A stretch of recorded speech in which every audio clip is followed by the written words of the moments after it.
Last week, we opened with the Rainfalls having a nice time early in the day at Rainfall Lane. Today, or that, I should say, was the day that they were going to film War Gods of the Deep, starring Fwedwick Price. But there seemed to be a bit of trouble at the home front, with Hunk acting pretty strange. He seemed to be very stressed and wanting to wear his helmet again. After some back and forth discussion, they were able to get him to take a Xanax to help with the anxiety. Meanwhile, Julius and Pequod were being given a tour of Sam and JJ's house and were quite impressed. Meanwhile, the kids were having a very nice time at Tommy's alongside Saris, Sasha, and Towns. They were having a nice conversation and having a good time, while Saris mentioned she was going to meet up with Ash and go on vacation with him for the first time in years, while Ricky stayed to help with the filming. Speaking of which, filming for War Gods began and went incredibly. Fwedwick delivered a performance to be remembered in his first scene, with everyone except Davine being shocked. While filming was happening, Davine and Suletta had to stop Hunk from going to a tryout for the Florida Gators. Meanwhile, Ash arrived on the colony for his vacation with Saris to get things ready ahead of time. Strange things started happening though. TVs were out and he was able to get a call through. Although confused, he went down to the apartment that they would be staying at to wait for her to arrive. Meanwhile, filming for War Gods continued, Fwedwick continuing to put on a tremendous performance, up until a scene where he was supposed to shoot a prop gun, and he happened to use a real one. After getting chewed up by Blaze, filming continued while Ash was confused and decided to drive to the airport to try and get a hold of Saris. Along the way, he and his butler robot were stopped by a lady who was speaking in a language he didn't understand, begging for help. Being unable to understand, he told her they would get help and be back before driving off to the airport. When they arrived, they found it abandoned, with pamphlets suggesting that it was the UIR and the Autizanes at play before noticing the one plane left there taking off. Filming for War Gods continued, with the final scene going off pretty much without a hitch. Everyone celebrated, with Soul being very proud of how her directorial debut went, and everyone went off to celebrate and have a good time. While some of the kids went to watch the Room at the movie theater, Saris arrived, causing a bit of confusion. Apparently Ash couldn't get a hold of her, and the shuttles to the colony weren't working. Back with Ash, he and his butler droid were driving to an old MaxTech relay to get help when they noticed crashed planes and boats in the ocean nearby. They went to see if anything was going on when the plane crashed, and the lady from before got out with a chainsaw and chased them. They managed to make it to the LZ, where Ash had called for help before she was able to kill the robot with the chainsaw before being shot down by Ash's squad. Back on Earth, Colt took Soul back to the amusement park where they'd first gotten together. It was quiet and empty as they walked through the park together. Colt then proposed while Tommy lit up a sign that said, "Will you marry me?" Soul said yes readily, and they shared a bit more than a kiss together and celebrated. We ended with the Rainfalls all together having a nice time at one of the houses, celebrating both their movie and the wonderful blessing of a proposal, and I believe that was everything. Yep, Friday to Friday at the Academy. Davine, Hunk, Sam, and JJ planning a breakfast at their new house for their mother and father. Go! I think it'll be wonderful. Are there any specific things you would want for breakfast today, Mom, Dad?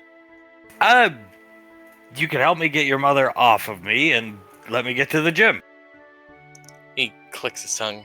No, I can't do about that. And Davine shakes her head. I would like to stay right here, okay? You gotta get off. I gotta go. Honey, did you take your Xanax? No.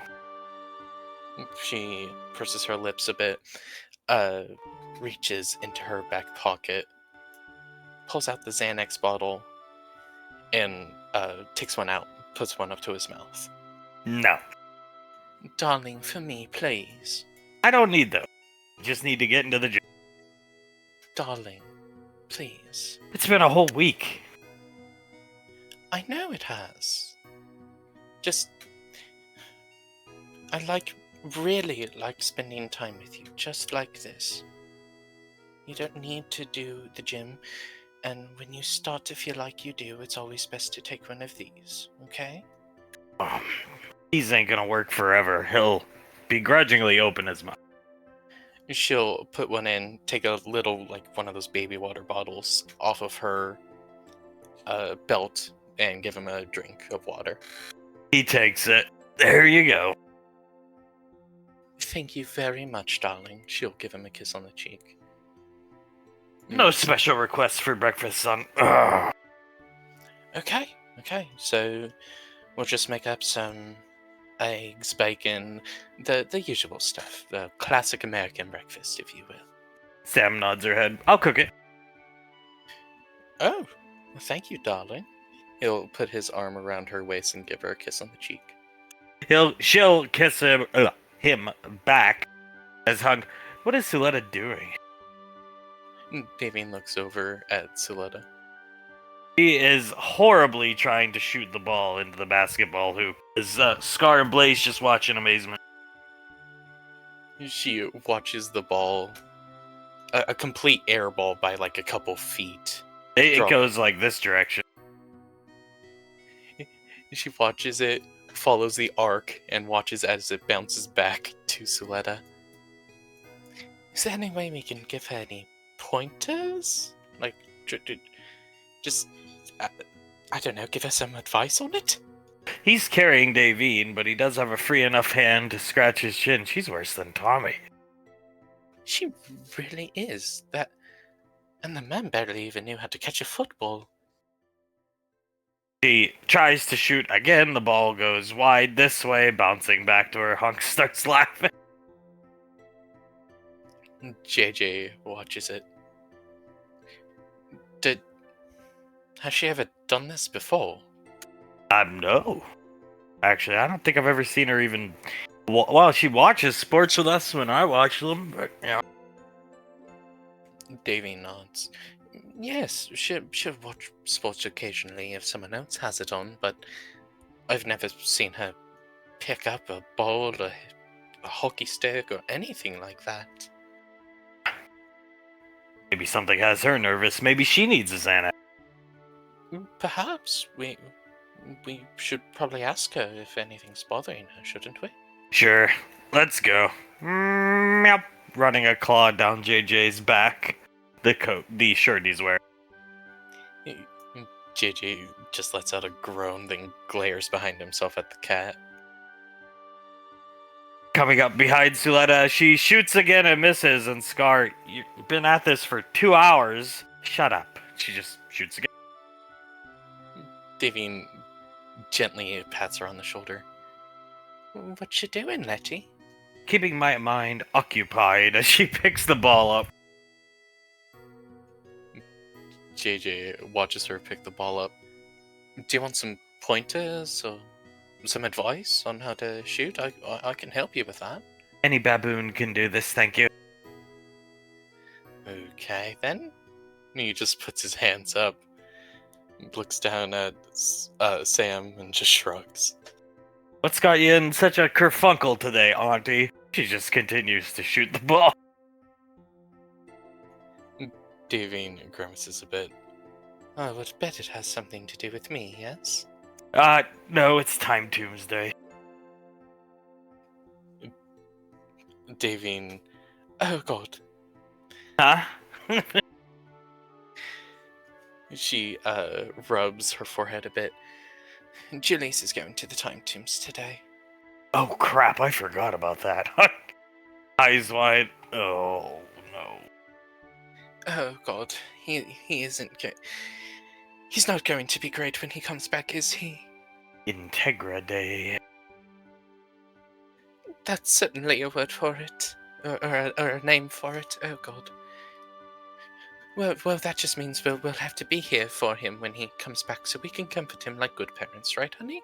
Yeah, and on good behavior. I'll take my pills. Thank you, darling. I'm sure both he and I will appreciate it greatly. She gives him another kiss on the cheek. Suletta just sighs and shoots the ball again. JJ, looking down at his feet, shaking his head. Integra was quite important to him, right? Who? Sam looking around confused. The woman he has pictures of in his office, and then up in the triple office on Gateway. Yes, the founder of the Headhunters. If you ever read up on the history of them. Sam, briefly, maybe. Davine nods. Well, she founded the Headhunters, gave my husband his start in the military. Julius and Ash, the ranger captain, his start in the military as well. And then she would also watch the children as they went on missions in Alpha 9, and yes, she was quite beloved among the entire family, but especially towards my husband and Julius. What happened to her? Siletta got hit by a bus. Scar just groaned. Davine licks her lips and nods. Car traffic accident? Sam looks shocked. Those don't happen often. Davine shakes her head.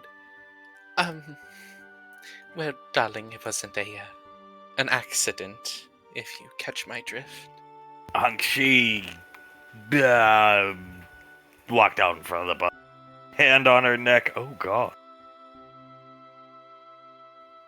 Apparently, the big reason why Julius wants to go to the Time Tombs today is she said something. The cameras caught her saying something. Nobody can make out what was said, and it's bothered him since he saw her die. So he wants to see what she's saying. Sam nods her head. That makes sense, I understand. Scar, I have an idea as to why she walked out in front of that bus, but I've kept it to myself for years. JJ looks at Scar. What's your idea, Uncle? He kind of looks around. Ricky. JJ inhales through his teeth. I didn't know the woman at all, and I don't know Ricky very well, but the little I know of him, I would surmise so, yes? Yeah. Why would she walk out in front of a bus because of her grandson? Scar just doesn't say anything. Davine looks at him. Should I tell her? Yeah, go ahead. Davine nods, looks at Sam. Ricky went to train with a woman named Lazuli, and sort of abandoned his family for a bit. My guess is Integra felt abandoned by him, and because of that, she didn't feel like life wasn't worth living anymore, if you will. Scar nods. I think we'll probably hear the exact answer later today from Julius. But yeah. Nail on the head, Davine, drinking his beer. Thank you, darling. Thank you very much. Davine just looks down at the ground, starts biting her thumbnail. Now I see why they pay me so well to watch him and the other. Scar just, starts chuckling. JJ chuckles, and you do quite a good job at watching them, darling. Thank you. Hand up his shirt. No problem. Better than I probably ever could. As he'll take a step closer, give her a kiss right on the nose. As he's doing that, Blaze, I come bearing gifts this morning. Oh, hello, Blaze. Hot off the presses, hello, madam, from Nicole and Pequod. Your game, sire. He pulls out a game cartridge. Oh, is that my... Wait, what? I thought my game man was updating. Oh, yes, it was updating. Yeah, where is the game man? please? Right here. Here. He hands it to her. He had it. Haven't touched it all week. Long ass update. Yes, it was. May I have the cartridge, darling? Of course, you. Here. He takes it from Blaze and gives it to Davy. Thank you. She'll plug it in for him, boot it up, and then hand it to Hunk. Okay. So now I gotta. Alright. Okay, I'll have to look at this later. He'll turn it off, but I gotta start the game all over again. Sadly, yes. The update, wiped the memory, I believe but that's what was said. Defragmented the hard drive. Oh, okay. Yes, exactly. Sam fighting back laughter. JJ rubbing the back of his neck, looking over in this direction. Well, I don't mind starting all over again. No big deal. Yes. And again, with this update, you should be able to find some new Pokemon. He's putting it in his back pouch. Deadbeat Glare's in this game, right? Yes, of course, it's in this game, darling. Good, okay. Package for you, by the way, madam. In the post today. Oh, yes, of course. What is it? She'll Alright! Hunk's eyes go wide. She'll take the box immediately. No, I need that. No, you don't. The hell are those? He comes strolling over Scar with his... Davine will turn the box towards Scar, keeping them out of Hunk's reach. Max Tech Leogan steroid. That's what killed my fucking uncle. No big deal. Hand them over, dear. I need those. No, lethal to all races but Leogans. That's not necessarily true. Yes, it... Scar's relative died, darling. His heart exploded 20 minutes after he injected them in. He's pointing at the box. Then he starts cracking his knuckles looking at Hunt. Suletta, Letty, please destroy these immediately. hand them over. No, I'll be taking those. Takes them from Davy. I need these. No, you don't, darling. Sam whipping them out of his hand. Thank you, Sam. You do not need them, darling. Good God. He looks at his hand. You are fast. Looks at Sam. Suletta will take them and a bon voyage. Freeze the box, let it fall to the ground, and it shatters. Davine sighs, looks at Hunk. Those cost 50 million credits! What? Sam looks shocked. JJ starts to cough. That was a special order from Mortimer. They've been on back order for 3 months. Dad, are you sure Mortimer isn't ripping you off? No, they stopped producing them, son. Years and years ago. Because they killed so many people. When a box has that warning on it, Dad, it's not a good idea to take them. Even Max Tech, the company with no moral compass, stopped producing them. He wags his finger at Hunt. The company that was associated with a cult that was trying to end the universe, darling. Yeah, coincidentally, Mortimer worked for them for a while, believe it or not. I am not surprised by that at all, from all that I've heard of this Mortimer fellow. Yes, Mortimer. Just puts his hands behind his back. Davine sighs. You don't need steroids, darling, and you don't need to speak to Mortimer anymore, understood? Well, he's never gonna return my calls now. We had a nice deal. 25 mil up front, and then I was gonna send him 25 mil when I got them. Now I'm not gonna send him 25 mil because I didn't get to use them. JJ rubs the back of his neck, whispers down to Sam, at least he only spent 25 million. Yeah.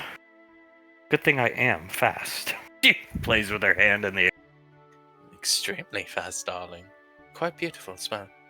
Thank you. Fluttering her eyes as Suletta just looks down at the smashed bits of ice inside.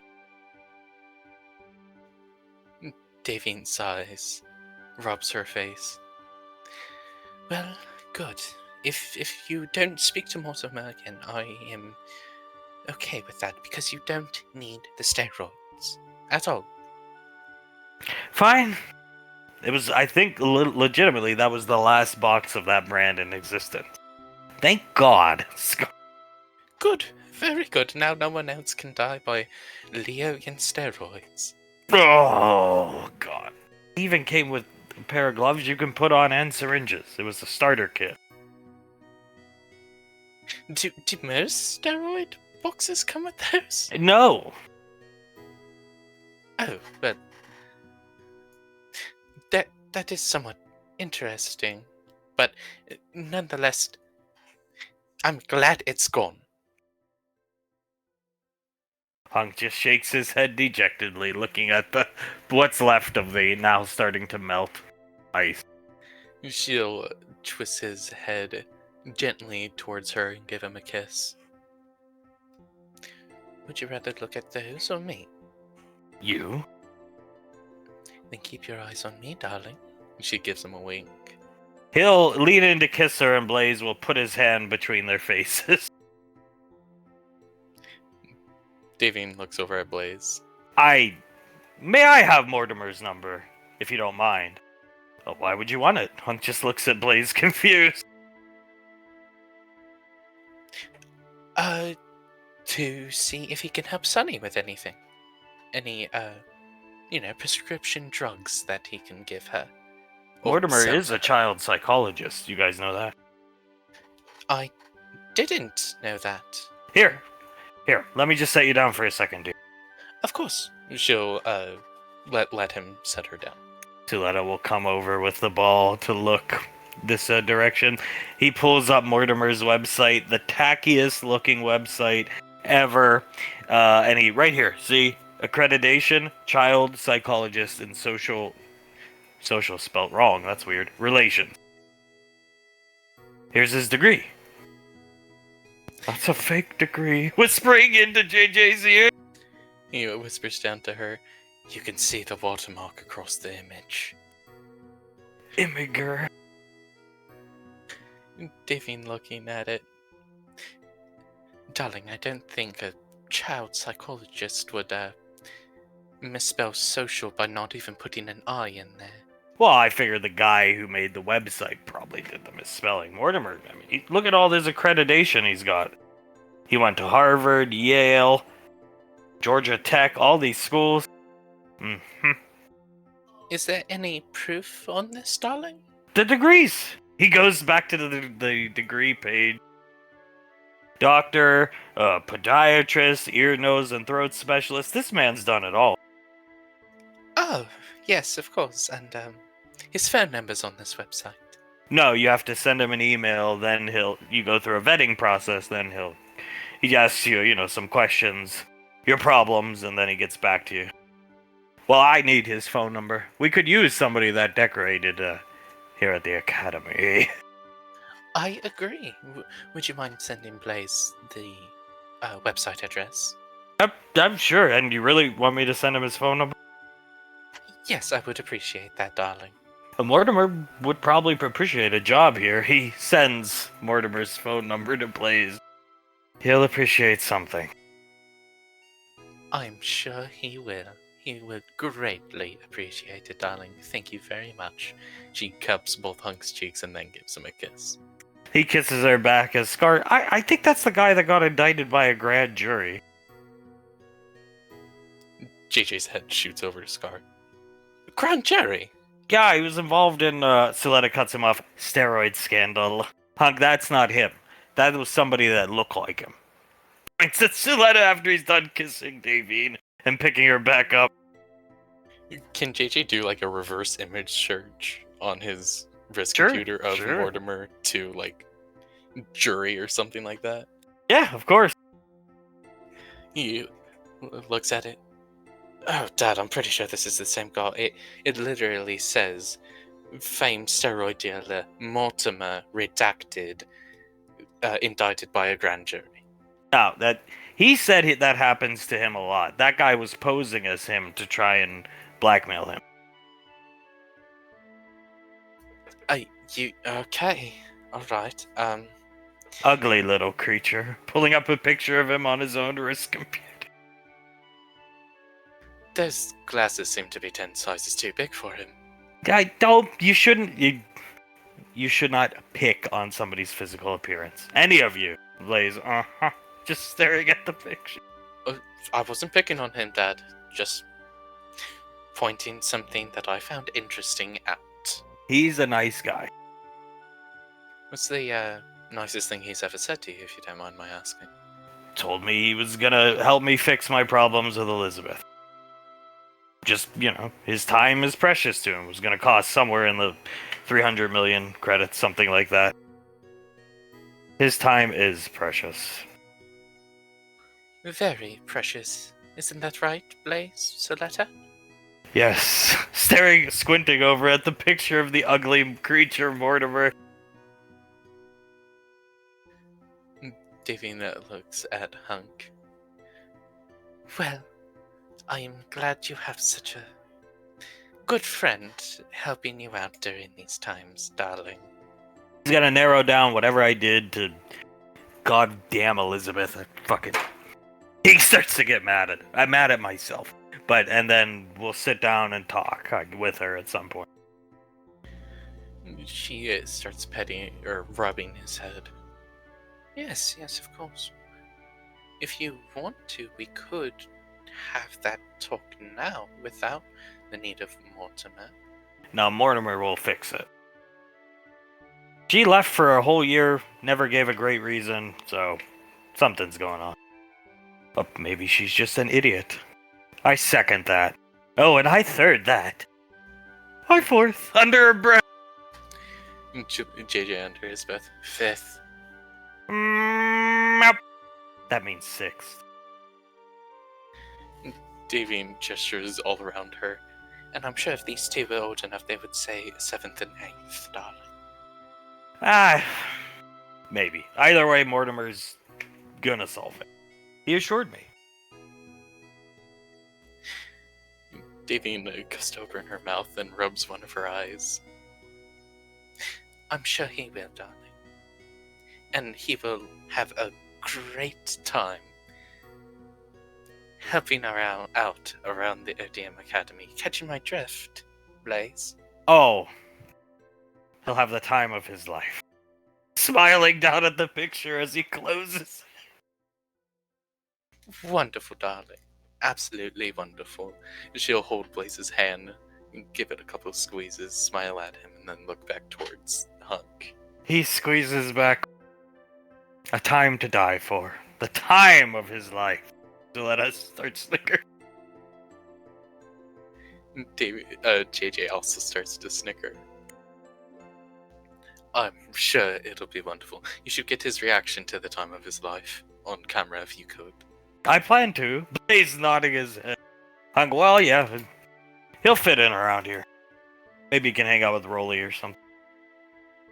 Yes, perhaps. Rolly, or who knows, maybe he'll just sequester himself to his house. I would understand if someone would want to do that. Yeah, same. As Sam we need to go get breakfast started. Looking back at JJ. Yes, we do. Thank you for reminding me, darling. He'll walk over, give Davine a kiss on the cheek, a hug to Hunk. We will see you guys soon at our place for breakfast. Yeah, we got a class to teach, then we'll swing by. You want to come, Auntie? No, I'm going to make one shot. She gestures up.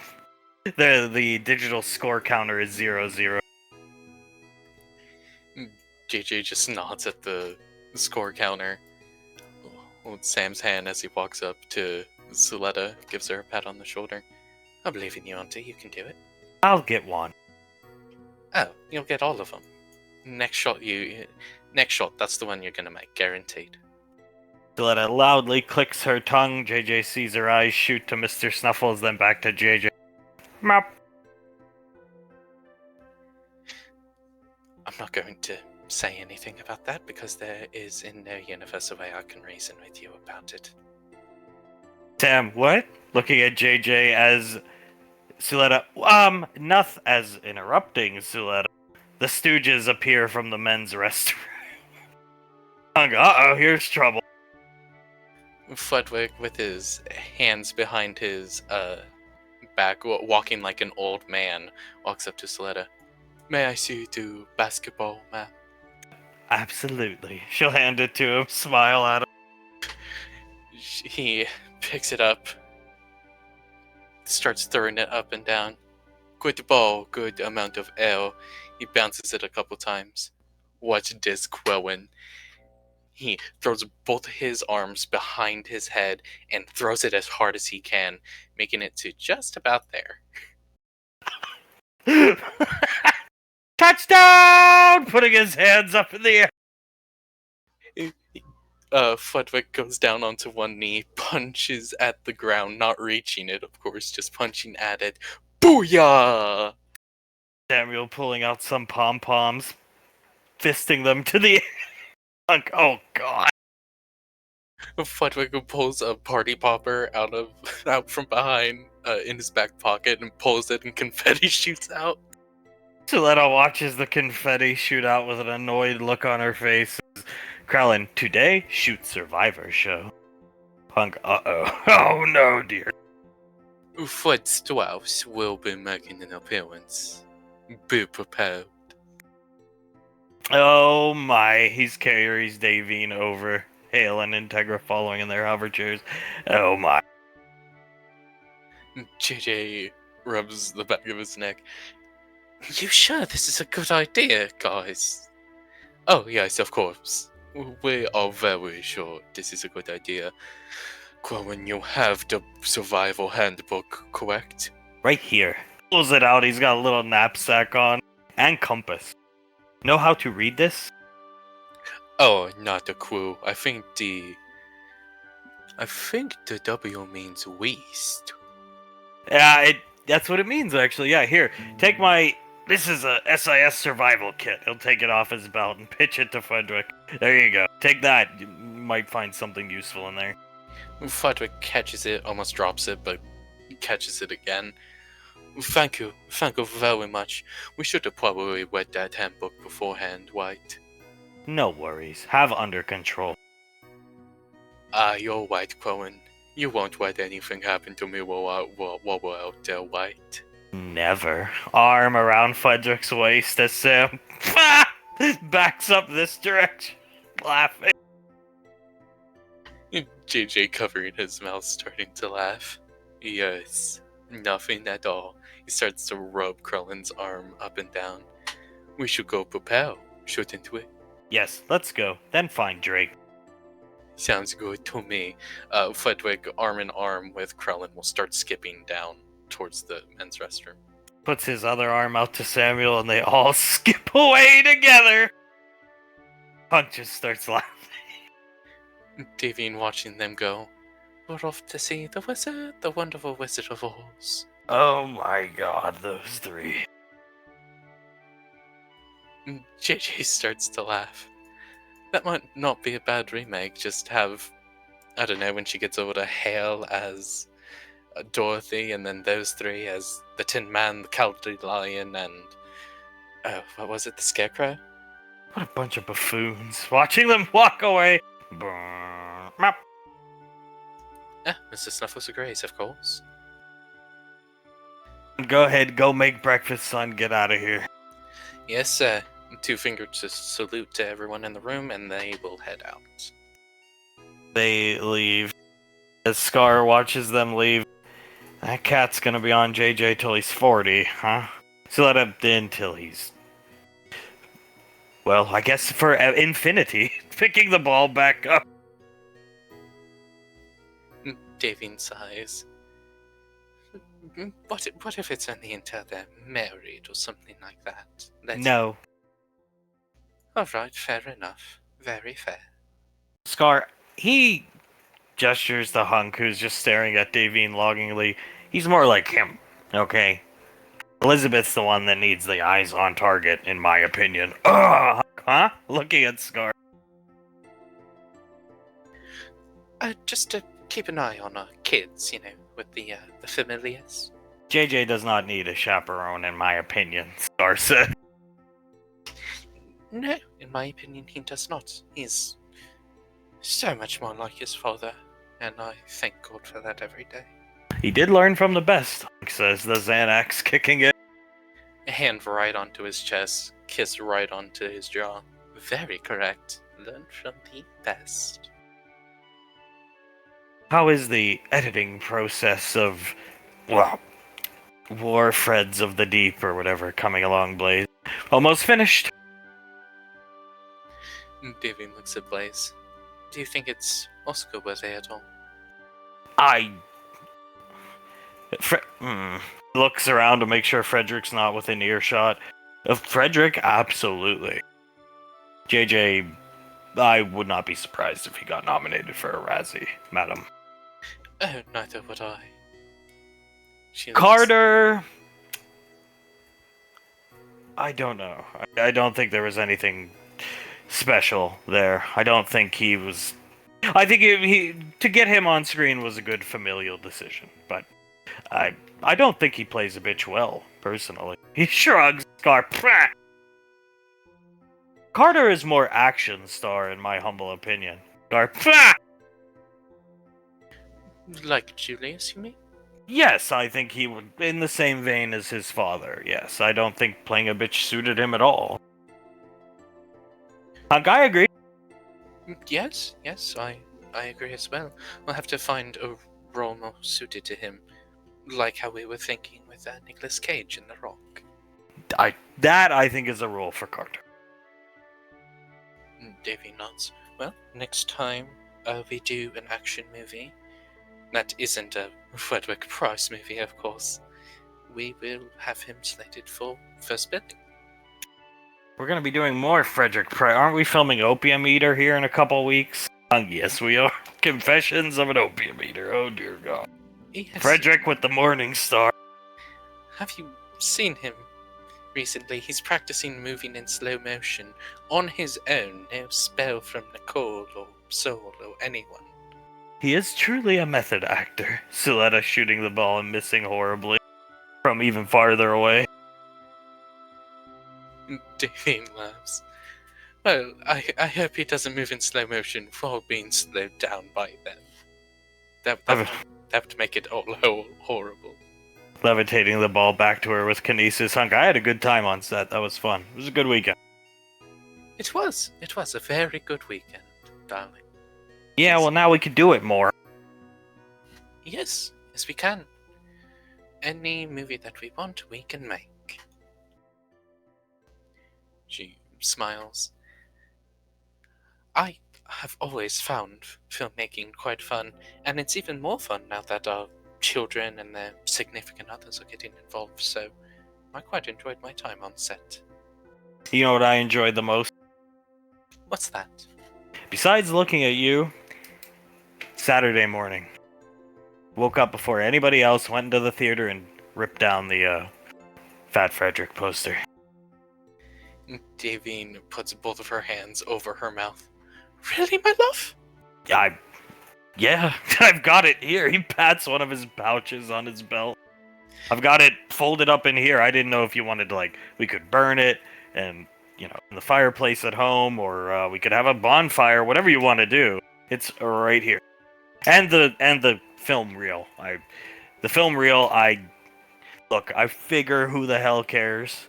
We don't want it. He can sell it and make money. I gave it to Ricky. He starts chuckling to let out. It would be worth a pretty penny. Yes, it would be. I have no objection to that at all. She hugs around his chest, buries her face into it. Thank you, darling. I would like to burn the poster. Okay, that's why I kept it. Maybe we could, maybe not tonight. I think things are going to be stressful when everybody gets home. Are the kids going to the time tombs? Is that what I remember hearing? So that, yes. Yes, they are going to. I don't think that's a good idea. They see Integra. I've seen it once. She had baby pictures of them. Scar, yeah.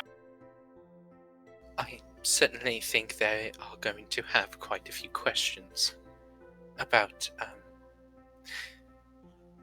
about everything when they see that. Or at least I would have questions about it.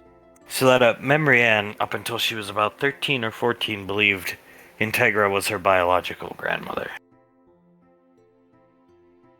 Oh my. So she looks at Suletta empathetically. She is going to have quite a few questions then. Just questions, too, because her mother didn't know how to answer them. She grimaces. Oh, this was Integra. She walked out in front of a bus. She had a terrible life, and her grandson, who's going to be on your squad, abandoned her. Well, darling, we'll be able to handle it as a family, won't we? Yes. Shaletta shrugs. Yes. She smiles at her. You will have me and Hunk there, and anyone else when the kids ask these questions, to help you out with answering them. Maybe we could, I got seafood stew, or, soup. Coconut seafood soup. I got some. I always keep some in reserve, frozen. We'll thaw it, and, maybe we could take them to JJ's house when it's all over and they get back. I still don't think taking them is a good idea. Uh, I don't think any of them going's a good idea, personally, but, yeah. Davine shakes her head. Neither do I, but I'm pretty sure they want answers too. Just like, I personally don't think it's a good idea for Julius to go either. I'm on Pequod's side with this. But he wants answers, and, well, those are his children. They want answers too, I suppose. If Memory Ann was closer to the rest of the children's age, I don't think she'd have any sneaking suspicions, but she was 7 during the, I don't know, Blaze apartment era, air quote. So that apartment era, yes, that's right. Did she have many memories about her? Clear memories, I should say. Yes, as I said, she believed that was her biological grandmother. Up until one day she asked if that was, and I said no. She would always stare at the picture I have of all the children around Integra on my desk at home, in my private office. Hunk groans loudly. Oh. Well, no matter what happens, if the kids have questions, if they need comforting afterwards, we can do it as a family. Together. Because we are stronger together than we are apart. Right? Yeah. He puts his hand on Davine's thigh and starts rubbing it. Scar. I think I kept in touch with Integra. I think she caught her second wind when Ricky was born, then, whatever reason, she told me, vague things, infatuation with Archfiend. I don't think that kid's too bright, personally. Blaze just looks at his feet. Davine clears her throat. Got a good name. Shrugs. And Yeah. you're not acting too bright either lately, so maybe that's a coincidence. Well, I quite enjoy his name as well. I've always liked the name Ricardo. Or even just Ricky, if that's what they prefer to be called. Ricardo. Mark, I prefer, but only from you. I love calling you Mark. I've always liked the name Mark. Either way, I'm sure Julius will need Mommy and Daddy when he gets home. And we will be there to comfort him. I think we should give him some alone time with Pequod. He seems more comfortable speaking to her about this sort of thing, but we should definitely be there and at least comfort him. Yeah. Maybe we could do like a breakfast for him or something. Breakfast. Save him a few extra helpings of the coconut soup. Maybe keep him far away from Ricky. Think it's gonna be that bad? He looks over at Scar. Oh yeah, finishing his beer. Davine looks at Scar. Then we'll keep him away from Ricky. Far away. The only thing is, we can only keep him away from Ricky for so long. Let's not jump the gun. Can't be that bad. Whatever you say. Just looking at Hunk and Davy.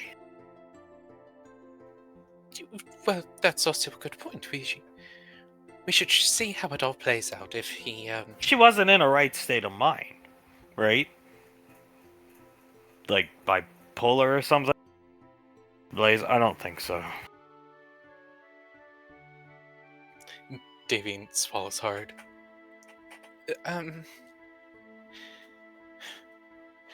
Maybe we should just keep Julius on the lane and in his office, so on and so forth, and far away from Ricky. Get one of those baby gates, but like adult size with a Kai field on it, so he can't get through. He starts laughing. Davy starts to laugh. If they make those, then yes, that's a perfect idea. That can be arranged, but I don't think that will stop him. If my suspicions are correct. Well, we should try our best anyway. We need to keep him away. If I'm going to take your advice on this, Scar, darling. If you are saying it is as bad as it is, we should keep him away as best as we can. Reaches into his back pocket, little bag of holding, pulls out another very ice cold beer.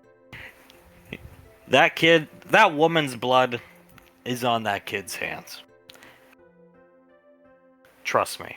Points at David and Hunk. I was angry about it a long time ago, especially when word of him started spreading around the lane. You know, the kids would come home, talk about it, talk about their buddy Ricky, stuff like that.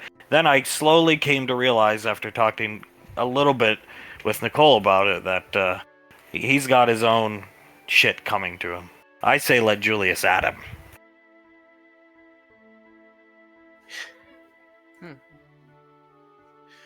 Do you think Julius would lose control on him? Should we have people there?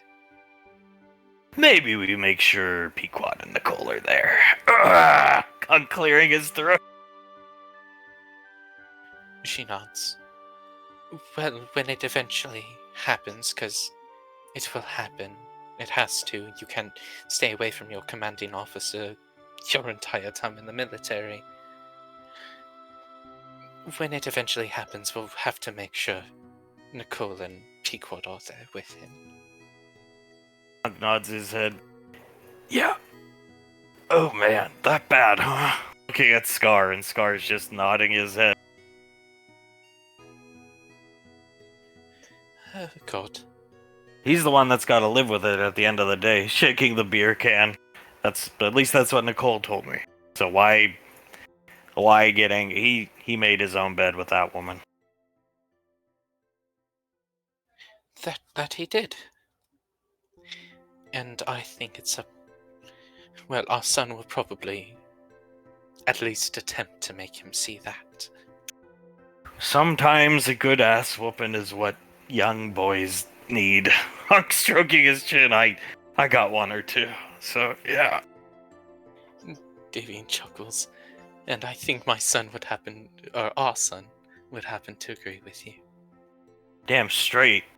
He'll kiss Davine as the bell rings, and Scar, back to class, lovebirds.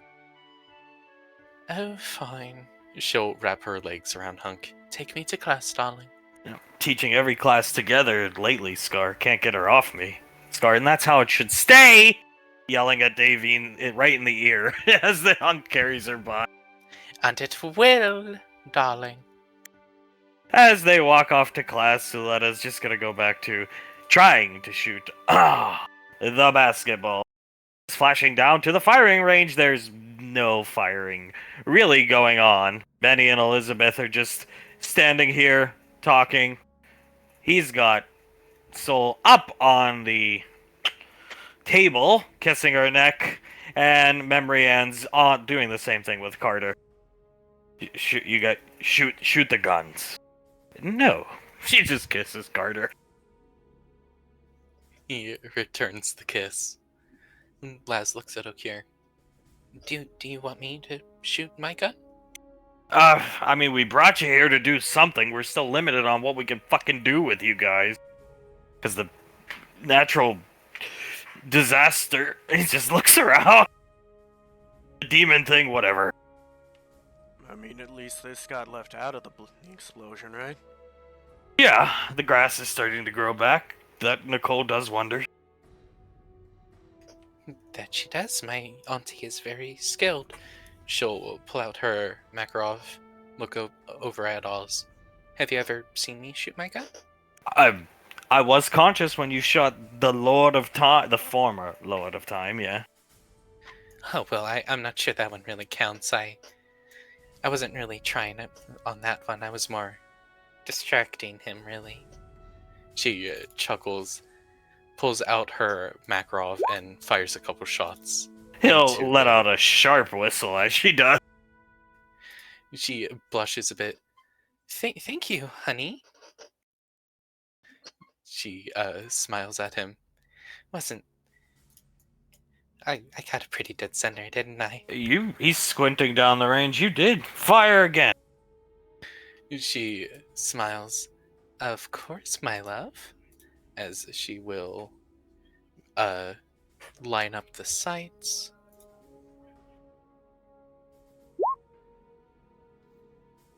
Lets out another sharp whistle and gently pats her bottom.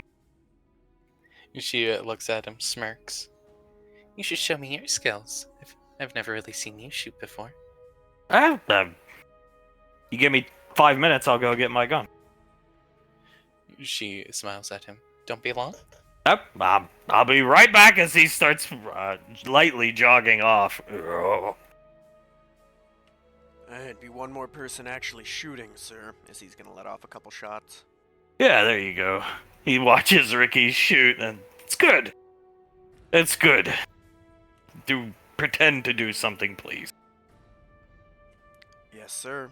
I don't know where the colonel is. He's looking around, but he's probably around here somewhere. Soul looks at Okir. Oh, yeah, he probably is, but honestly, sir, this is a lot more fun, as she'll look at Colt, kiss him, and start playing with his ring on his finger.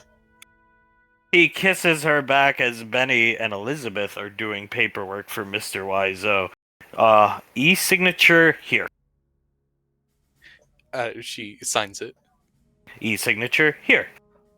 She signs it. Initial here. Very good. As she will put her initials. We are getting the hang of this, almost done. Yes, we are. Only 6,000 more documents to go. Bash, oh my god, hand on Elizabeth's head. Well, there's only a couple signatures and an initial per page. It's actually not that much work compared to some that we have had to do in the past. What did Mr. Wiseau buy now? Benny, every cable network. Oh. I got no clue what he's doing, sir. Tommy hadn't told me anything about that one yet. The drunk driving Ricky channel. Comes over here, stands against the wall. Oh god, imagine that. I get popped on an episode of Cops. He starts laughing. Elizabeth chuckles to herself. I really don't think that would do great for the beer sales with, the one with your face on them.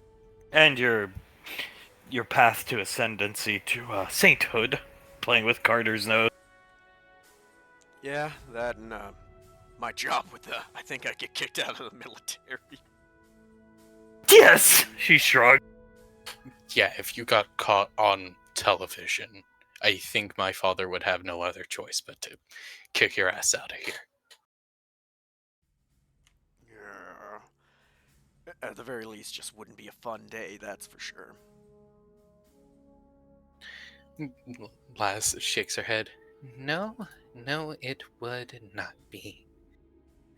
For anyone around, I think. Especially if, you had like a headhunter's coat on or something like that. I think my father would be quite angry. She'll pop off another shot.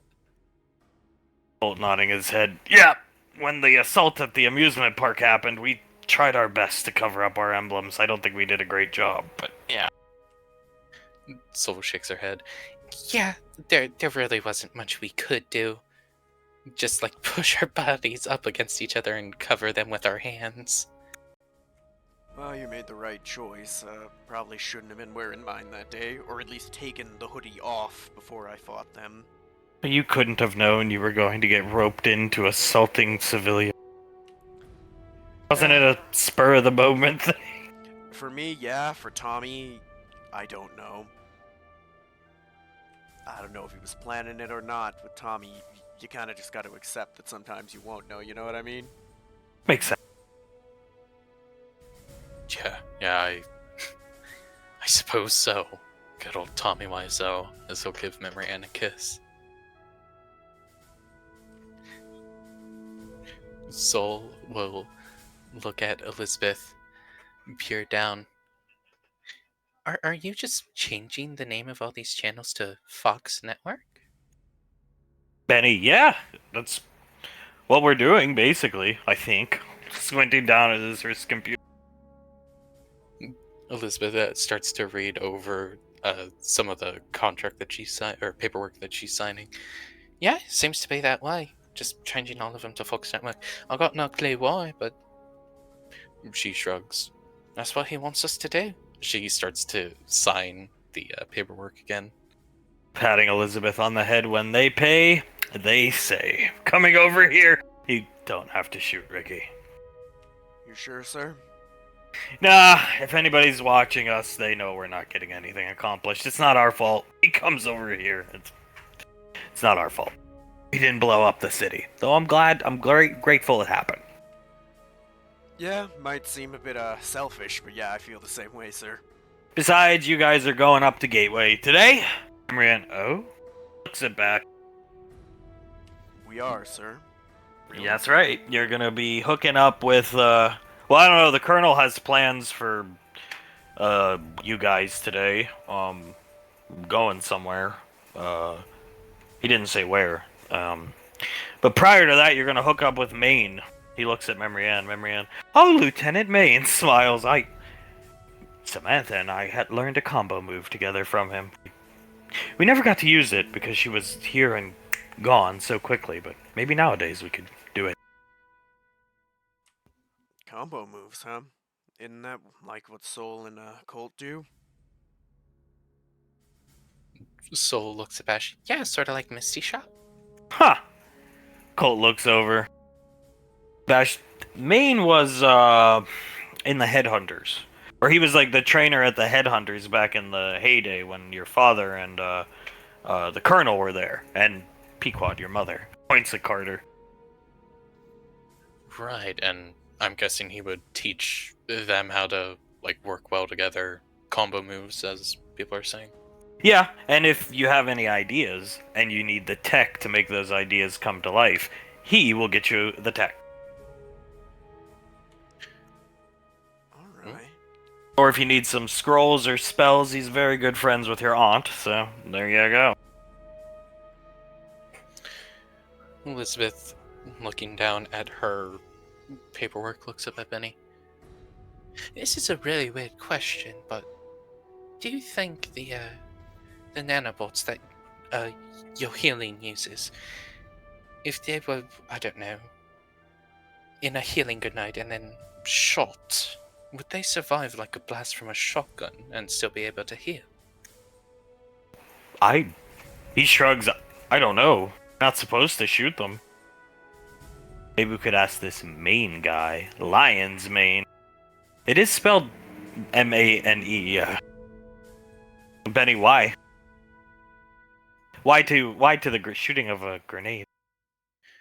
Just an idea I had. What if we like shot a grenade and like the shrapnel, because healing grenades work a bit differently. I would assume just like releasing the gas or whatever is used to heal them.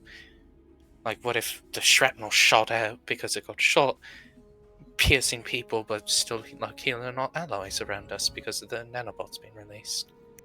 You think this main guy could help us with something like that? He looks over at Bash, and Bash, I think so, yeah. Benny, then we ask him. Emoticon pops up. Yeah, we can. And then would we be allowed to practice that sort of thing? Yeah, you'll have access, as of today, well, I think you already all had access up to Gateway to go shop around, but you'll have access to his training room, where you can go and you have a line to anything you need up there to practice. You gotta clear it with the colonel when you go, but yeah. When you go up there, there's cameras. You actually have to be doing work. You can't be hiding up there, smoking blunts.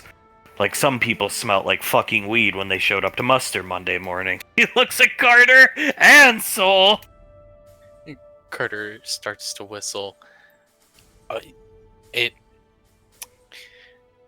You know, we passed by this farm. I'm not gonna lie. You know exactly what we were doing. Was he high on the film set, Ricky? Not that I saw, sir. I assume it happened afterwards.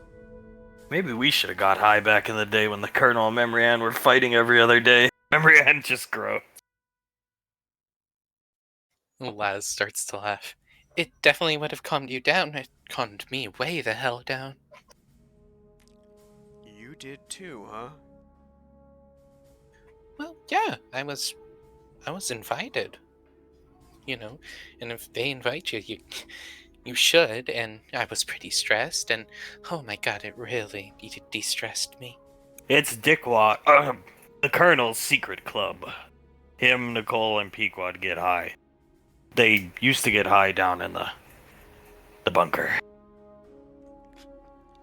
You know, I wouldn't have expected that from the Colonel and the Primarch. That's kind of cool, actually. It's gotta be pretty stressful being in charge of everything, so I drink. He shrugs. Memory Ann and Aunt Nicole gave Carter and I some blunts. Very good stuff. Nothing but the best for them. And she gave you guys blunts, huh? Yeah, I mean, we, Must be nice. You were proposing to her. I'm sure you guys had a very good time after you proposed to her, Colt. We got to see them high in the pool house. Laz was blinking one eye at a time. I might have taken too much for me, especially for someone of my body and Degson, who's never been high before. Aunt Suletta was almost completely naked in the pool. Rian starts laughing. Uh-huh. Fair enough, I guess. Wait, you got so messed up that you were blinking one eye at a time? Well, not that I really remember it, but that's what everyone says. You guys had a good time? It's only the best stuff, I'm sure. Some Anovian weed Tommy owns or something. Shit. So they're spending big money. Well, Tommy gets it for him, but you know what I mean. Big money stuff. I doubt they're spending any money. Nodding his head. Carter shakes his head. It's the best stuff while you're doing it and afterwards for a multitude of reasons. He smirks at Memory Ann. Why is that? It makes you really horny. Ha! Colt looks at Soul. Soul looks at him. Oh, we gotta get some of that stuff. Maybe we'll be invited one of these days. Yeah, we will. Way before those two, right? He looks at, maybe we ask her today. Looking at Soul. Covert-like. Oh, yeah. Definitely today. She smiles at Colt. And we're totally gonna be invited. Don't worry about it.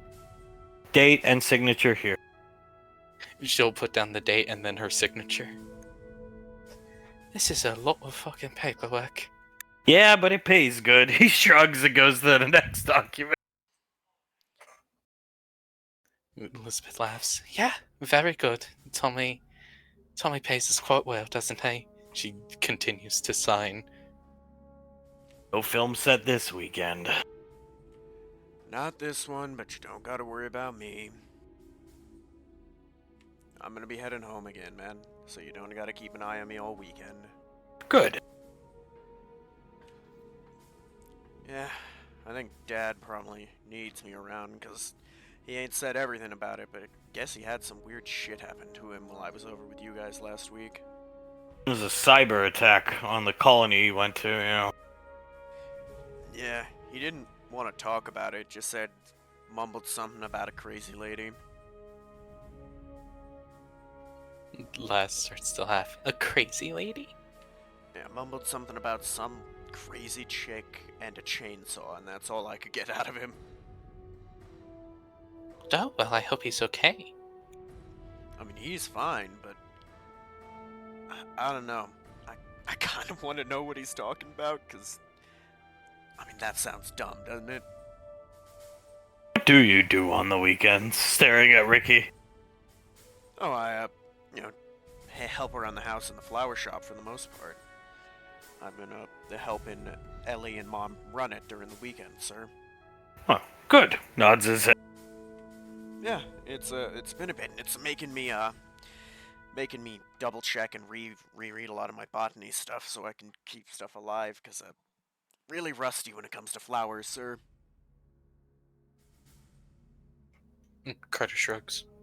Practice makes perfect. Or, well, no, that's not true. Practice makes progress.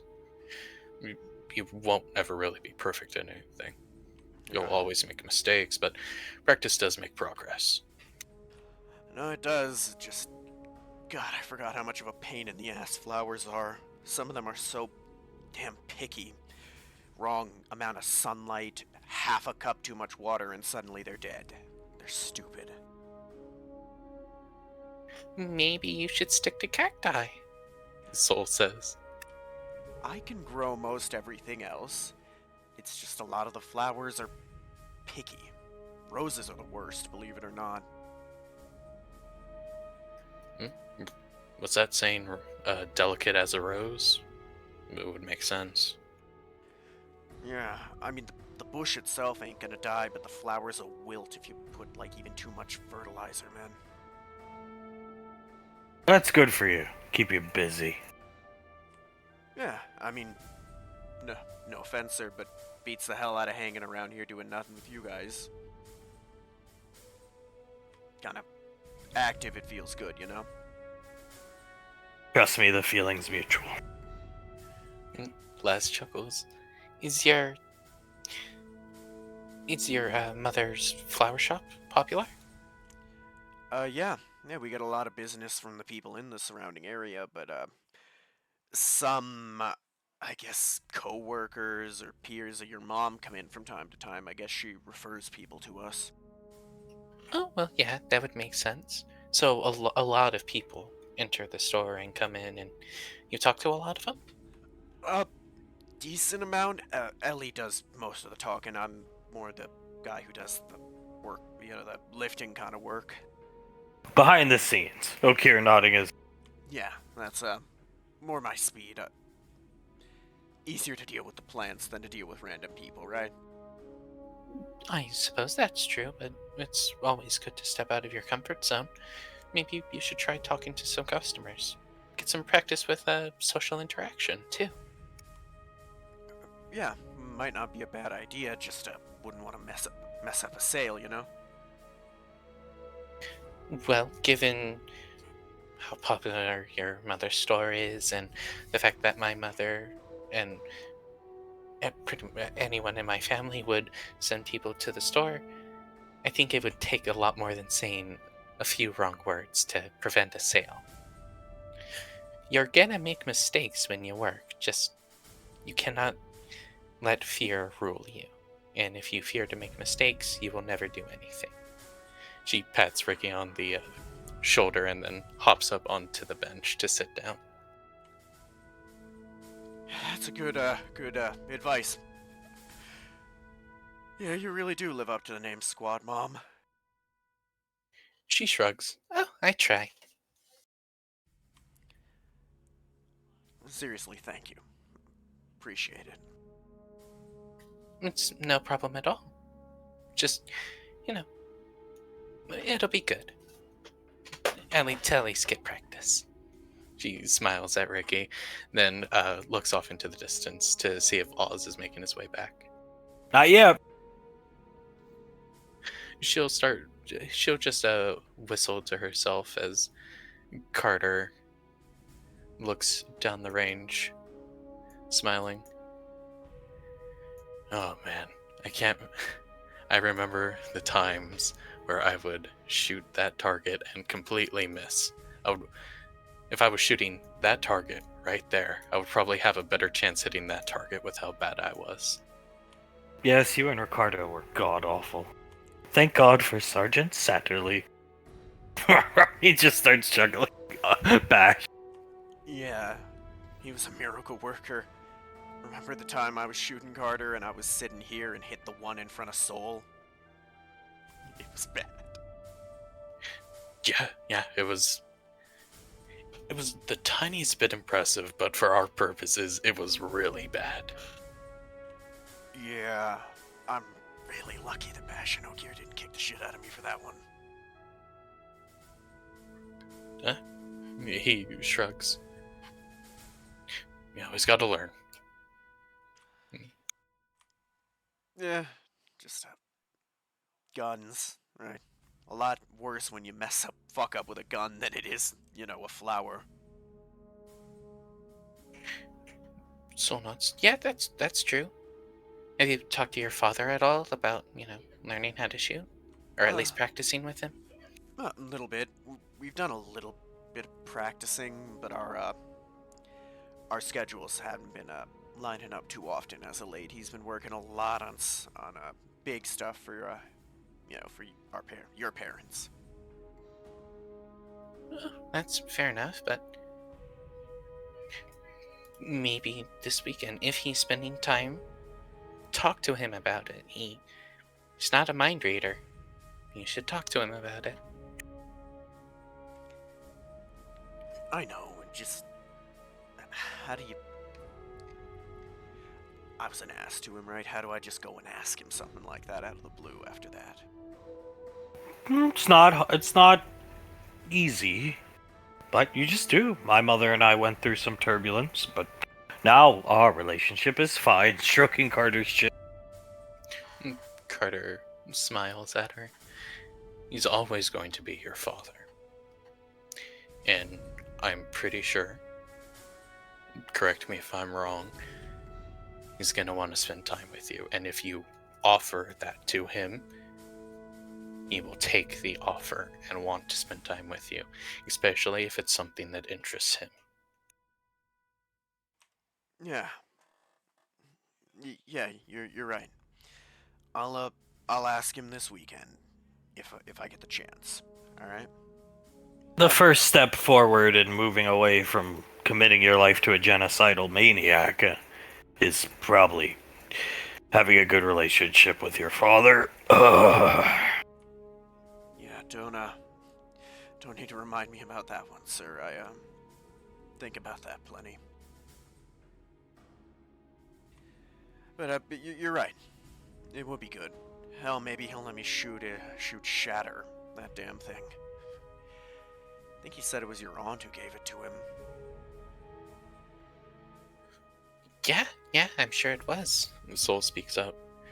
She really likes giving gifts and stuff, so I'm sure she gave it to him when they were on the same squad. She gives the best. Smiling, thinking about the blood.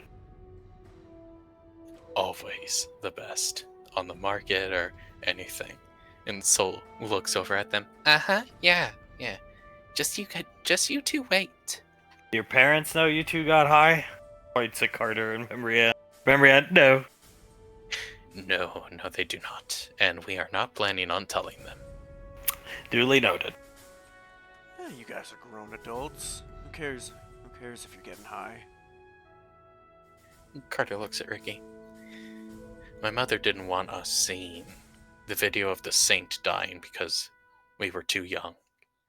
How do you think she'll react to the knowledge of us smoking blunts? Died for a rock that probably got blown up in the battle with the time deity. She gestures back towards the city. Yeah, that's a good point. Although, do you think it's because of the video being graphic, or do you think she just didn't want the knowledge that he was that much of a weirdo out in the world? Both? She shrugs. I don't know. It wasn't that graphic. It was just blood, but more stupid. Laz points over to Elizabeth. They let Elizabeth see it when she was 5. Oh, that's right. She looks over at Elizabeth. Elizabeth looks up hearing her name. So, what was that? Soul. The Saint video. Oh yeah, the Saint video. I saw it when I was about 5, and it was the funniest thing I've ever seen. I still watch it to this day. What is this? He whispers under his breath, looking at his wrist computer. She'll look at it. Copywriting the memory anniversary? He's trademarking this? What is this? She looks at it, looks up at Benny, then looks back down at the thing. I'm not sure, but memory anniversary. Tonight on Fox. Is it something to do with Memory Ann and Carter, maybe? I think so. He looks at that's how you spell her name. She nods. Tonight on Fox. Oh god. Oh god. What if he airs their first anniversary or something? That'd be. I think that'd give Carter a heart attack. He looks at Marianne. I think she would probably like that. Nodding his head. I think she'd love it. She starts to laugh. I don't think we should tell them about this, though. E-signature here. She signs it. And I'm gonna forget I saw that. Swiping it away. Very good idea, my Benny. She'll continue on her own paperwork, just shaking her head, whispering to herself memory anniversary.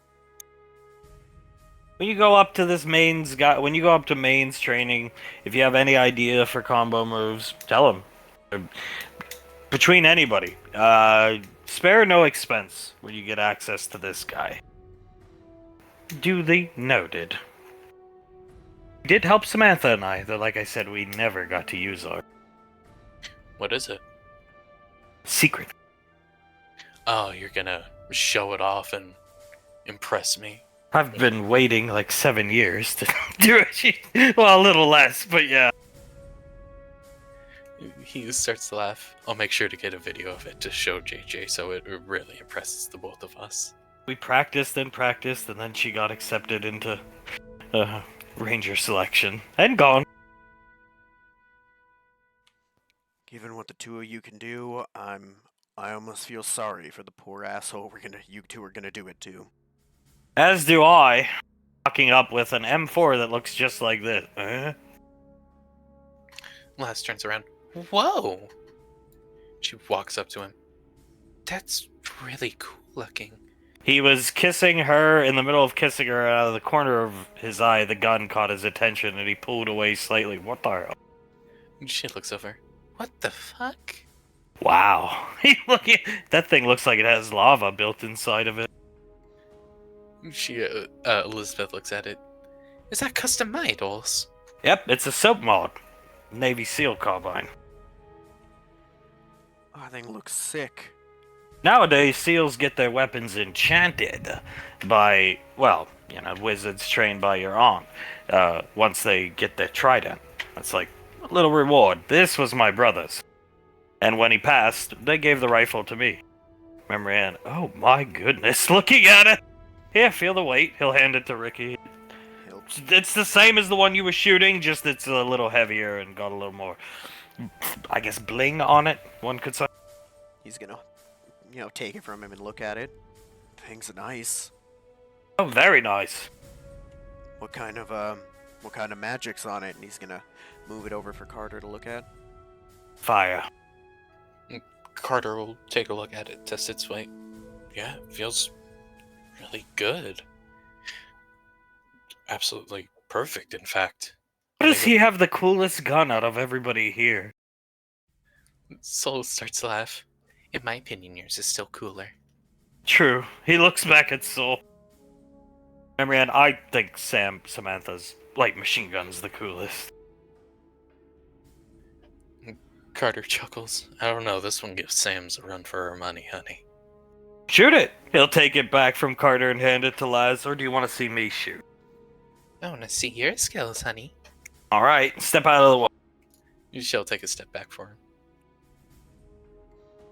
Do you see the target down there? As Memrian will move this rifle out of the way. I do? Kiss it goodbye. Quick burst blows it up, setting the pieces of it on fire. She'll take an instinctive step back, and then right back up next to Oz.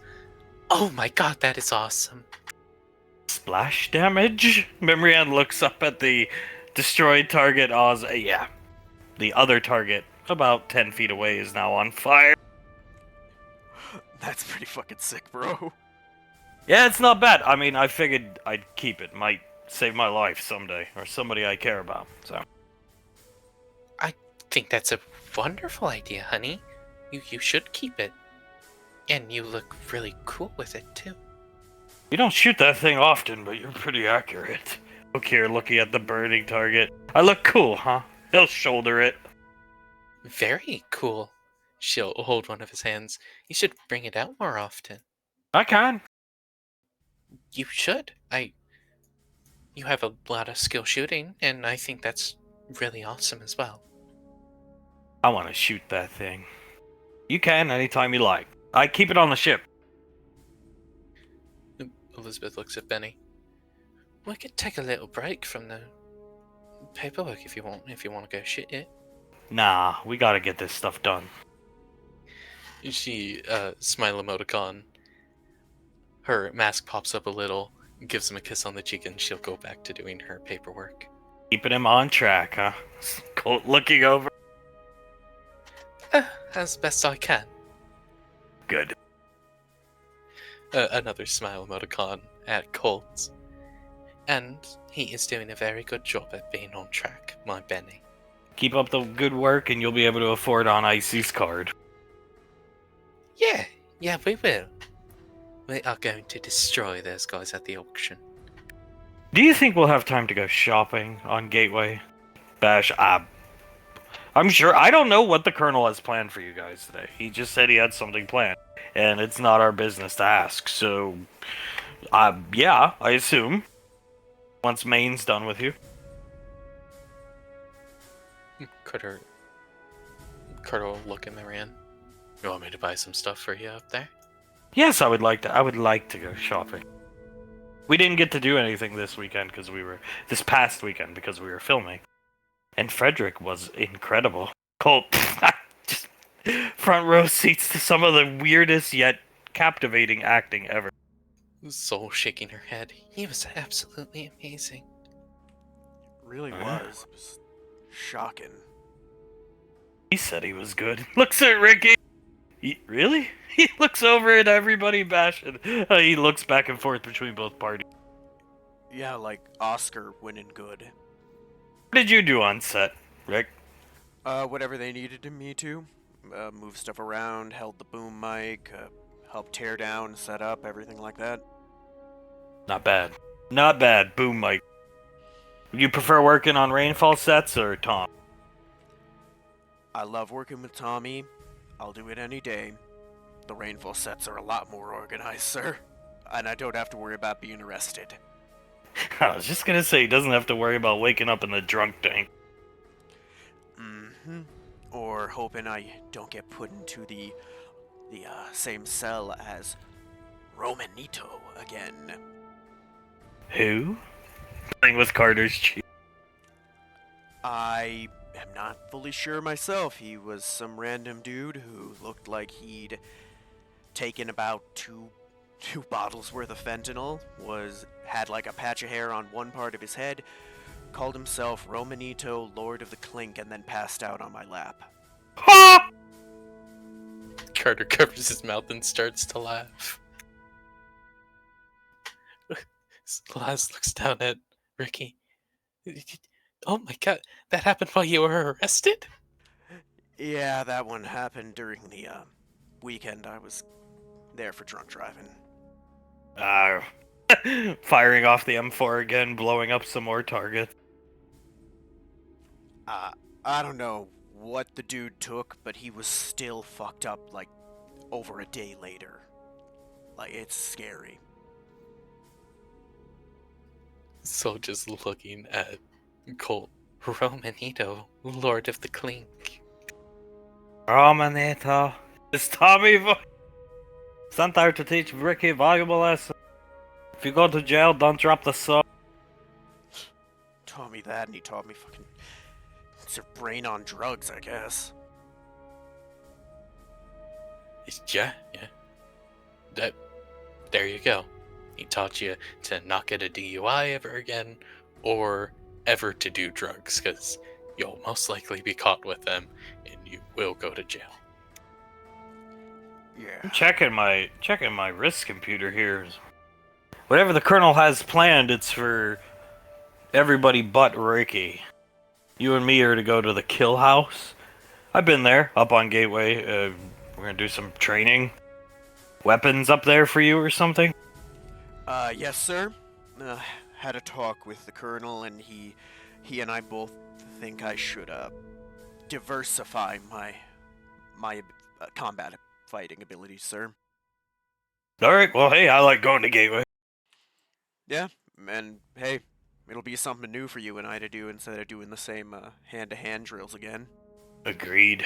Crossing his arms, but stepping away as Oz reloads his gun.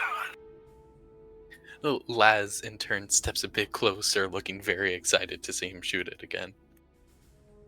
He will. He squeezes off another burst, blowing up another target. She lets out a whistle. You like that?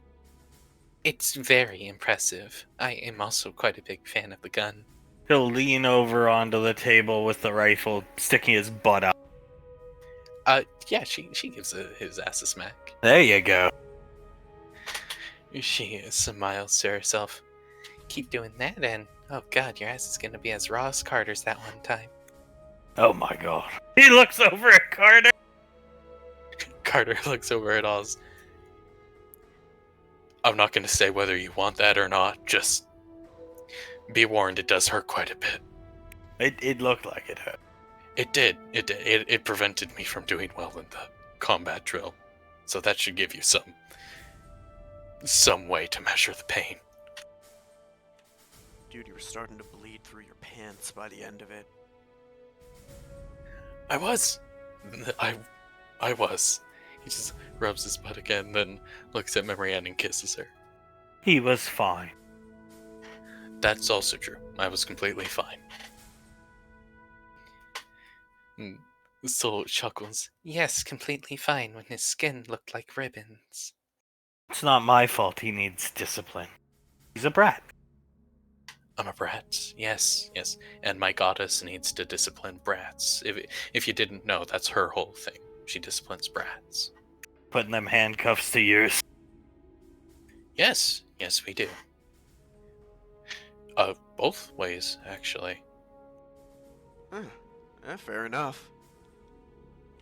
I mean, I guess there are worse ways to spend an afternoon. When he's been a good boy, I let him slip them on me. He nods to himself. And that's why I try to be the best boy for you possible, love of my life. He turns around, hands on both of her hips, gives her a very passionate kiss. They kiss as Benny. Here's another memory anniversary copyright. This is for a giant. What? He's looking at it. She tilts her head. Giant bolt in Times Square? Oh, wow. Oh, starts laughing, but he's trying to hide it. Don't you? She puts a hand on her the forehead of her mask. Don't they only do that sort of thing for New Year's and stuff? Colt coming over. Look, it says right there. The memory anniversary tonight on Fox. Lass starts to laugh. Oh my god, is that why he's renaming all of them to Fox? Strange. Holding Soul in his arms. I think he's gonna broadcast their wedding. Oh god. That's just a touch worse than their anniversary. Oh, that would be awesome. We'll all be on TV. Soul starts to laugh. Oh my god, we will! We're not gonna tell Carter about this, right? Colt, no. No. Kissing her on the cheek, holding it there, as Benny's pages through, and then Colt, stop! Stops kissing her, go back. They're busy kissing over here, Marianne and Carter. What is that? Benny zooms in on it. It's a patent for a golden bathroom. The saint's likeness patented gold. What? Elizabeth stares at it. You don't think that's for Ricky, is it? Ricky, what size do you wear in, like, bathrobes? Large, extra large? Depends on the brand. Mostly large. If it's one of the ones that fits tighter, extra large. What is that? Extra large. Alright, thank you. She looks back at it. Oh yeah, that's it for Ricky. Golden umpire's mask. Diamond inlaid. Look at it. He's got the plans for the mask. So, That mask is worth eight. I can't even. Any 800 million credit. So, looking through the paperwork on Benny's screen. Oh my god. We're gonna be able to call Ricky the Golden Saint. The Gilded Saint. He starts chuckling. Elizabeth starts to laugh. And he's gonna appear on TV like that. I guess he'll be. This Saint guy was at your parents' wedding, right? Wasn't he there holding the pipe up in the air when they walked down the Watertown aisle, if you will? Yeah. I'm pretty sure he was there for all of their weddings. And all of he's tradition. On Ice he said it's a tradition. He was at all of them, but not anymore because he was dead. Looks over at Ricky. We have to be there for his I don't know. Well, what do you call that? Coronation? Coronation of being a saint. He starts chuckling, looking at Ricky. Soul starts to laugh. We are going to be there. We'll probably be the only people in the crowd. Man, I wonder if we can get Frederick to let us have some of his party poppers. Colt, I think that can be arranged. Especially given he'll start talking louder. How well you framed Frederick, and Frederick complimented your shooting style, honey. Kissing Soul on the nose. Oh, it wasn't anything special. I took a lot of cues from Grandma, and the advice she gave was really helpful. Is that movie worth seeing? You think? I'd like to. Frederick as the star is concerning. In Rainfalls 11, he was god awful. Yeah, it's worth seeing. And you'll get whiplash from some of the acting, huh, guys? Soul looks at Bash. If you want to see the best acting you have ever seen, Bash, you want to go see that movie. Yeah, too right. Oz reloading his gun. And if you want to see the worst accent you've ever seen, you want to see the movie. Huh? Bash looks confused. Carter looks over at Bash. It brought a tear to my father's eye. Wait, the acting or the accent? The acting. Okay. Or maybe it was both. I'm not really sure. It was a god-awful accent. Whose accent? JJ's. Carter did a refined British accent that was quite arousing, if you will. Bash. Oh! And JJ did the fucking fat Italian guy that Sam likes. Yeah, the Brooklyn Nine-Nine JJ. Yikes. Okay, well, I don't think that's good for his chances to get an Oscar, but if he's not out to get one, then whatever. Lash shakes her head. Well, he's gonna be at one of the ceremonies, most definitely. I would venture a guess the nominee for the Razzies this season. I think the rest of the field's a race for second place, man. What did he say when he punched Zap? Wabam or something like that? Gabagool. Got Gaba. Oh, the luncheon meat, the spice. That was actually. He snaps his fingers. Very good, love. Mama Lan had some. It was, wasn't it? I wonder how it would taste just on like a classic Italian sandwich.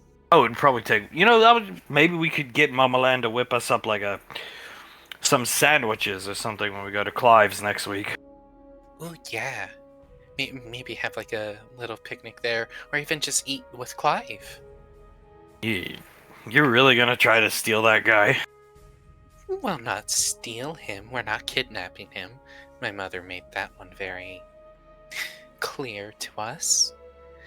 But we're gonna at least try to get him to the lane, yeah? Oh, okay. She smiles. Oh, maybe we should make a sandwich for him. I don't know if he'll be able to bite it. Brienne starts laughing. I'm not sure either. Honestly, I don't know how bro eats. Oh, God. Oz pulling up a picture. Oh, holy crap. Yeah, I mean, I figure that's gonna be me in like 45 years. Bash shrug. Soul shakes her head. No, I'm pretty sure you're gonna look a lot better than that, Bash. Oh, there he is. See the picture be pulled up by Oz. Laz looking at him. I'm pretty sure, don't quote me on this, I haven't like asked him or anything, but I'm pretty sure he drinks mostly like shakes or blended up food and beer, like a lot of cider. Cider's his favorite. Sounds like a job for Aunt Icy. Yeah, she's most definitely capable of fixing his teeth. We can ask him to ask her or just ask her for him. Then we give him the gabagool. I still can't believe he said that when he punched Zap. Carter shakes his head. It was the hardest thing in the world not to start laughing when he said a gabagool and stage punched him, but punched Zap in the face. Krellin's acting is difficult to stay focused around. I know he had few lines, but just the no, Cap, no, the monotone broken English delivery always got me as a child. Yeah, it's probably part of why they're so good at their children's stuff. Like a calming voice, do you mean? Well, that and the way he says stuff, it probably makes kids laugh. I remember it made me laugh when I was that age. Oh, you know what? Yeah, that's true. A lot of kids who watch like Transformers or Samuel the Science Guy, they're probably just watching to laugh at the goofy characters on screen. This party coming over here, get rid of this. Colt, I actually think Transformers is actually pretty good shit. I mean, I'd say so. You gotta cut out the awkward minute of dead air whenever they transform, and you probably have something pretty decent. We watch new episodes every morning. The new episodes every morning. So nods. They are very entertaining. My favorite is like when Fledwick would say something like, I don't know, Samuel, punch me, or something like that. That's always like my favorite part. Quellen, you're supposed to stop me. Oh my god, that's like from the most recent episode. It is hilarious. You guys should watch it. Uncle Scar gets, I think he actually gets punched. Yes, Carter and I watched it while high. Carter starts to laugh very loudly. His knees buckled. He got knocked out immediately. It was awesome. Okay, I gotta see this. It's on the streaming service. He's gonna start typing away trying to find the episode. Episode 1, Ricardo. It's the pilot episode. Oh my. He's gonna click on it and fast forward looking for that point on the bar. He sees. He's gonna click it, watch it forever, put his wrist computer up so people could see. Sees Scar getting punched. Oh shit, he didn't get punched. That's a fucking hook, man. Benny, yeah. Me and Elizabeth thought it was like just a really good like fake at first. Then we rewatched it back, and yeah. Eventually, you could see him like start to roll off the stage. I think that's the funniest part for me. My favorite part is Samuel just staring down at his fist as Frederick looks shocked. That's like perfect form, too. Jesus. See, He okay? Like, his jaw okay? Oh, yes, he's fine. Samuel probably felt very bad about that. But it definitely made for good television, I would say. It's fitting for the character of Starscream, but Starscream. They just chose the worst character for Scar to play. He's a lot more like a Megatron or an Optimus or. I think he'd make a good Optimus. Colt, yeah, I agree. Better than Samuel. At least you can understand Scott. Yeah, I think he'd make a good one. He's got that, I guess, poise, I guess is the word. You know, the way he stands, the way he carries himself, it fits. That and his low voice would really fit him. Yeah, he's got the opposite voice of the Starscream in the other shows, right? Yeah, 100%. Wonder why they didn't give him the role of Optimus then. Oh, I don't think there's much thought put into casting. These are the people who cast Samuel the Science Guy. Good point. So nods. Yeah, not a whole lot of thought. They probably just picked a character out of a hat and said, Scar, play him. And they asked him to play Starscream. Now that I think about it, didn't they have Samuel as the narrator for like 3 of their shows? Oh god. I'm making fun of them, but those guys are actually pretty cool. They're just something else. You think they're cool now? They're filming their survival show today. They're actually going through with that. Damn. Memrian nods her head while stroking with hands through Carter's hair. You got someone watching them, right? Because, no, I'd be scared one of them will trip in the lake. Zanzibar. Good idea. That Drake's cool, man. He's an excellent chaperone.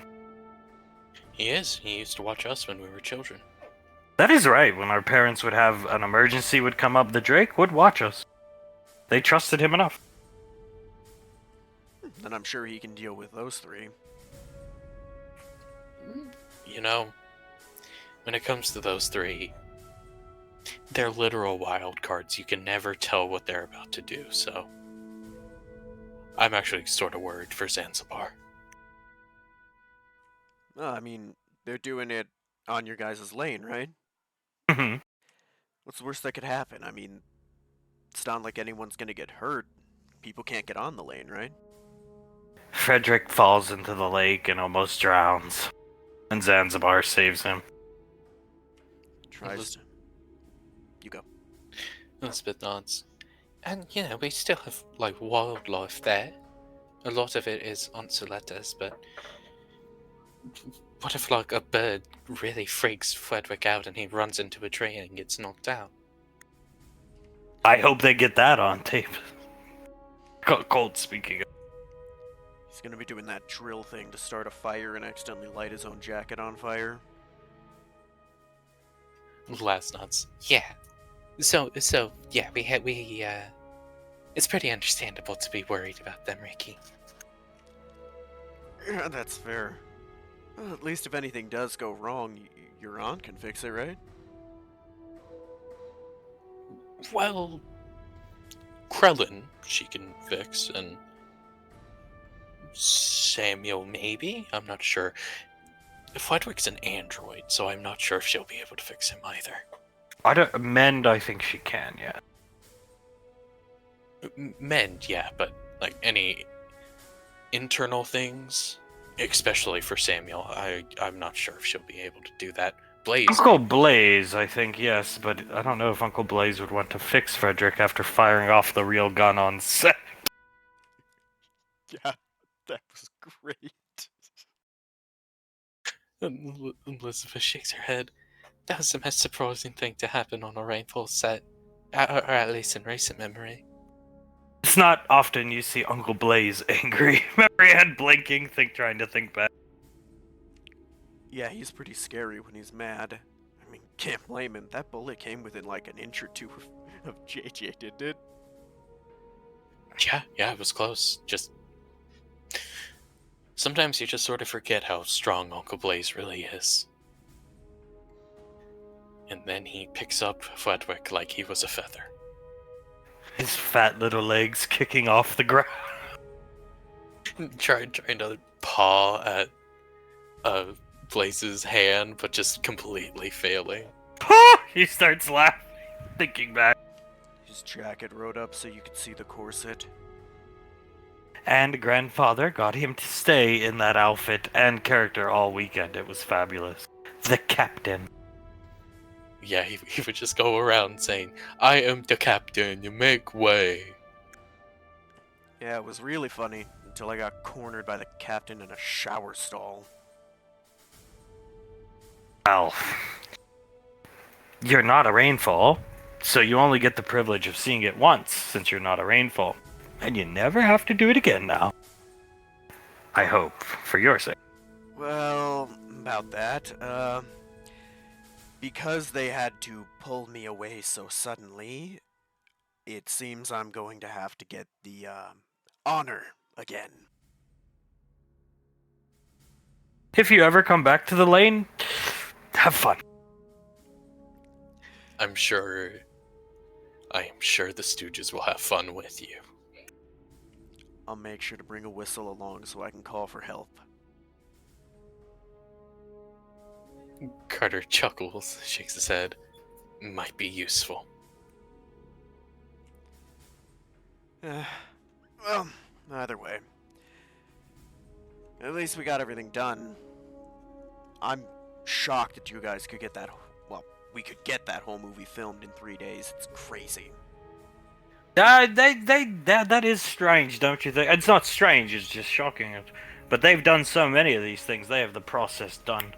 And you don't have to build sets, you just have somebody snap their finger and make the image of the set there. And they can even interact with it, it's crazy, so, yeah. So nods. The Rainfalls have it down to a science at this point. That and everyone knows exactly what they have to do. We get it done and then have a fun time after we get off work, do it again in the morning, and basically bada bing bada boom, you have a movie. When you're a child and it's like, you see them movies and you start to become a fan of them and it's like, God, they put these out so quick, they must have millions of people working for them, and it's just like, like 35 people. Yeah, it's insane, and on top of that, you're putting them out that quick, but with the quality of them, it is crazy. Elizabeth nods. I never really thought about it that way. I just, sort of found it normal that we would get movies done that quickly and then move on to the next one.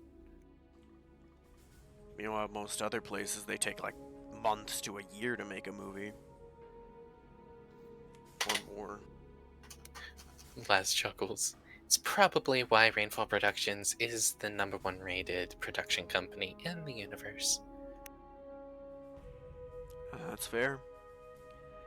I mean, you also got some pretty prolific and reward-heavy actors, I guess. I can't remember the word. Award? Yeah, your actors got a ton of awards, is what I meant. Yeah. I can't remember the word. Acclaimed. That's the one, thank you. I mean, you guys across your production company probably got the record for Oscars. Well, I don't think Granddad ever wanted to be an actor. Or the Colonel. But when Grandma and... she chuckles. Pequod tell them to do something, they do their best. Carter nods that they do. Do you guys think that Frederick, Krellin, and Samuel think all of Davine's movies are like really bad because they won Oscars instead of Razzies? I don't know, we should ask them. They're just so hard to nail down. They're always doing something, and they're always busy. And Frederick, when I was young, Frederick would be very gentle. They were always gentle with me, but as I aged and I would go to see him, he would say things like, "Too busy right now. Leave me alone, Memwian." Carter starts to laugh. That is like always the thing he says. Too busy right now. Maybe next time we see him, we'll see him running down the hallway in slow motion again. Spending their time out in the woods. Soul shakes her head. Oh, something bad is gonna happen. He's gonna dig a pitfall trap and then accidentally walk into his own trap. Huh? His wrist computer beeps. Alright, well, I'm glad we accomplished something today. Oz got to pull his rifle out, and Laz shot her pistol, 4 times? Yes, sir. Yes, 4 times. Good! Wonderful. Up to Gateway. Maine is ready for you guys. Yes, sir. I'll be up later, Ricky. I'm not coming now. I have paperwork I gotta do. Nah, you're good, man. Whenever you're ready, give me the ring and I'll get up to the kill house area, sir. Copy that. Alright, love. Picking Laz up. Let's go. Come on, kids. We have to drop this weapon off at the ship, and then we'll go. She nods. Lead the way, my love. And they will. Make their way to Gateway, as flashing to Tommy Restaurant, Towns behind the bar with Tommy. Hand me that plate! Towns hands him a plate. As down here, waiting for dinner. Pequod, okay, Ash, holding Julius's hand. Tell us about your vacation. Oh, you want to know about that? Well... Starts laughing immediately. Sasha, oh. Well, before I start, how much have Sasha and Saris told you? Nothing. Saris holds her hand up. Sasha, nothing. Your squad, on the other hand, told Nicole you were as pale as a ghost when they saw you. Well, I guess we could start at the beginning. I arrived at the airport and seemed pretty normal. TV's giving us some issues, but who cares, right? And then we got to the apartment I was to be staying at, and nothing turned on. Couldn't call Saris, it was bothering me, so we went to drive back, and we had an encounter on the road with a woman who was speaking, I think it's Spanish? I couldn't tell. I think she wanted help. We were in a 2-seater car, so I told her we'd be back with it, and left her. And that's when she started chasing the car and almost keeping up with it. Speaking of which, Tommy, you gotta make sure to get the translation circuits all right in those robots next time, please. As next call on the eye open, I will prepare as if fucking autistic motherfucker's going to attack. Stop! She starts to Zanes, I'm sorry. Forgive me, Jesus, please. He blesses himself setting down club sandwiches. There you go, Julius. Ranger General. She smiles and takes it. There you go. No blood in this one. Giving Saris one and one to Ash. Saris. Julius is laughing so hard he's crying at this Jesus, point. please forgive me. Does he blesses himself again? Pounce, I've made the same mistake. As have I. Well, Tommy beat me to the next fun part of the story.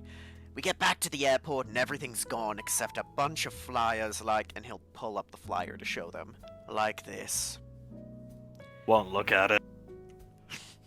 Don't want to look at it, ma'am? Nope. She just starts sipping her coffee Yuri is pouring for her.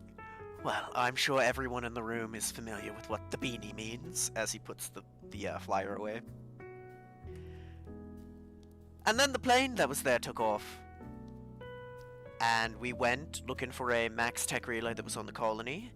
Stopped by a beach because I saw a shipwreck and wanted to see if anyone was alive. That's when the plane crashed into the beach in front of us, and the lady from before used a chainsaw to cut her way out and started singing creepily while walking at me with the chainsaw. A fucking chainsaw! Yeah, chainsaw. You know, I'm surprised I've been chased with a chainsaw by 3 crazy people in my life. Malcolm, this woman, Pequod, who's the third? Denaria at one point. Julius taught me how to use a chainsaw. Julian starts to laugh. Just for reference, I never did teach her how to use a chainsaw. I'm blessed that you didn't, because she dropped it on the floor while running and nearly cut her leg off. But that lady chased us all the way to the relay station. Chased us 5 miles down the trail, the forest, in the rain, and caught up with us just in time to cut up the butler droid, and then took 3 shots from my squad to put down. Sasha, inhaling through her teeth, continued. 2 in the legs, and it finally took a shot to the head to put her down, and at that point I was in belief that she'd get back up again. Motherfucker! Tommy reaching around his pockets. Fucking lady who work at our port for me, give me one of these fucking flowers. Julius, I want this motherfucker dealt with. He's waving. Sasha, put it away! Alright. We on good terms now. Ha ha ha. I'm sure you are. Yes, he's in our bingo book. We'll get him, ma'am. Nick Sama Ben Autiste. Sasha, it sounds like the perfect job for Ricky and the rest of the kids. Yes, Julius? I think so. Just we'll need to do some digging on them, get their location and everything, and we'll send the kids on their merry way. Towns, I'm currently working on it as Pequod. May I have that flyer playing card? Here you go. Just inspecting it, hiding it from Sasha. Look at his beard. Julius leans over the table. With the other ones that we killed, the Altizanes, all their beards were real, right? At least this guy isn't fat, like Kim Ash. What's his name, Ash? I believe it was Nick Jong-un. Twinkie. Yes, the Twinkie. The dude had... You know one of those McMansions, the needlessly expensive and gaudy ones? Yeah. Pequod speaking. He had commandeered the one that I guess the richest person on that colony lived in and was staying there.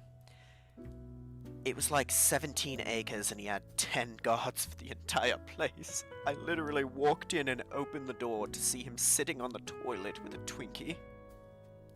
Towns, and then there's the other one. If we take those 2 out, I'm pretty sure that's all of them. So I should Nick Dom, Nick, more coffee. Pouring her more coffee. Towns, Nick Dom, Nick Dom Autisane. That's the first time I'm seeing that propaganda. Rather nice. At least this one, at least Nick Dom's beard seems like pretty good compared to Nick Sama. But Nick Sama looks like he's got pubes all over his face. He looked like me when I had facial hair. For real, squinting at the picture, I'm keeping this for my personal collection. Ranger General. Sasha, please do. Maybe frame it, might be worth something someday. John Un. Nick John Un. Fucking Twinkie.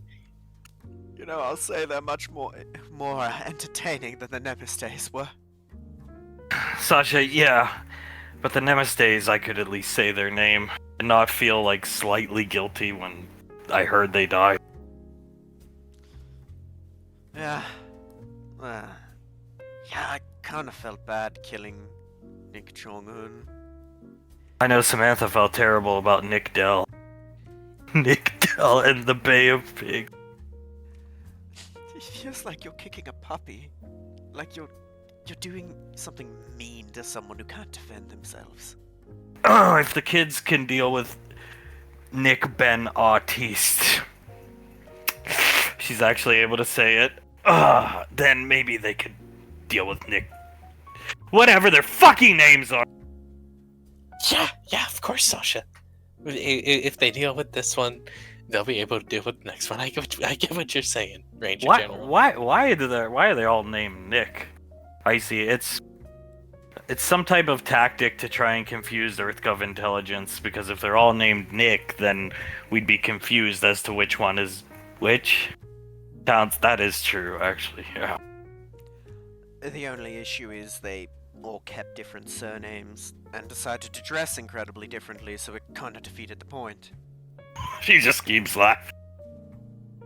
It does sort of defeat the point when one of them is Nick Jong-un, and then there's also Nick Dell. Like, how how can you confuse those two names? Yeah, or, points to the card she still has when one of them has pubes on his face and the other looks well kept. Pequod, not that. This. Pulling up a picture. Boom. Right here on her wrist computer. Jeez, where did you get that? So I had Nicole do some digging. Apparently this woman's name was Amelia Vasquez. Oh. Do you know what she was the president of? No, I don't. The Asherion Valorius fan club. Terrace, I remember that! When you guys were on the Majestic, there was like a website, the Asherion Valorius fan club. I remember that. Oh, Jesus, so do I. I remember Globnock seeing the letter and then ripping it up, picked it up, and it said something like Asherion Valorius fan club. I see she owned the largest collection of Ash memorabilia. And since she lived so far out on the frontier, she was paying like way more for our Rainfall merchandise than people in Earth of Space have to. Secondhand market people eating her club sandwich. Oh, God. She was your biggest fan. She starts laughing. Julia starts to laugh. Pequod in body size and spirit. Oh, God. That's why she was carrying the action figure. I remember this woman. I have some run-ins with her. She was always asking me for autographs from you. Oh, this poor lady. She was nurse at retirement home there. Not too far from house I'd set you and Cyrus up for where you never got to go to. Oh, God. And I left her behind and then got her killed. That's why she was coming after you, I think, her childhood hero. Her childhood hero abandoned her. Well, I have car. I did not think he would need to be transporting large Spanish woman. I get him sports car with only 2 seats. I haven't felt this bad about killing someone in a long, long time. That explains a lot. Sarah's looking at the picture. No, it does, but it doesn't explain how the fuck she survived a plane crash. Rage. Pequod looking at the picture.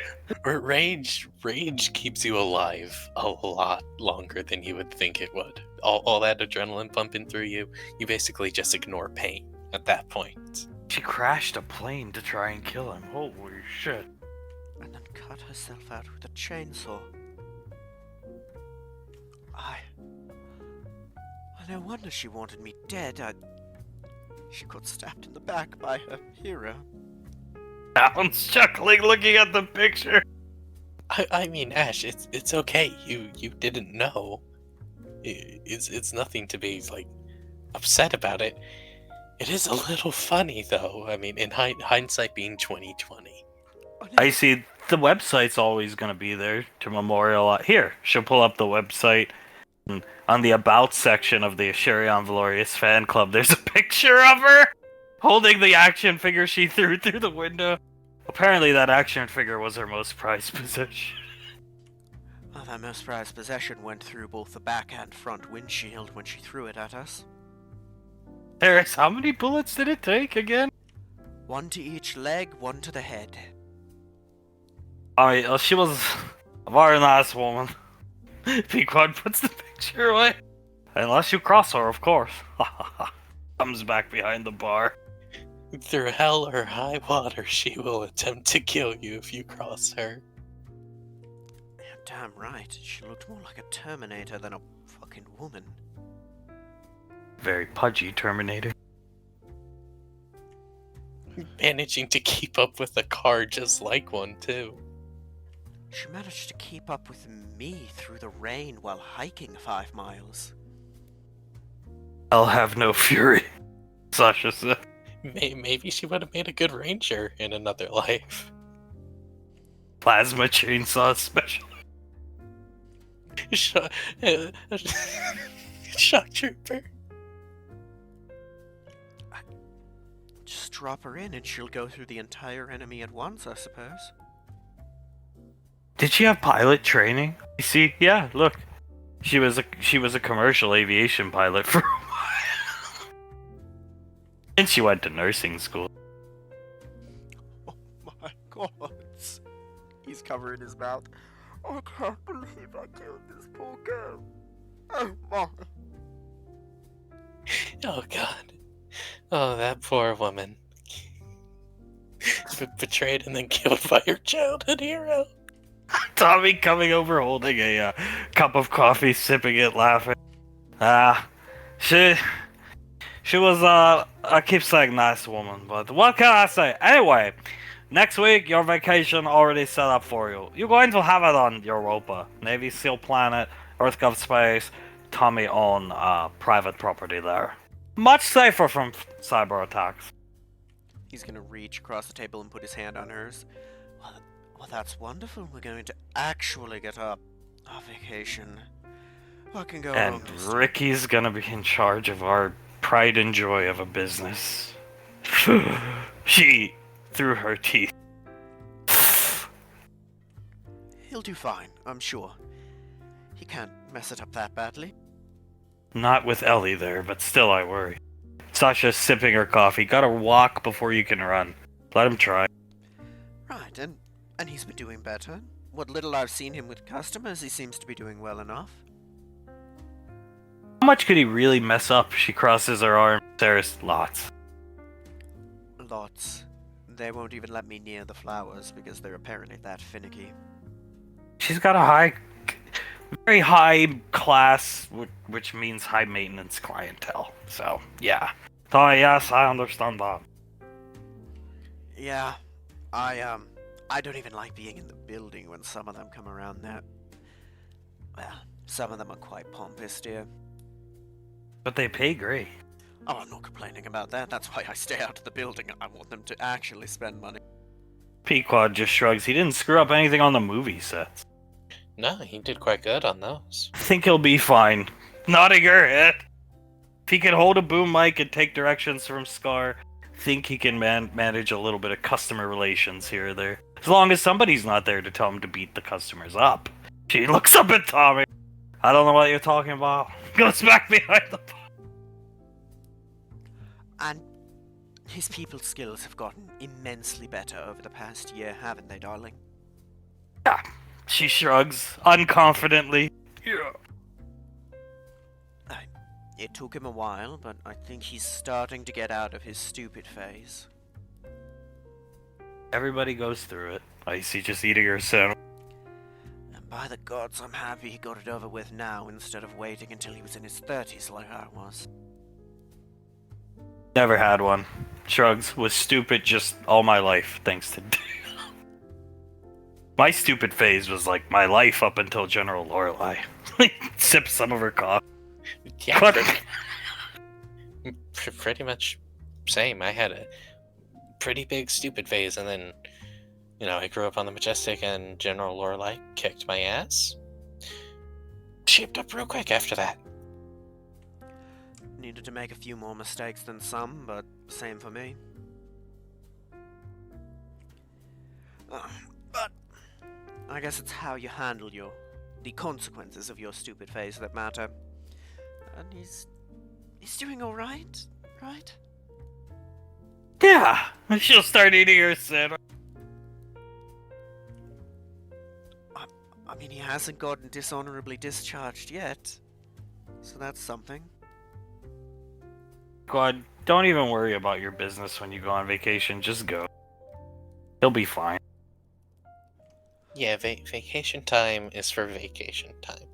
It's the time where you can just put all the real world worries behind and just have a good time, relax. You can deal with anything that comes up when you get home the next however long you guys are going to be staying. Exactly. It should be a nice time. We'll get to just focus on each other and nothing else for the first time in years. And even if he does mess it up, It's the place endorsed by the Primarch. We'll be fine, darling. Pequod nods her head. Yeah. And then hopefully by the time the vacation's over, we have some intel on Ben Autiste, and the kids can go take care of him. Yeah, and we can call that a rite of passage for them, eh? They can't kill a Nemiste, so they'll have to kill another higher up at the UIR. Hey, man. Oh, man. You beat me to it. He sounded bored at his own death. That is, Pequod Speaks Up, our best-selling comic book of all time, The Siege of the Comic Shop. Pequod shrugs, holding Jaleesa's hand. It made us a lot of money. You know, I've gotten recognized from that comic more than I have for my actual military career. It's only like 10 pages, too. Well, I'm pretty sure Soul said something about that being Colt's favorite old comic book as well. Icy and the crazy Spanish lady who idolized Ash had a graded Gem Mint Beckett 10 of it. Oh, God. It is autographed by Ash, too. One of the ones Ash autographed when we sent them years ago to Ash's house, and autographed them when we auctioned them off to charity. Please tell me it was hanging on her wall. Icy, look at the site with a wrist computer up a big wall of pictures and merchandise of Ash. Oh, no. There it is, see? Sasha, oh, that woman did truly idolize. Wait a minute, he's gonna look closer. Closer. Oh my God, that's a bedroom.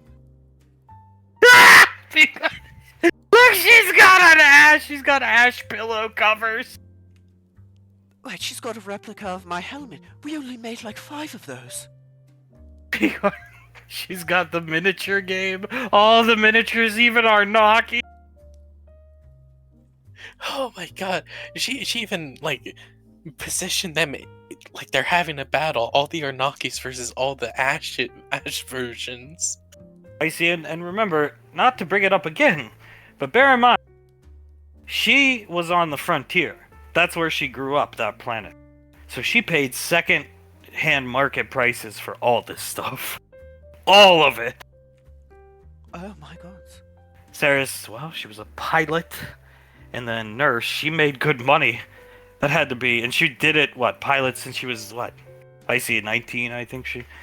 Oh my God. She probably spent millions on that collection. Pequod, I just at a glance because she's going through the site on her wrist computer, it's at least 3 million credits, the collection. Nowadays, yeah, at least 3 million. That's probably lowballing, honestly. Oh yeah, because there's tons of out-of-production stuff here. Holy shit, she's looking through all... I think this is the biggest super fan of any of us we have ever met. So, you know what, Ash, for that, congratulations. Julie's taught me how to collect Ash merchandise. You just like doing that voice, don't you, Nicole? Sasha laughs.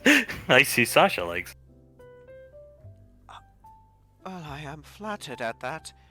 And, oh my goodness, she has the Blaze series replica of Shatter. Oh my. You're lucky she didn't have a real Shatter. Oh yeah, if she had a real Shatter, you'd be dead, my friend. It's a good thing it's one of a kind. Yeah, good thing it is. Oh my God. Went from my biggest fan to I think the person in any universe who despised me the most. I think she hated you more than anybody on the Majestic, or anybody in the Colts, or anyone that you've ever fought before. Gave Tewaz and Malcolm a run for their money at least. Town sitting on Sasha's lap. Malcolm would have given up once the 5-mile hike started. My newest ally! Oh God, so if she's his ally, then I'm fucked. Yeah, I think you would be. Someone finally proficient with chainsaws is running after you now. Yeah, it'll do more than just cut me this time. I think she would have cut me in half. You know, she was mysteriously agile too. She ran faster than I've seen some rangers run. Given her size, Sarah's looking at the picture of her. That's kind of freaky. I'm telling you guys, anger will do something crazy to you. You know what? For all we know, she had like a connection to Key that she didn't even know about, and seeing her childhood hero leave her behind probably just triggered something in her. I watched her jump over a 10-foot stream without ever touching the water. It was almost otherworldly. So yeah, I think you're right. Who knows? Nobody could ever say for sure, especially now. But it. All I'm saying is rage can do something to you. Sasha, imagine the colony was starting to destabilize, computer systems going down, water systems, television, internet. I don't know how she ended up there out on that road. We'll never know. She's out there probably at the lowest, scaredest point of her life. A car pulls up, the window rolls down, and you see your childhood hero, and then he drives off. Well, you're begging him for help. Sarah starts Pequod, and he really drives off, and there's a robot in the passenger seat, and he doesn't make the robot leave. That would have been a good thing to do. Fuck. You see, Asharion Valorius, your hero, driving off. Well, if she could have did you at least tell her you were gonna come back for her ICC? Multiple times. I told her multiple times, we will be back, just wait, we're getting help. AC shrugs. I don't think she really understood a lot of English. Looking here, because I mean the whole website's in Spanish, so. No, I don't think she did either. Just, if I'd only gotten through to her, a ranger dropship would have been there to pick her up like 2 hours, 2, 3, 4 hours later. Pequod. If you put her on the back of the car, you might have blown out your back tires, so. If I put her on the back of the car, I think we would have broken an axle. I see, that's mean. But true. He was a big girl. Yeah, built of sheer muscle if what I saw was true. Don't even think she needed the chainsaw, she could have just torn me apart with her hands. I think if she had gotten her hands on you, it's what she probably would have done. Either way, it is what it is, Sarah. Or, I'm sorry, Sasha's sipping her coffee. Right, now what's the old Rainfall saying? Oh well? Oh well. Pequod said. Julia's scrolling through it. Oh god. The caption to this picture is Miherara Asharian Valorius. And it's just a picture of you in your ranger armor, man. Pequod, look, scroll down more. There's a picture of her with Ash dressed as Apollo Creed. Oh my god, she was. I did take a picture with her. Malhu made me do a meet and greet on the colony ahead of the filming. Oh my god, I forgot about that. I see. Oh, that hurts. She's the one who made me sign her pilot's hat while she was wearing it. Now, did you ever think that girl would be your greatest enemy in the past 20 years, Ash? No! Gods, if I knew we could have just won fights by pissing her off, I would have told her that what the cult was and just sent her after it. It would have saved us a lot of trouble. Sarah, what is there like a memorial or something to the people who lost their lives on this colony during this cyber attack? I mean, one being built near our port. Sarah, we'll send flowers. Yeah. Maybe we'll start a charity in her name. Sarah, yeah, we'll at least send flowers. Yeah, it'd work. Well, out of morbid curiosity, what's going to happen to her collection now that she's passed on? Tommy, well, she rent off me. It's my collection now. She rent off me, can't pay rent, I take collection. Well, congratulations, Tommy. Your You're in ownership of the biggest Charion Valorious collection in the universe. Going to piece it out slowly over time, have this jackass gestures to Yuri, do it, sell the stuff. Help fund Carter Memorial wedding. That's a good plan. Oh my. Can I have the pilot's hat? Absolutely, yeah, of course. I have most of it here on Gateway. You can have it. Good, I think it's for the best that I keep at least something. Right, dear? Yeah. Tommy, she have no next of kin, so I just take collection. Well, I'm not going to leave it there. Carter Memorial wedding will be funded at least some small portion. Maybe the silverware. Wait, that would only fund the silverware. How much are you spending, Tommy?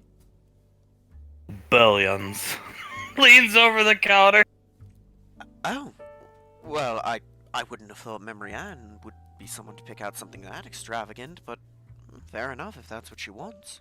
Oh, you will see it be broadcast everywhere. Oh, you're nagging up at those deals with all the networks then? Already done. Have Elizabeth and Benny working on the final paperwork. The memory anniversary. He called sandwich in her mouth. The memory anniversary, Tommy.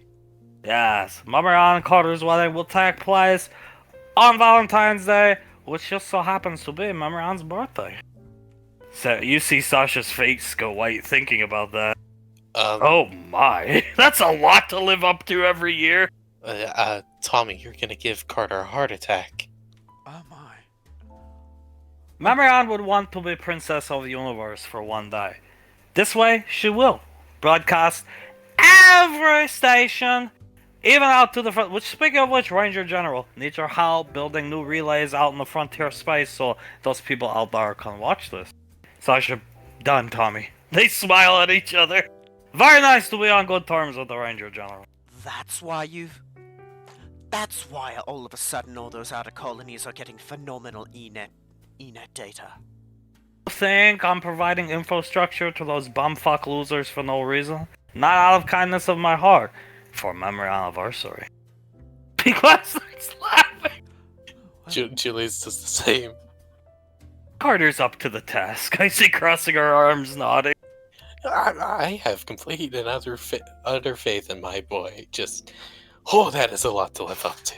Oh yes, poor boy. He's gonna lose his hair worrying about that day. Every year he's got to find a way to top the previous. Tommy, it's his problem after that. I'll just take care of the wedding, seriously. Well, Tommy, if it's a consolation for some more of the money you spent, you're treated as a saint in the outer colonies now. Ah, that's good. Already have Ricky's golden saint robe ready. Golden Saint robe? 24 karat, working on the pipe, shitty golden shoes. It will be magnificent. Ricardo's going to be, the saint for their wedding. Hopefully for all of them. He shrugs! Is he going to be wearing the Golden Saint attire for all of them? Just my Alan Carter's. He'll be normal saint attire like your wedding with Pequod or Nicole's with Banksy. You're just gonna have him nodding with a smile like the saint? Well, have to put up the pipe when they walk down the aisle and leave. And he will accompany Carter up to the altar. She starts laughing. Just walking him up to the altar, and then is he like gonna stand next to him like he did at our wedding? Oh yes, exactly. And I mean, I don't remember, no father because of tragic events. I think maybe Ricky can walk her up to the aisle because I don't think she wants that. Maybe me or Dad or one of us, Tal, can walk her up the aisle. Fine, that is her choice, but he walks Carter up the aisle, non-negotiable. Sure. I'm sure Carter will have no problem with that. Sorry, my son's taking your place in that tradition, Julius. It's fine. I really don't care.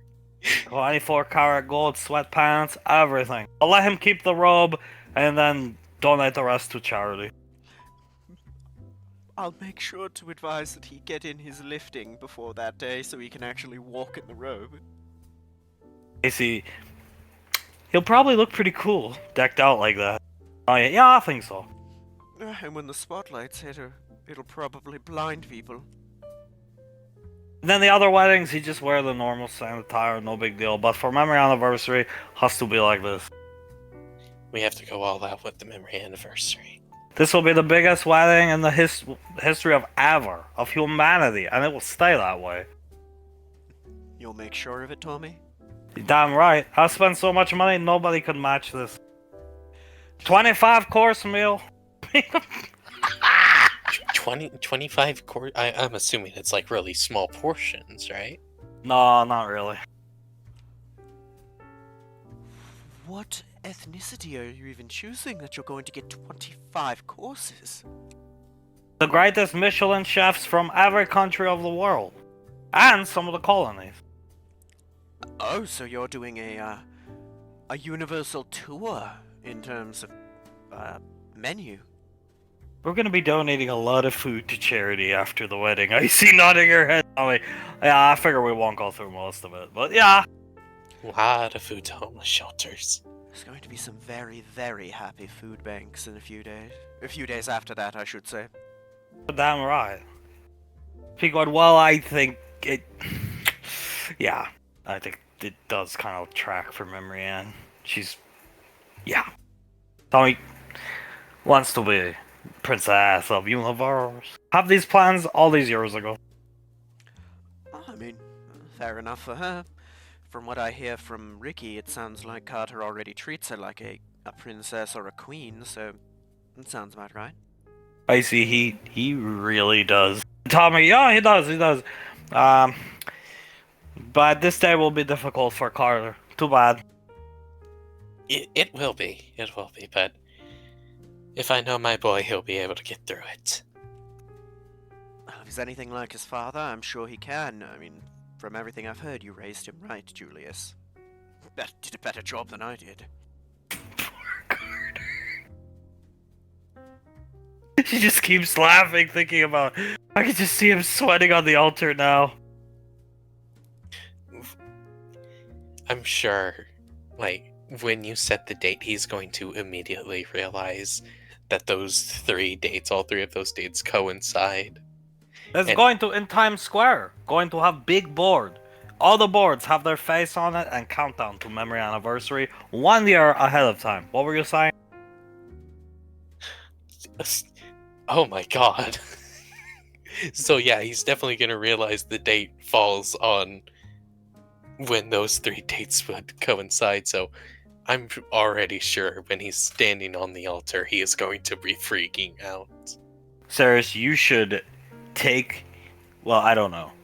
I don't know when you could pull it off, but when the billboard goes live, you should ASAP take him and Memory Ann to New York so he can see the billboard. Tommy, let me take note of that. Good thinking. Typing on his wrist. Very good, and please get me a picture of their faces when it happens.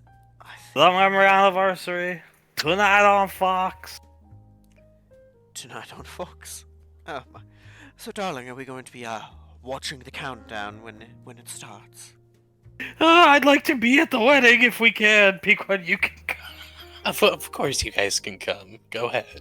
But yeah, we can watch the countdown. We'll, maybe we could get a monitor and put it up in the store somewhere. You know, the countdown. Keep an eye on it in our spare time. We'll have, confetti ready, like it's New Year's. Tasha, yeah, I feel bad for Carter. I thought I was a lot to live up to every year. Don't chuckle. Oh, poor boy. Just watch... Watch, Fate's gonna find some way to tack something else onto that day, just to see if they can make him go more gray than me. Who knows, maybe she get pregnant, you don't know. People crazy these days. Crazy these days. Oh, I'm sure they're going to wait until, after the marriage at the very least. It's going to be the best wedding ever. I do not doubt that for a second, Tommy. With how much you've spent on it and how long you've been planning it, most likely, it is going to be amazing. Just wait for Gateway to be directly above the city in Earth's orbit. Go for it there too. All this pomp and circumstance. Was striving many years to get on the good graces of the Ranger General, needed her help for relays in deep space. Sasha, and currently they're being built. I must ask, what did you do? What did you do to change your mind so much? He helped our children a lot. And maybe I was being a bit of a hard ass. Sasha blinks and sips her coffee. I see. A bit. You shot him for sitting down in my chair, Sasha. That really hurt. She just sips her coffee. RC Crystal go right through my $1,000 suit. Wait, that actually happened? I thought that was just a rumor that some of the Rangers were spreading. It was a 9mm. It went clean in and out. You actually shot poor Tommy. Well, I understand. You have to. I was never in the military. They wouldn't take me because of my eye. Comes over here, rubbing Julius's shoulder. But yeah, I did kind of disrespect Julius, sitting in his seat. He was going to sit down when I sat down. I'll be taking the seat, Julius. That was just a joke. Bad joke. Yeah, that is true. I was about to sit down. I did not expect to hear a gunshot afterwards right next to me. Spilled my orange juice all over my lap. I can imagine. Well, I thought that was just a legend amongst the Rangers. A campfire story. I cannot believe it really happened. How did nobody tell me that how did none of you let me know that actually happened? It's kind of shocking. Pequod. Really, honestly, the only question I had I wasn't present for it, but did you scream Julius's name when she shot you? No. Uh-huh. She just nods her head. Tommy, I have a really weird question for you. Yes, anything for you? When you die in the movies, you scream out my name, Julius. Yes. If you were to actually die, would you scream out my name? Well, yes, I think so, because I would be depending on my best friend Julius to save me. So that's why I do it. Because it's like so does Saris and Icy. I guess it would depend on how I die. I mean, if I die of like heart attack in bed, then yeah, I'll probably scream. Fair enough. If I hear it, I'll try my best to save you. Playing the character, I play good villain. Ha! Flips his hair. Oh, gods, just imagine. Things went more poorly between the two of you. Sasha shot you and you just vaguely hear you yelling, "Jenna!" All the way down on Earth, you hear it. I hear it out on the frontier. Echoing. Yeah, if I was able to hear that, I would definitely save you. I would think something very wrong was happening, which you dying would be very wrong, but even worse than that, like an invasion or something. Well, hopefully I get to play villain in the movie soon again. I'd like to win an Oscar. I'm sure you will, Tommy. From what I've seen, you make a damn good villain. Yeah, it's opposite of Hunk and Julius, always my best, I think. Pequod, yeah, definitely. I think opposite of Carter, I don't think it would work. Carter's just a little too, feminine. Maybe. I don't know. We'd have to see him in the role, right? I'm sure he could do well at it. I would be opposite of him if you want. I'll be opposite of anybody. Just not Frederick. We should make Scar opposite of him in the villain role. For The Rock, that's what they were planning, definitely. But then, Legendary Picture, Rainfall Studio, what the hell? Rainfall Classics, Pequod puts up her fingers, so that'll have to wait. Alright, how did filming go? Ricky said he had a good time, but how did go? Icy went really well. A little rust getting back into the swing of it because we hadn't done it in a while, but it was fun. Everybody seemed to have a really good time. Frederick... she can't finish her sentence. Pequod, Frederick with the right role is really, really good. But it's like this hyper-specific set of circumstances for the role, I think. Yeah, like, he's a very specialized actor, let's say. Oh, so he actually put on something quite nice then. Yeah, I'd say it's Oscar-worthy in my opinion. Got me thinking. I watched some of the scenes Saturday morning. You should look into this movie called The Perfect Storm. The Perfect Storm, I've actually seen that with Clooney, right? Frederick and John Deerhart. Think about it. Sarah's Ashton, I love that movie. Yes, that's the one where they're fishermen and the boat goes down, yes? Come on, George Clooney. Oh my. Imagine him yelling that, darling. That's what I was thinking. Frederick, Tommy points at Ash. I was Clooney, and maybe you'll tell Samantha. Somebody have talk with her. Let JJ actually act instead of do that terrible buffoon accent. Makes Icy start laughing. And JJ play real part. Yeah, no, I think that'd be pretty fun to watch overall. Sasha, I can have a talk with her. If she's the one truly insisting he plays all the roles in that accent. Pequod, she does. Yeah, she does. I'm a bit out of the loop here. What accent is our poor boy JJ using? Play the fucking clip. Somebody has to have something. Icy will play a clip of JJ yelling gabagool. A gabagool! Sounds like Tony Soprano. That was awesome. Oh, it wasn't. It was fucking terrible. And he talked like that for the whole film? For the whole film. He yelled gabagool, Ash, as he hit someone. Samantha gets what Samantha wants. I realized that about her when she was like maybe 11. Towns nods his head, so... yeah. No, he's a good boy for that. I mean, looks at Ceres, the same way here. Ceres gets what Ceres wants, but... Oh, the poor boy is, well, let's just say not getting an Oscar for this.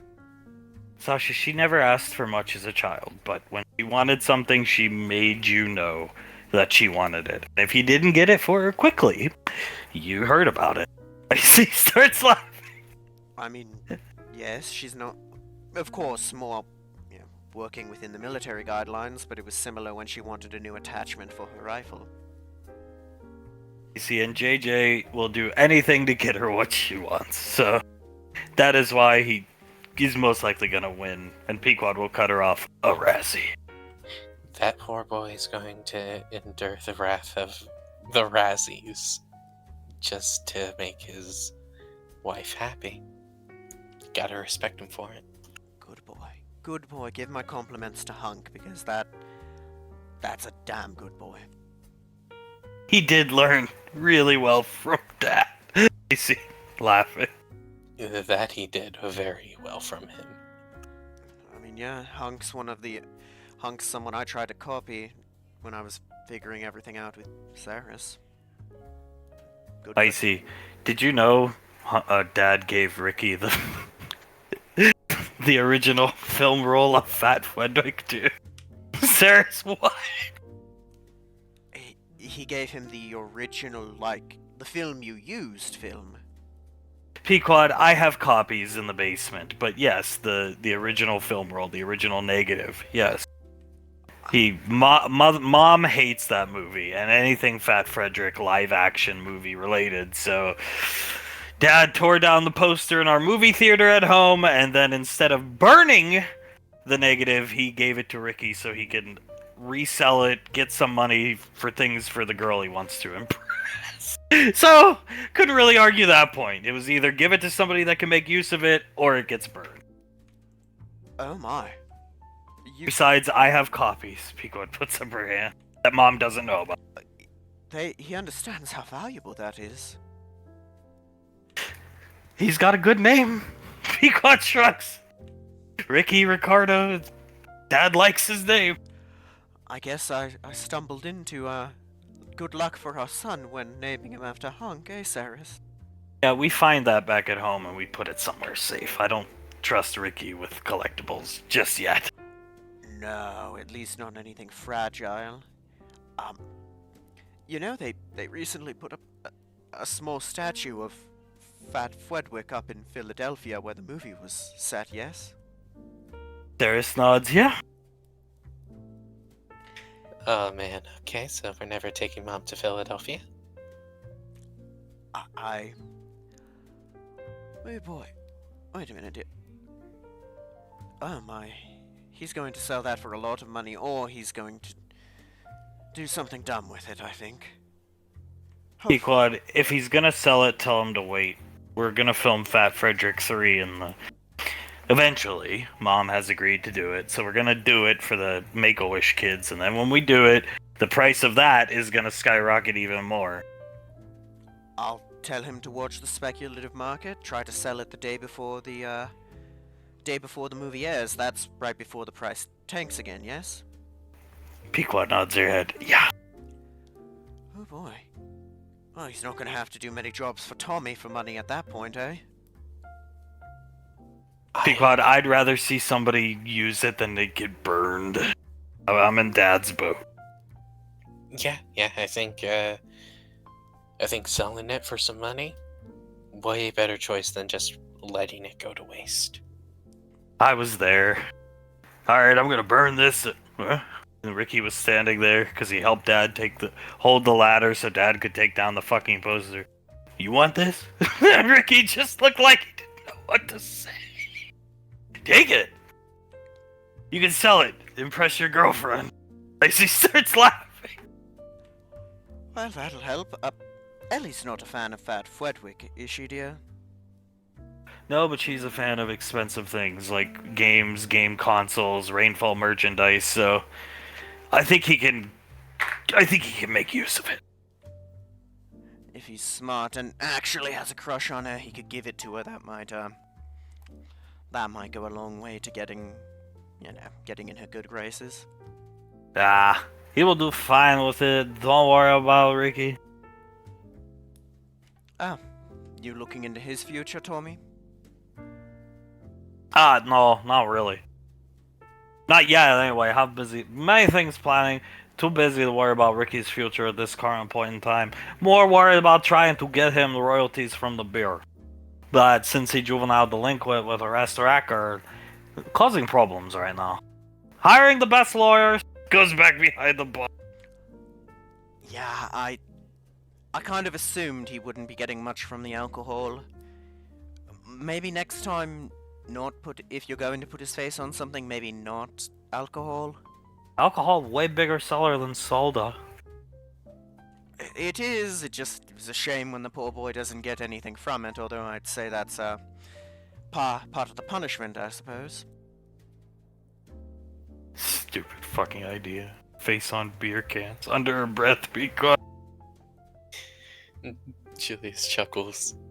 He finishes, gets to the bottom of the Sharon Valorius fan page, and his eyes go sort of wide, and he maneuvers his wrist computer so only Pequod can see it, and the last entry into it just says Villano. Does that say villain? He nods. Yeah, that means villain. Huh? She looks over because Pequod spoke really loud. What's going on? Who's a villain? I see. Ashes. Under her breath. Oh shit, the fat lady called Ash a villain on her blog. It's the last entry.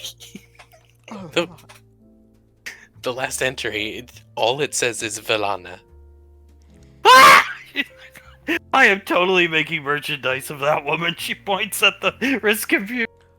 Do it. You have my permission to make evil Ash toys if you want to. No, I just think maybe we'll, donate the proceeds of her merchandise to the colony's citizen.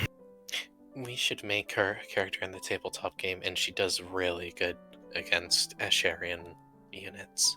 Alright. She starts taking notes. This I can work with. Give her like plasma chainsaws, insane speed, just all of it, all the good stuff.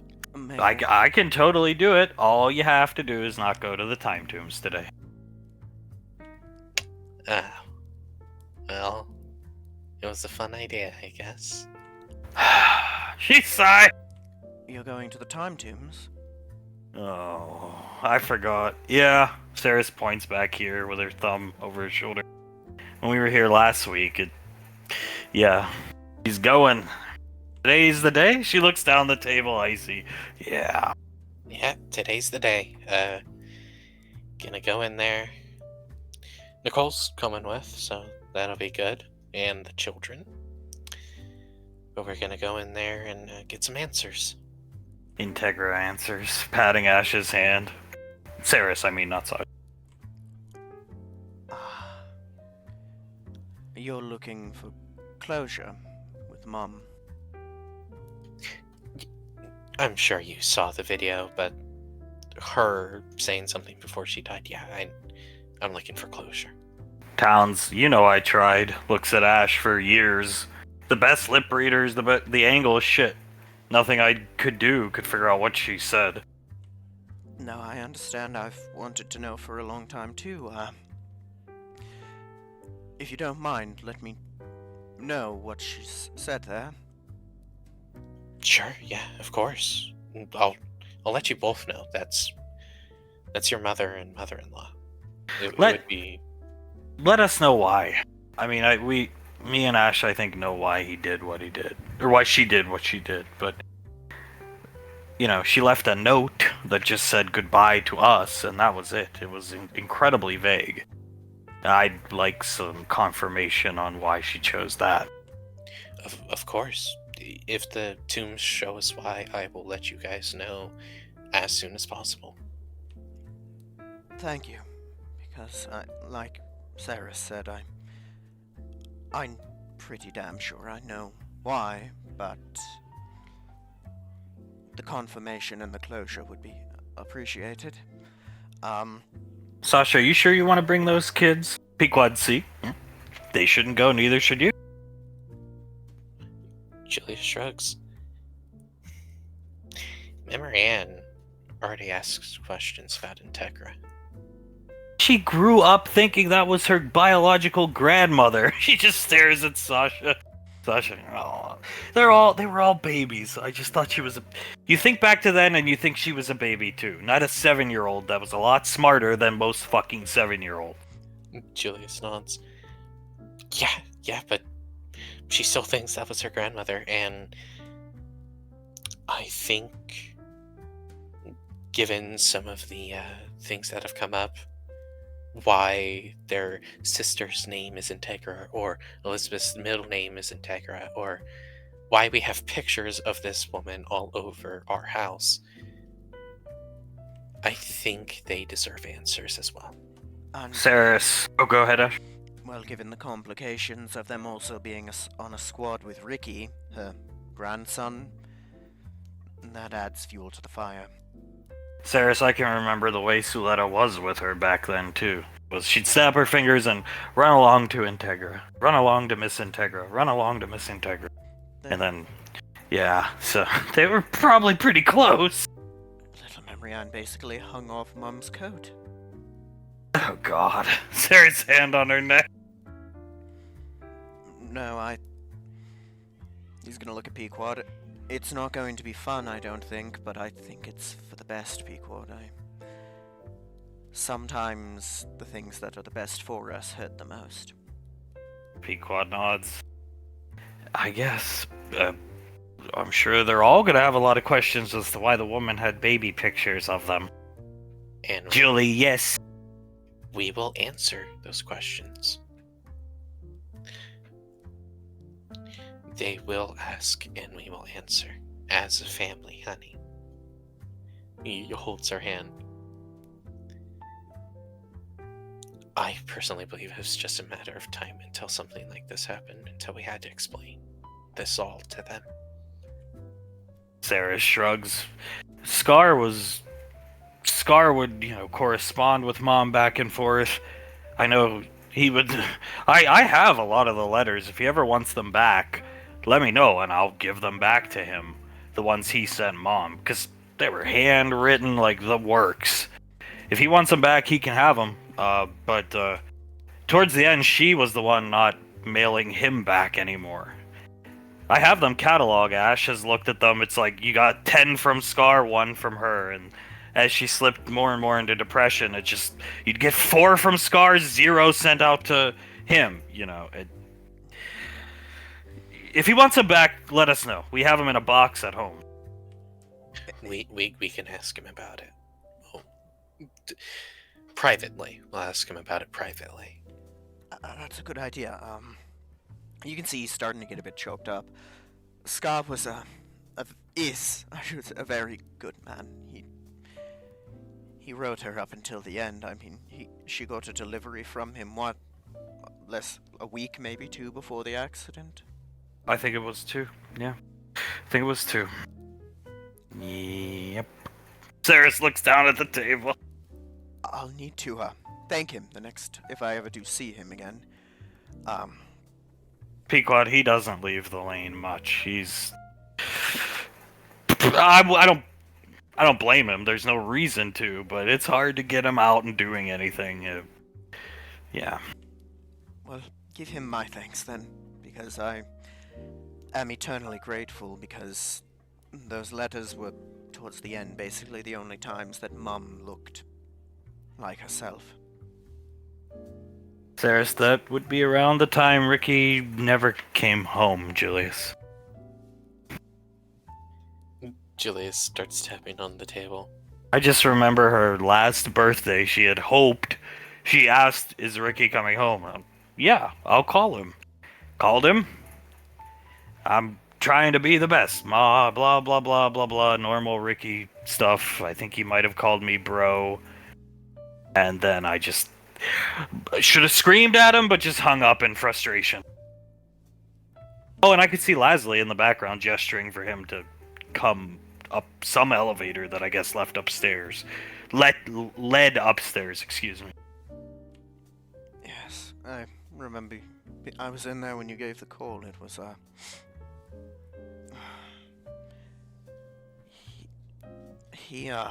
don't even know what to say.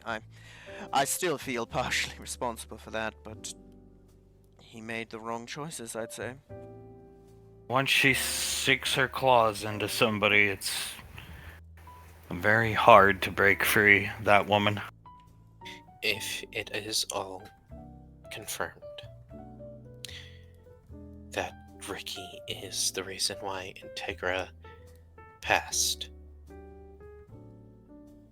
would you want me to have a talk with him in my own special way? Just reconfirming with you too. I do, but I'm only 50% of the answer. You can see Ash thinks for a bit. Give him the same treatment that I gave you, remember? When you've scuffed it up with her, head towards Pequod, give him the same treatment. Just nothing permanent, eh? I think I'm gonna give him the kind of treatment that Lorelei gave me. Pequod, just again, long look, 1,000-yard stare. Sinks those claws into you. Once she sunk them in, that cunt. Julius looks over at Pequod, kisses her knuckles, but now she can't sink him in anymore, can she? No, it's a shame we didn't deal with her before. There was no reason. I'm not saying we should have committed a murder, but had we, maybe Integra's still be here. I think she would. It's a real shame. Ricky made his decisions, but I can't help but feel sympathy because I know firsthand what that woman was like. Just, whatever you do see there, Julius, just remember she was always proud of you and everything you did. I mean, she'd talk about you even up until the last time I saw her, which was about a week before the accident. She spoke about how proud she was. Julius starts to tear up. Jesus, Ash, you can't make me feel like this right now. If I have to feel this way, so do you. I see. This is getting depressed. Looks at her wrist computer. Train soul time. Oh, uh, you're doing training with her for, I think it was lunar magic, yes? She snaps her fingers, clearing her throat because it's getting choky uppy in here. The kids are coming up with Maine, and I get to leave this conversation. Be quiet. Oh. Lucky you. Keep a good eye on my daughter, please, and all my other kids. Will do. Sasha lucky. Just staring at her, sipping her coffee. Tommy wiping a tear eye behind the bar. Lucky girl. Well, last thing I'll say on it is, with the way she saw you, you may as well have been her son too, Julius. Thank you, Ash. Peacock can see multiple tears running down his face when he says that. Michelle squeezed Julius's hand tightly as, shifting to Maine's training room, the kids come into a large room, completely empty. There's nothing in here, so it's a nice large space to do whatever you like. And a man with his arms crossed just typing on his wrist computer. Whoa. That is Lieutenant Maine. Huh? I never thought I'd be able to meet him. This place has gotten more, like, it's bigger than the damn barracks. Do we just... He clears his throat. Excuse me, sir? Marianne, you have to go up to him and talk to him right in front of him. He's a fan of your mother's game, SWOTOR. He likes to pretend he's a trainer in that game.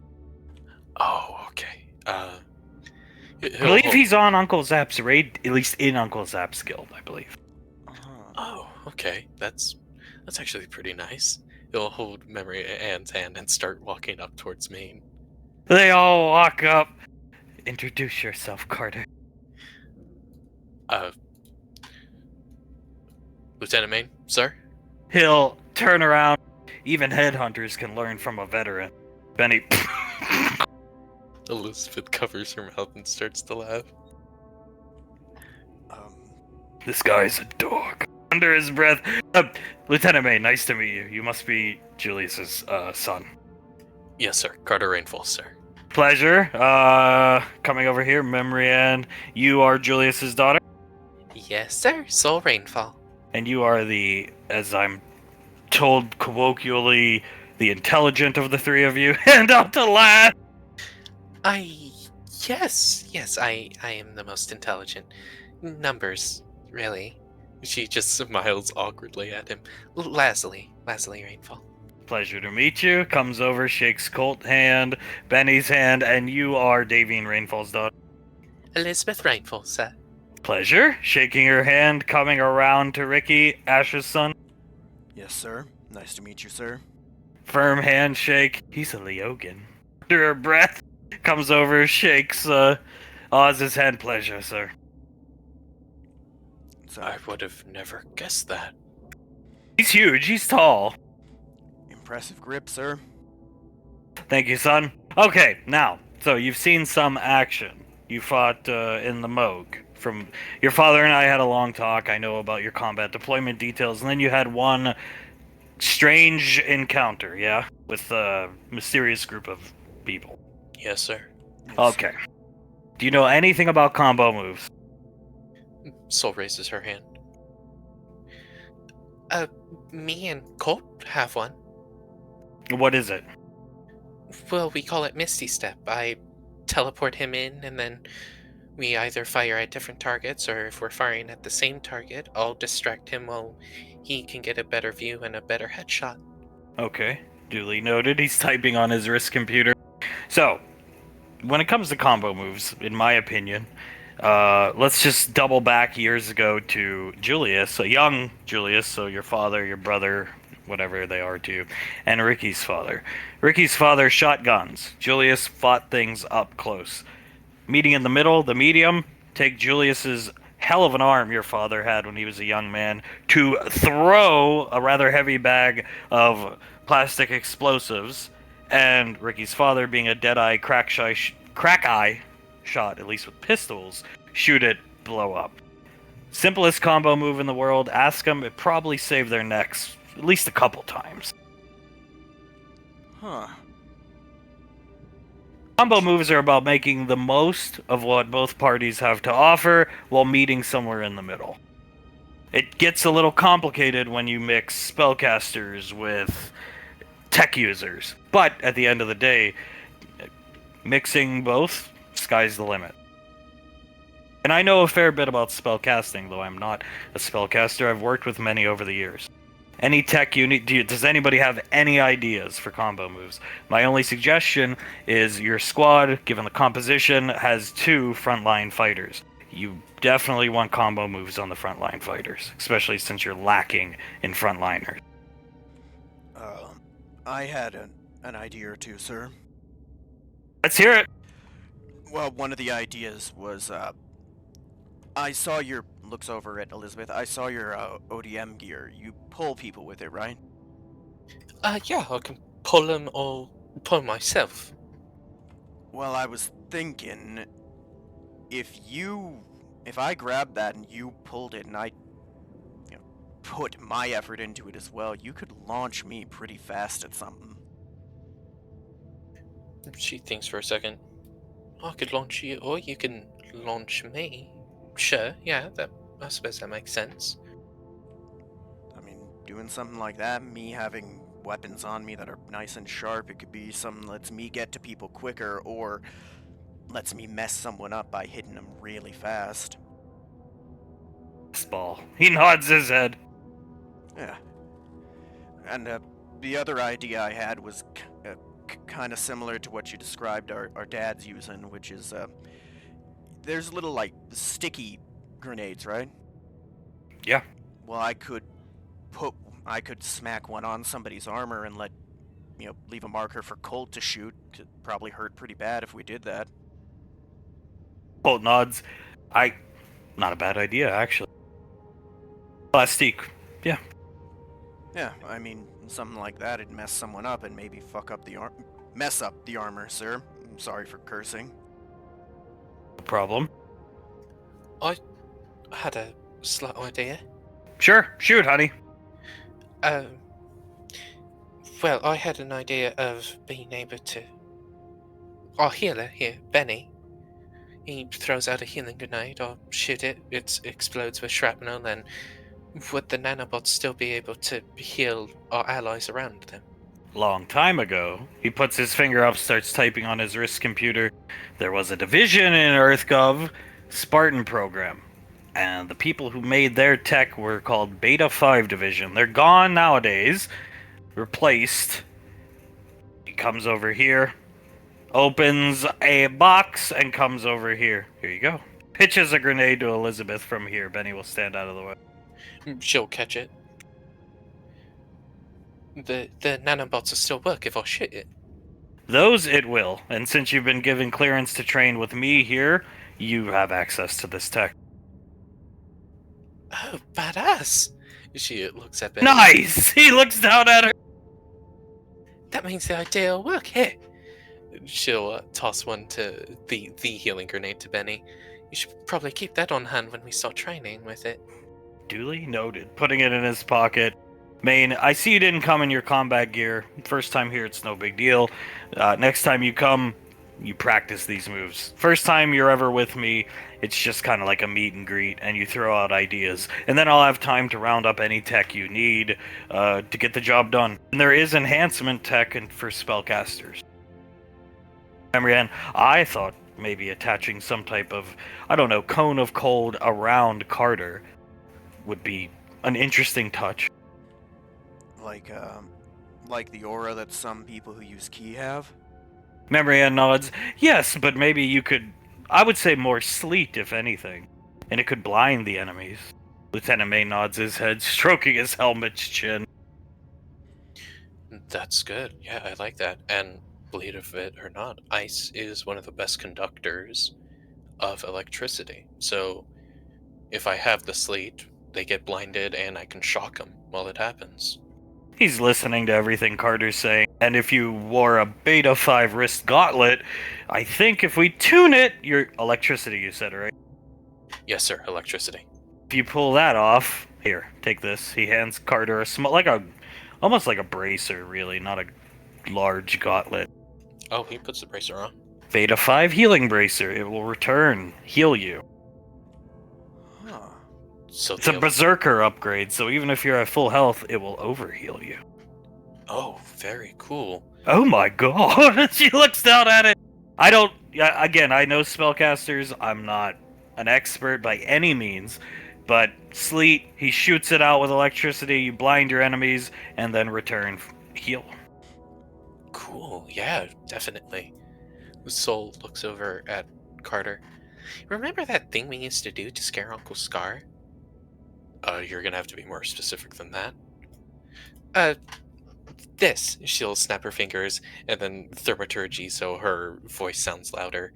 When you would like scream really loudly and shoot off little sparks of electricity, she'll drop the thaumaturgy. That always used to like get his attention for some reason, other than just being, scared. He seemed like really focused on you. What if we do something like that and scare people or taunt them or something like that into attacking you?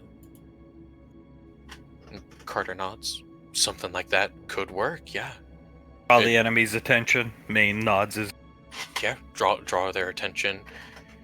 If someone like you or Memrian or hell, even Ricky, they get too much aggression onto them, I can always just do that. Draw them off you guys. What about something like so? Going through a big cabinet. He'll pitch it. He's got a good arm. He's Leogan all the way to Soul. It's like an amp on her hand, an amp gauntlet, but it rests on the back of her hand. She'll look at it. What's it do? This, my dear, is a Beta 5 amp gauntlet. So, he's your boyfriend, right? Husband, yeah. I should say, looking down at her head. Yes, sir, husband. And he's a sniper. Yes. What this does is you can mark targets for him. But you mark them with a delayed reaction, and you don't... This gauntlet will take care of it for you.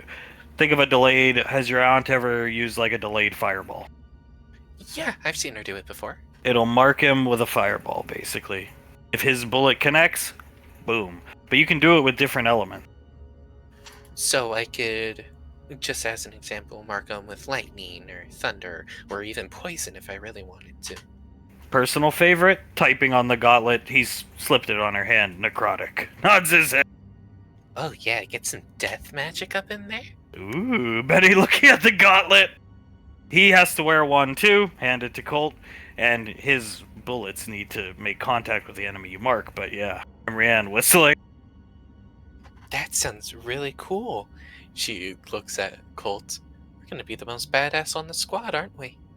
Colt, what about something to buff up our already existing combo move? Can you think of anything, dear? She thinks for a second.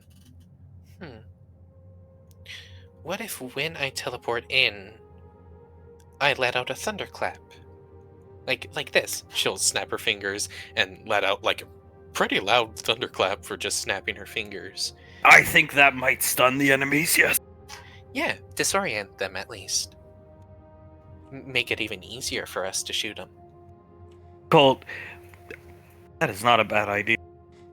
I mean, yeah, it's the same as throwing in a flashbang before we breach. It's really clever. Here, take this. Reaching in a pocket, burst volley. Gives it to Colt. So when she does that, you push that button on your wrist computer. That's gonna overcharge... What type of... You wear marine gear? Colt nods. That's gonna overcharge your suit systems. More shooting on the fly. Colt, nice. Carter nods.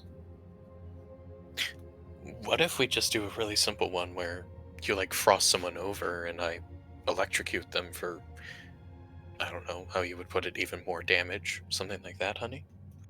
Memrian, shatter them? Shatter them. Yeah, exactly. Lieutenant May nods. I might have something that could help with that. Let me go take a look. Keep thinking amongst yourselves. He goes over here. Memory and Soul, you guys have magic that comes out in like a beam, right? She thinks for a second. I I don't really have any, like, beam magic. I guess if you count my lasers? I don't. All my stuff is like frost balls, so to speak. Well, I was thinking, I don't know if it'd work. I don't know how magic and ki react with each other. I was hoping the lieutenant might, but maybe if you guys fired one into the keyblade, it would split into like a cone or something. I don't know if it'd work. It's just an idea.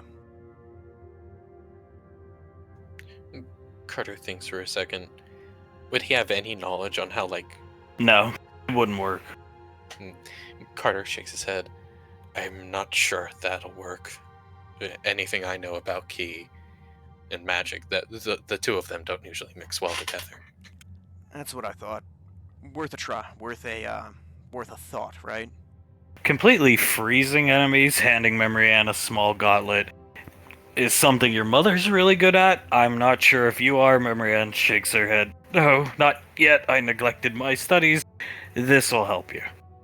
Put that on. It'll amp up your ice damage. But be forewarned, on planets with hot environments, that gauntlet's not going to have much of an effect. Memory Ann, thank you, Lieutenant. Smiling at him. So that should allow you to completely freeze large enemies, if you will. But I don't think you're going to shatter many large enemies, especially if you've neglected your studies, Memory Ann. But it could weaken their armor or hide or whatever you're fighting. And I assume there's a limit to how big the enemy can be before it really starts to affect them. Shouldn't be. Looking down at Memory Ann. Sorry, Carter. I did neglect my studies for years. It's okay, honey. When we both get even stronger, we'll be sure to shatter even bigger enemies. Maine crosses his arms and nods his head. Think of more combo moves. I mean, you've got 1, 2... You got 3 spellcasters in the party. Maybe something the 3 of you do together. Soul tilts her head. You should have a big hitter. Your parents had big hitters. They rarely used them. But once they got into Alpha 9, they had combo moves between your aunt, Ricky's father, and your father, Julius. Soul starts pacing around, thinking to herself. Huh.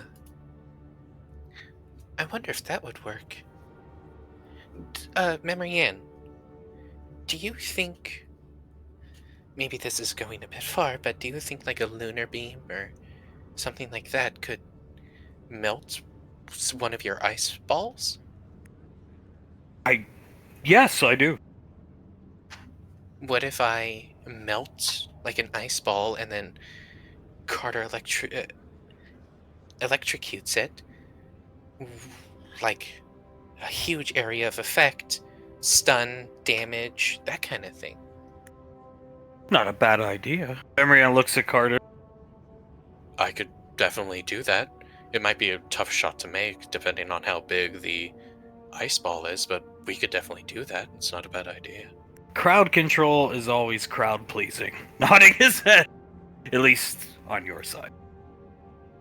I mean, yeah, make getting held up by all those synths a lot easier. It definitely would have. That is a good idea. Maybe if not a moonbeam, I'm sure you can cast like a like fire or something like that. And Soul nods. Yeah, I could definitely cast fire or something, at least to melt one of Memory Ann's ice attacks. Let's call them for now.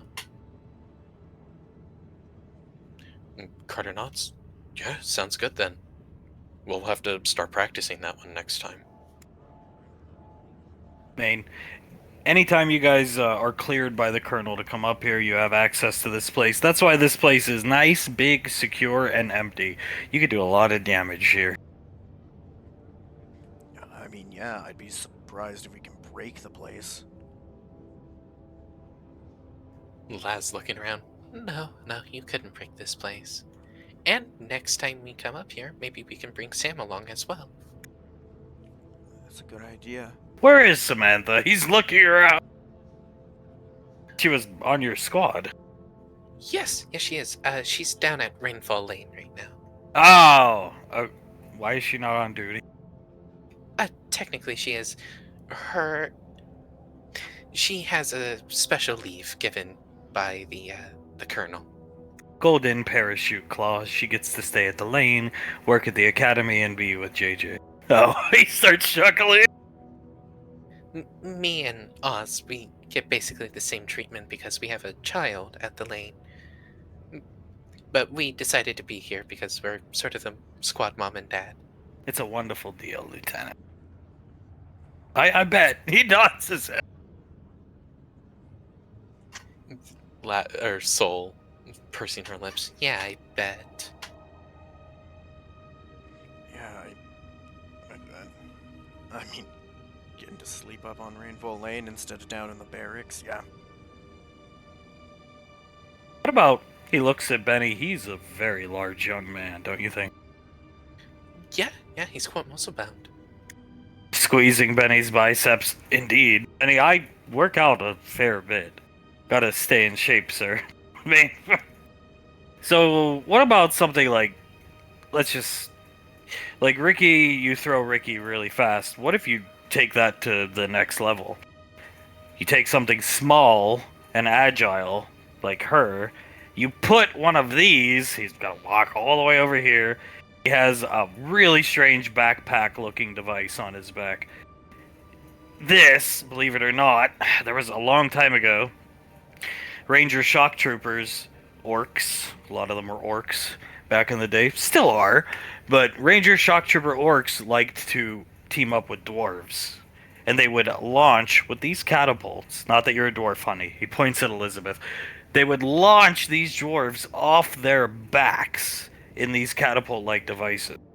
And if you, I don't know, freeze something of like my size, and you with your, what do you use? Do you use swords, honey, or a shotgun? What do you?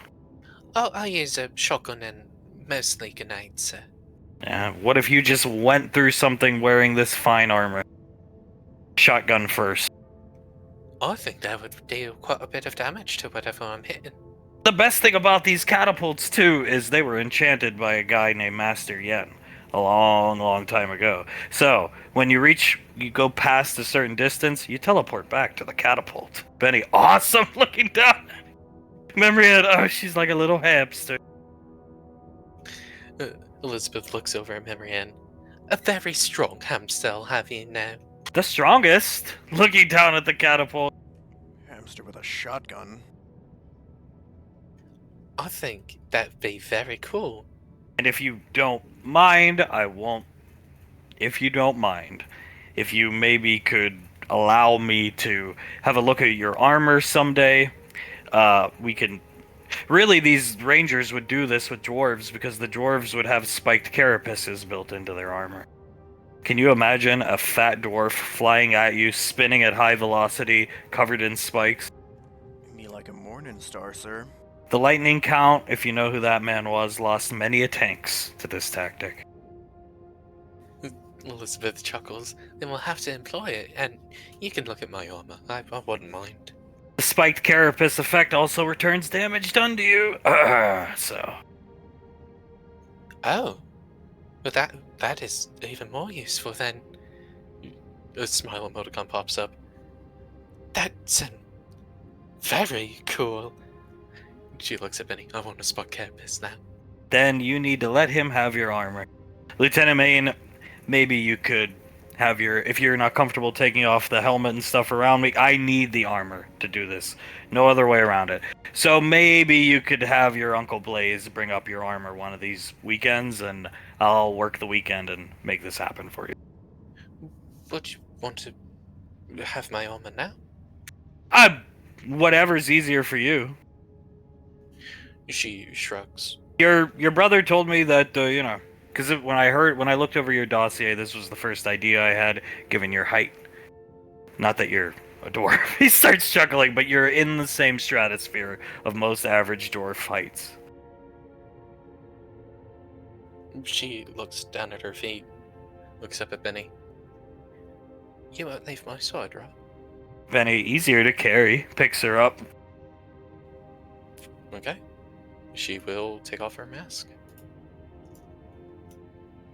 And I can get the armor to you right now if you want.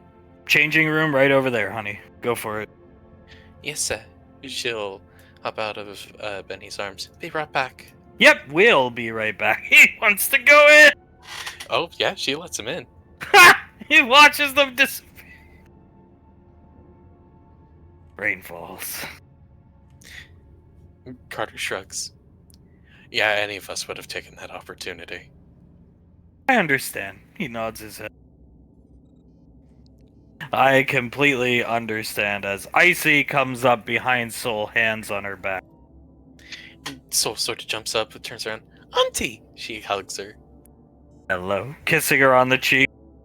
Lieutenant Maine treating you well. Lieutenant Maine, rain falls. Just still looking in the direction they walked off.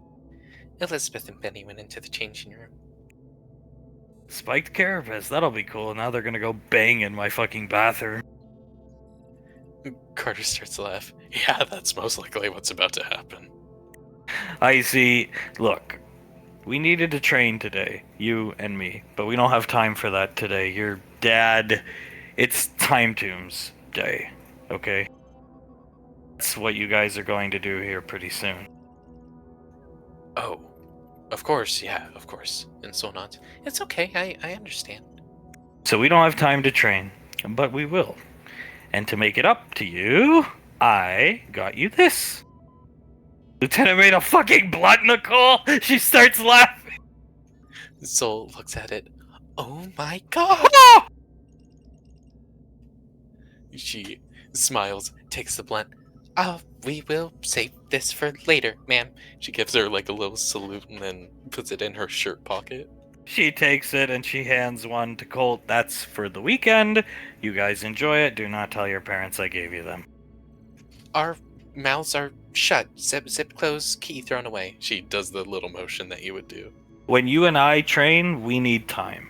And I think we have about maybe 45 minutes to an hour left before your dad really wants to hit the road here. And that's not enough to even begin. So we'll get to it, I promise. Patting Soul on the head.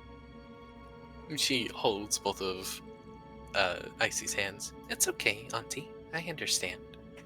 Now, she waves a blunt in front of Laz's face.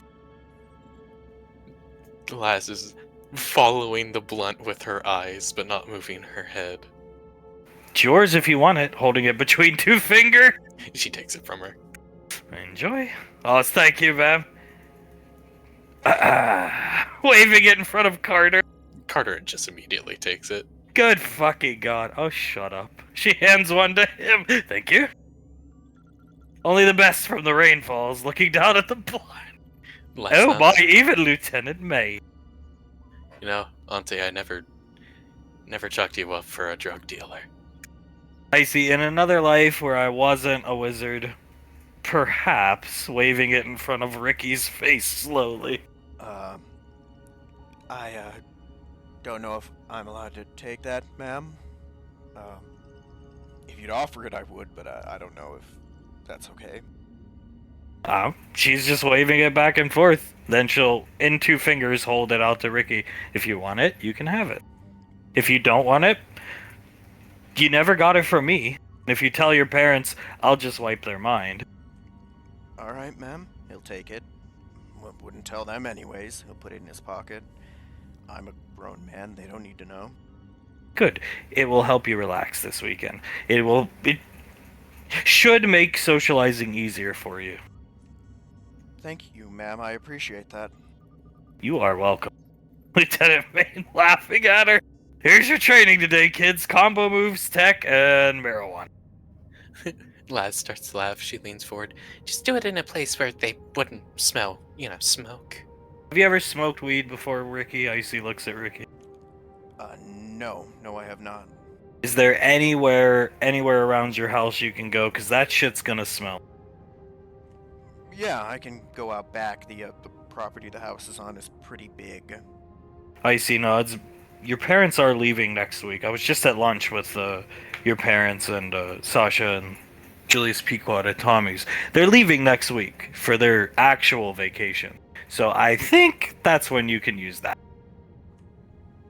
That sounds like a plan, ma'am. Thank you very much. You are welcome.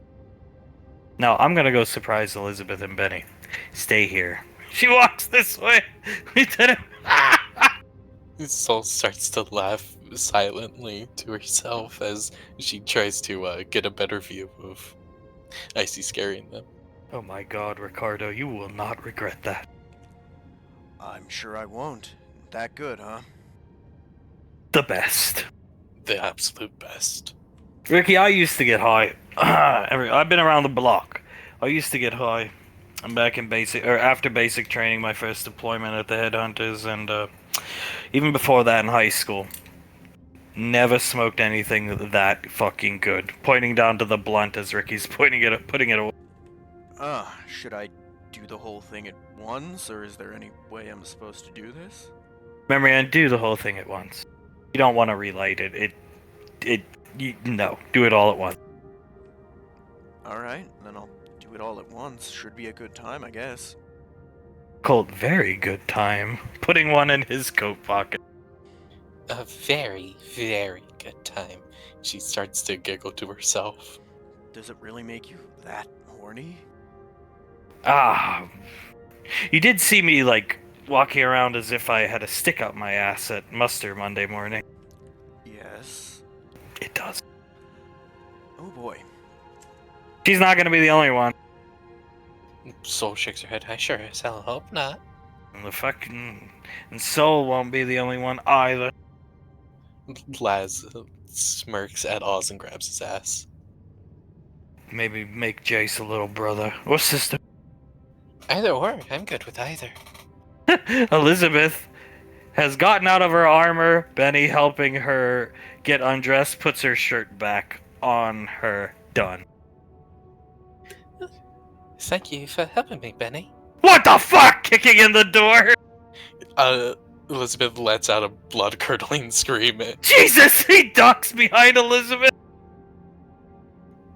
And as she was screaming, Elizabeth put both fists up as in a defense in case something happened to her. That's the exact noise she makes looking at Elizabeth's fist. Nicole, that wasn't funny. I heard Lieutenant Maine's gonna give you a spike carabin. Yeah, that's the plan. That's pretty cool. Your fists, quite intimidating. She just pouts a bit. Open them up. She opens them. Ah! Oh my god. Are you sure? One. Two of Elizabeth's fists. I see. I heard you guys. I think it was Benny. Points at Benny. You said you wanted to try, right? You caught us in the pool house, Benny. Yes, eyes sparkling, looking at the blunt. Elizabeth hands one to Benny. Keep that in your shirt pocket or something like that. Benny putting it away. Thank you, Auntie. Icy, listen. Puts her finger up. You can't tell your parents Mom and Dad, I gave you them. You can't tell anybody I gave you them. You guys, Mom and Dad like to keep you two very close to them, which I think is the best place for... You're like me. You should be close to them as much as possible. But that means finding time to do this is going to be hard, and you can't do it during the week while you're on duty. Benny, crap. Elizabeth looks down at her feet. Look what happened to me when I wasn't around Mom and Dad. All the problems, all the depression, that was my fault. It's the best place for people like you and me. Picking Elizabeth up. She's so small. But that also means finding time to do this is difficult, honey. Elizabeth tilts her head. Well, we can always just sneak out through the window in my room late at night and find a good place to smoke it. Pool house, something like that. Benny, the pool house they do it in? Yeah, well, they wouldn't find it suspicious since they smoke in there. And Benny. they would just be like, oh, Nicole, Julius, and Pequod lighting it up again. Benny, I don't know. I think they might catch us. I'm kind of scared. Elizabeth starts singing. Icy movie theater bathroom. Best ventilations. You know how when you go in, you flick the lights on, and you hear the fans kicking in over the stalls. One of those. Oh, okay. Next time we're at the movie theater, then. Benny, so maybe tonight, sneak out of the bedroom, make our way to the movie theater, and try pointing at it. Yeah. Yeah, I mean, try it. Honey, we're gonna get high together. Benny, how does it work exactly? What do? You just put it in your mouth? I see. Sets Elizabeth down gently. You light it with one of these. It's called a lighter. Here, Elizabeth hands her a lighter. Elizabeth takes it. Have you ever seen someone smoking a cigarette, darling? Uncle Scar, yeah. I just didn't know marijuana was the same kind of way. I see. Oh, God. Facepalm. Yeah, you draw it into your lungs, hold it there for a second, and then exhale it. That's how you do marijuana. Light the lighter for him, sweetheart. She'll click the lighter on. Okay, got it. Nods his head. I see. He's gonna be great when he's high, trust me. Oh, I'm sure he is. I can't wait. Now pick Elizabeth back up and pick her armor up and carry it out to Lieutenant Maine, and you didn't get it from me. No, ma'am. No, I did not. Coming out with the biggest, cheesiest smile on his fucking face. Icy will take Elizabeth's armor and hand it to Maine. I will have this back to you Monday morning. It'll be waiting for you down at Woodbury.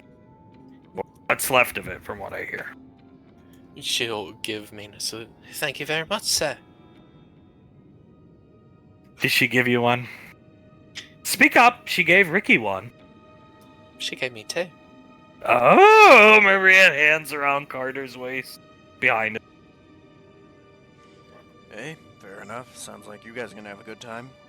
Maybe, maybe we could all, this weekend, get high. The rain falls. What do you say? We find a place we all get high together. Then go our separate ways because it makes you feel some type of way. Movie theater bathroom is where me and Benny are gonna get high. I wouldn't mind going to the bathroom for a while. You know, I really do need a bathroom break just at some point during this weekend. They just want to see you high, Elizabeth. I see nodding her. Oh, is that why? Yes. Marianne, I am fascinated to see. Colt looks down at her, and then Benny. I more want to see him high. Points at Benny. I'm interested in both of you. I think you both would be very fun to be around. Then let's make it a date. Tonight, movie theater bathroom when we're all done with the events of today. That sounds awesome. Done. Kissing Carter on the cheek. Yes. I see, and you wait till your parents go on vacation, pointing at Ricky, because your father will smell that. He's got a nose. Yes, he does, ma'am. He used to be able to tell if I hadn't taken a bath each night just by smelling me. Main chuckling, hands on his hips. I see. And now, shopping time. You can go up to Ring 7. There's shopping there. You can go there. There's a kids clothing store, a couple toy stores, stuff like that. Done. Sounds good to me, Auntie. Don't need to tell me twice, ma'am. Ricky, you're gonna report down here, typing on her wrist computer. When they get called, you're gonna get called to the kill house. Yes, ma'am. That's me and Okir, right? Mm-hmm. And your parents should be on their way to pick you up to take you home for the weekend. You're done after some training with Okir. Yes, ma'am. Can't wait to see what you guys have in store for us. Oh, you'll love it. Trust me. Malcolm target. Oh, really? That weird old dude? Yeah, that weird old dude. Sounds like a good time, ma'am. Can't wait to, well, I'd say cut him up, but I don't know what I'm gonna be given. She'll clap her hands and nod. Move out. Shopping time. Yes, ma'am. So I'll give her a salute and hop into Colt's arms. And they will move out to go enjoy some shopping. As Hunk and Davine are outside of their house. Look, you can see one of the plushies through the window, honey. Oh, that's quite cute. Should we knock first, or do we just walk in? I don't know. I'm quite a fan of like bounding through, but since the point of giving them a house was their own space, I think we knock. Davy nods. Okay. She'll have a rap against the door. She knocks on the door. They just hear Sam yell, "Come in," from what sounds like far away. Hunk would have just bounded through. Yes, we could have. Next time. Yes, next time. Now that we know we're welcome here. Alright, let's go. I am starving. It was interesting teaching a class with you hanging off of me. The kids definitely looked confused, but when I told them it was just practice for my own ODM gear, they understood quite quickly. Yeah, as he comes by here, where is she? He looks in the door and Sam is doing laundry. Hi, Samantha, darling. Hello! She turns around, just doing JJ's laundry. Did he ask you to do the laundry? No. Did he tell you had to do it? No. She turns while she's folding some of his shirt. Huh. You're doing it because you want to? Yeah, I do our laundry. I have since I started living down here. Yeah, the wife does mine. Davy nods. I do. I always have and always will. Huh. He just stares at her while she's doing the laundry. Davy's staring at her as she does it. Oh, very good, darling. Absolutely amazing. You sure he doesn't make you do it? Damn, I started doing it before he even asked. Huh. He still just stares at her. And well, that's very sweet of you, darling. You know we got robots that you could do that. Like Pequod has robots do hers and Julius's and the kids. Because she's too busy. No, I'm not that busy. Davy leans into Hunk. Oh, she is very much in love with him. She picked a winner. He picked a winner, I should say. He picked a winner. Yes, he did. I cannot agree with you more, my love. I have breakfast here. Come on. I'll finish this later, guiding them to this room. She'll take them in here as out at the pool. JJ swimming, doing some exercising. Meow. JJ surfaces from the water. Must you watch me? Meow. His eyes slightly glow and JJ hears idiot in his head. JJ swims back a bit. Am I supposed to understand you? Meow. Lifts his claw. He hears yes in his head. Is this a auntie thing, or are you choosing for me to understand you? Meow, meow, meow. He hears in his head, it's easier if you just understand me, boy. Oh, well, I'd have to agree. Now I can hear all your snide comments about me. Meow. Meow. Gestures with his head towards the house. Your parents are here, dumbass, is what he hears in his head. Oh, I didn't even hear them. My bad. He'll hop out of the pool, start drying off. As he dries off, the claw comes out, the sun from the pool water glinting on the claw. Meow. Meow, meow. Meow, meow, meow, meow. He hears in his head, fuck up with Samantha and you won't wake up the next morning. JJ turns to him, points right at his face. I won't mess up with her. And if I do mess up with her, I'd welcome it. Meow. Good boy is what he hears in his head.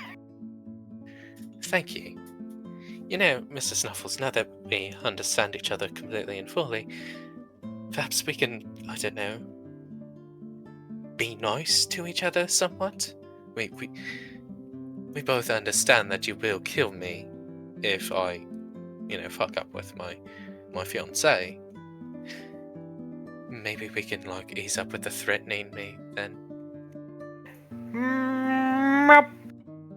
Tuna fish is all he hears in his head. I can get you some tuna fish.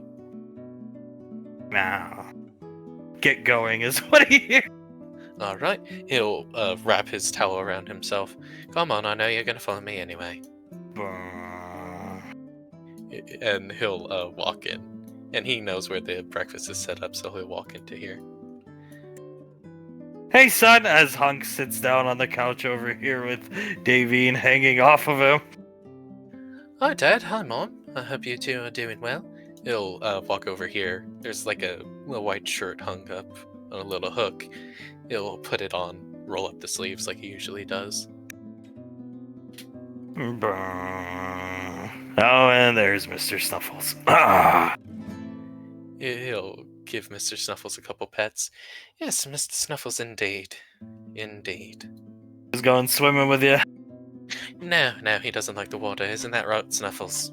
Map. No, all you hear is no in your head. See? Doesn't like it at all. Sam setting out food. Traditional English breakfast. I heard it's popular around the lane. Hunk, I cooked that. I used to cook that back in the apartment days. Davine rubs her hands together. Oh my god, I do love a traditional English breakfast. Back then, we had time when we woke up to, cook a nice spread breakfast. Nowadays, we wake up, gotta get to the school, gotta get to the academy, that kind of stuff. But yeah, I still do it sometimes on the weekend. Davine, taking a fork up, handing one over to JJ and Sam. Yes, believe it or not, your brother, Julius, he was like our main chef there when he had time to cook everything. He's who taught Uncle Banksy how to cook and grill and things like that. Really? Sam starts eating.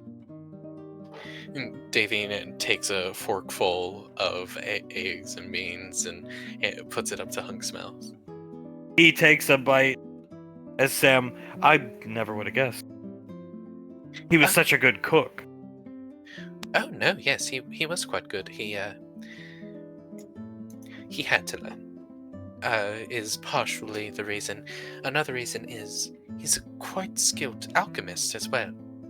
So he got quite familiar with herbs and different blends of them and how they intermingle and react to each other, and he memorized that information as well. It didn't hurt that he also read cookbooks. No, he cooked some damn good food back in the day. He still does, but he's a little too busy to be the primary chef. He used to cook for General Goddamn Lorelei. Sam, oh my god, sitting down on JJ. Yes, General Lorelei. She would say he makes the best eggs that I've ever had in the past, what was it, honey, 200 or 800 years? Yep. She also refers to him as a piece of bacon. She does. She also refers to him as that. She is quite fond of him eating off her plate and going to. She's like grandma to Colt and I, so it was strange seeing the Colonel hung up all around her home and then meeting him in person one day and realizing this is my superior officer. I bet that was quite hot to get used to. It was very, very strange at first. Hunk starts laughing. JJ chuckles. Has Julius ever cooked for you before? Sam, I think so. He nods. Maybe I can convince him somehow, some way to be our little private chef for a night. Have a little date, not just the two of us. Not a bad idea, son. Davy nods. Not a bad idea at all. And she'll give Hunk another forkful. This is good. Yes, really good, darling. Smashing as usual. Smashing. He smiles at her, kisses the back of her neck, and then takes another forkful of food. You know, your mom and I have been talking about movies. Have you, you've seen it. I've shown you it. It's one of my favorite all-time. Big Trouble in Little China, JJ? Yeah, of course, I've seen that. We would like to kind of remake that but like you later down the road, you need more experience, you need more practice. We all did. I did. But later down the road, we'd like you to kind of be the star in that one. That's Kurt. Really? Kurt Me? Russell in that tank top, the wife beater. Exactly. Yeah. Carter Me? can be Wang. Remember? I'm sorry. Sam starts laughing. And I would assume Fredwick would play, what's his name in that movie? Fred Pan. Son. Fred Pan it is. He chuckles. Can't believe you guys would choose me as the star of that movie. He sees his father start shifting uncomfortably on the couch, and it's not Davine sitting on him. JJ spots him doing that. Huh. Yeah, We think you have real chops, your mother and I, and it's not because you're our child. You have what it takes to be... I didn't think I'd ever have what it takes to be a lead, like playing Harrison or a Clooney role, but look, I did. And that means you have it too. So, we think you have what it takes, it's just... Son, you gotta... The act... Take it away, dear. Well, dear, darling son of mine. That's the nicest way that I could put this. The accent, darling, it Is it doesn't- wonderful. It is wonderful, but we don't think it would suit this character very well. You know, he's Why basically- not? We think something like a I don't know, honey, a southern accent might work better. More like me, I think, actually, you know? Right, yes, just for this character. I don't understand. Meow. Paw on JJ's lap. Choose your words wisely, boy. He starts scratching at his cheek, looking at Mr. Snuffles. I see. So the accent wouldn't suit that character. Would it be at all possible if I did something else on the movie with that accent? Either interviews that I do in the film, for the film, you know, press, that kind of thing. I do interviews with that accent. Well, son, you see in the movie, there's the scene where Kurt goes into the whorehouse because he's trying to help Wayne get his wife back who's kidnapped in there. And Kurt's putting on an accent during that. He's all nasally, remember? And he's like, boy, it sure is raining cats and dogs. Kind of sounds like Uncle Scar. Right, yeah. Well, I could do the accent during that scene. Or he could do the accent for the entirety of the movie and just do his normal voice for that scene. Claw coming out onto... He can feel it piercing his leg. I could do the director's commentary with the Brooklyn accent. Yeah, I think... Is that like a compromise, Samantha? Maybe. Gigi looks at her. What if every single time on the director's commentary, each and every time I punch someone on screen, I have to yell out Gabagool?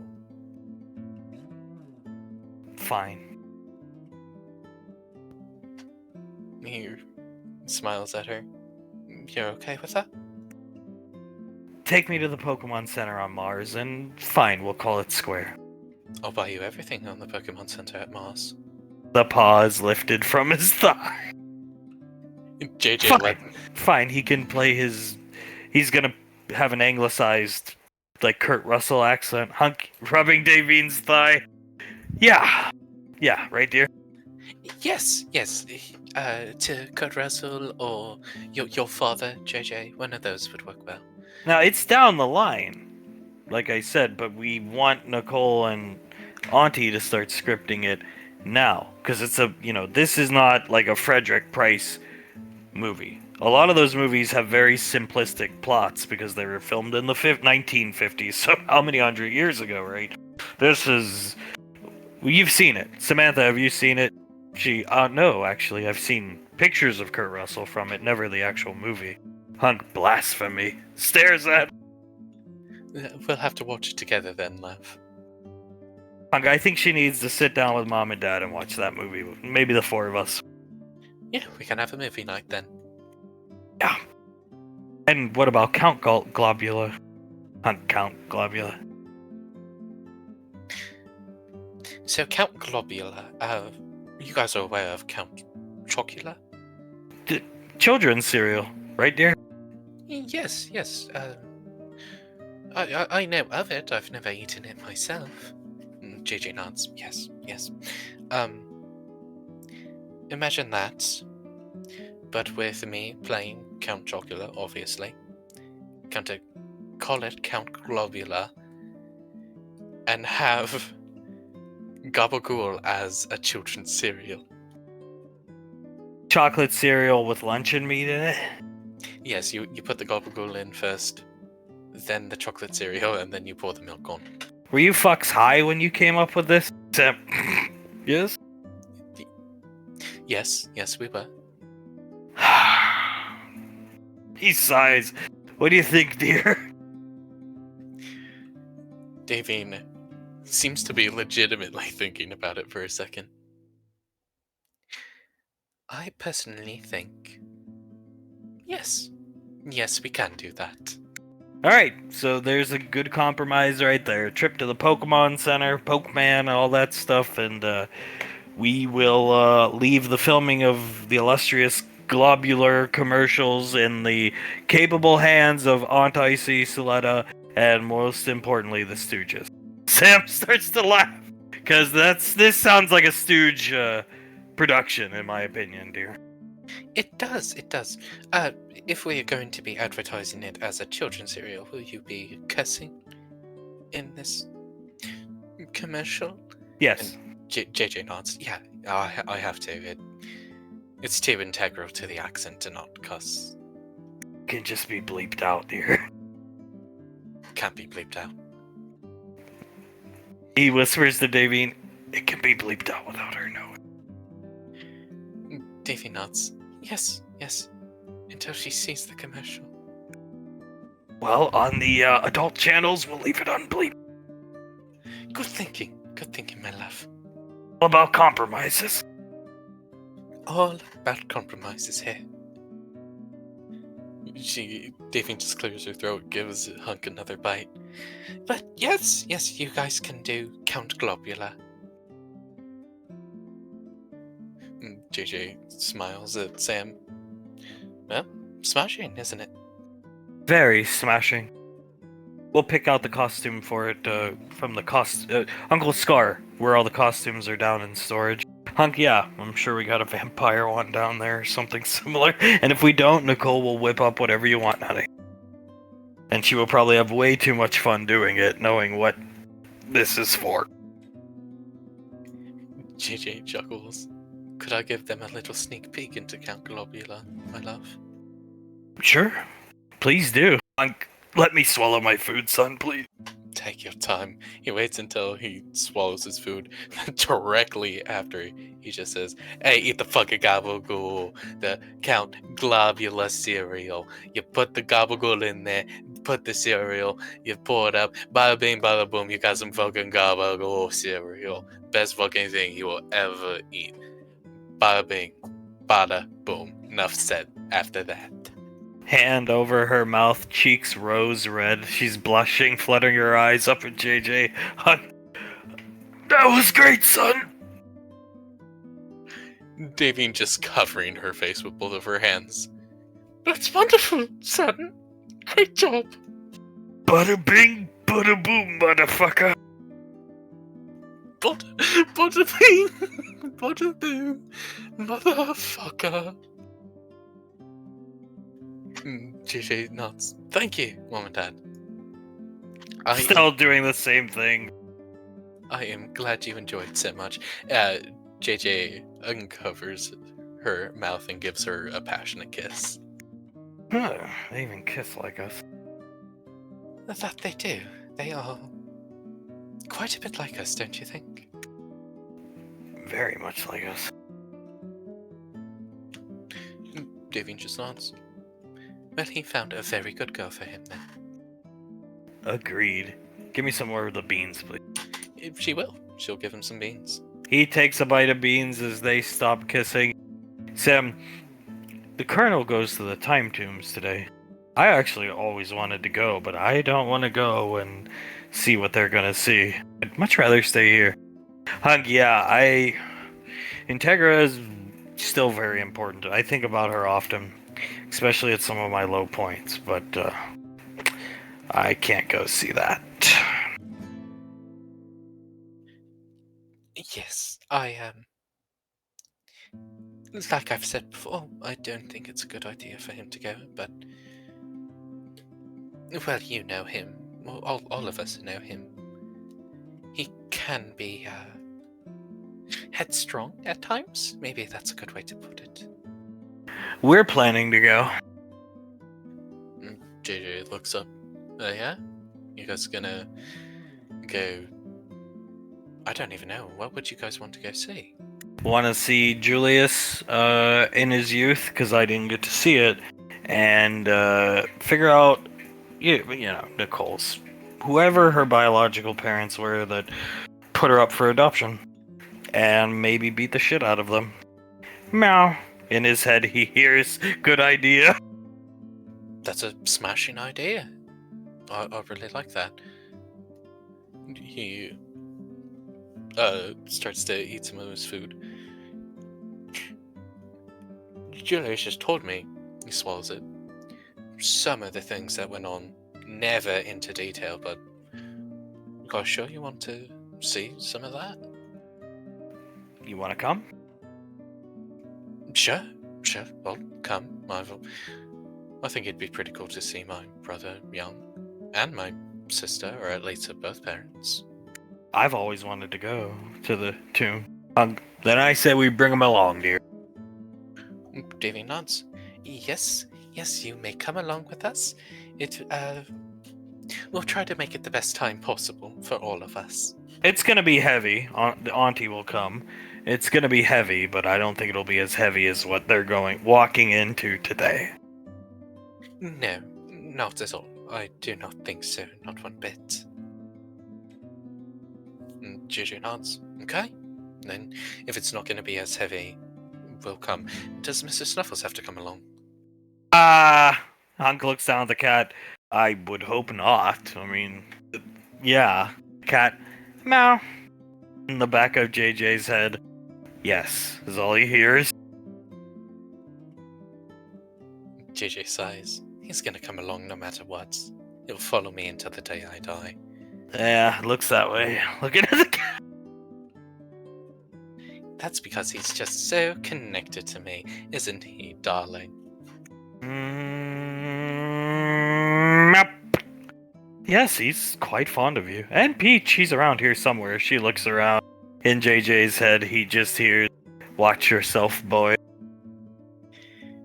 JJ, not knowing if it's like a pure telepathic link, if he can hear his thoughts, he'll think to himself, "Oh, I'm gonna have her catch you one day. That I swear to you, cat." You can try. He hears back. Oh, what a little guy you are. And he'll, like, pet Snuffle's head and then take a bite of food. Hunk, now, you've been at the lane a while, Samantha, but you haven't seen what Aunt Suletta calls the crowd pleasers. Davy nods. Oh yes, the crowd pleasers. Frost tyrants. And the pups. Them you have... I thought they were extinct. No, they aren't. We have them here. Hunk, we have them here, and a lot of them. And I think, since Pequod is not going to the Time Tombs and not very happy with Julius because he's going, we're gonna bring out the crowd pleasers. You get to see him for the first time. We'll go out to the pond. It's where they live around that general area of the lane, that biome, if you will. And Pequod will be there, and it should make her feel better. Because Julius is probably getting screamed at by her right now. I hope not. As do I. Being screamed at by Pickwell's never fun, but most likely he is. He just looks down. But yes, you will quite enjoy the Frost Tyrants. They are all very cute. I can't wait. Hon, can we turn that TV on over there? Sam sure flips him the remote. Sports. Oh, yeah, go right ahead. Just want to watch some ESPN. The Yankees home opener is coming up. I'd like to go. Davine looks at her. We can always get tickets, or, if rain falls, we could just walk on there and they'd probably have a seat ready for us. Yeah, I mean, maybe we'll go. I'd like to go. Sam, I'd love to go to a Yankees game. Oh yeah. JJ nods. Yeah, I'd love the Yankees. But,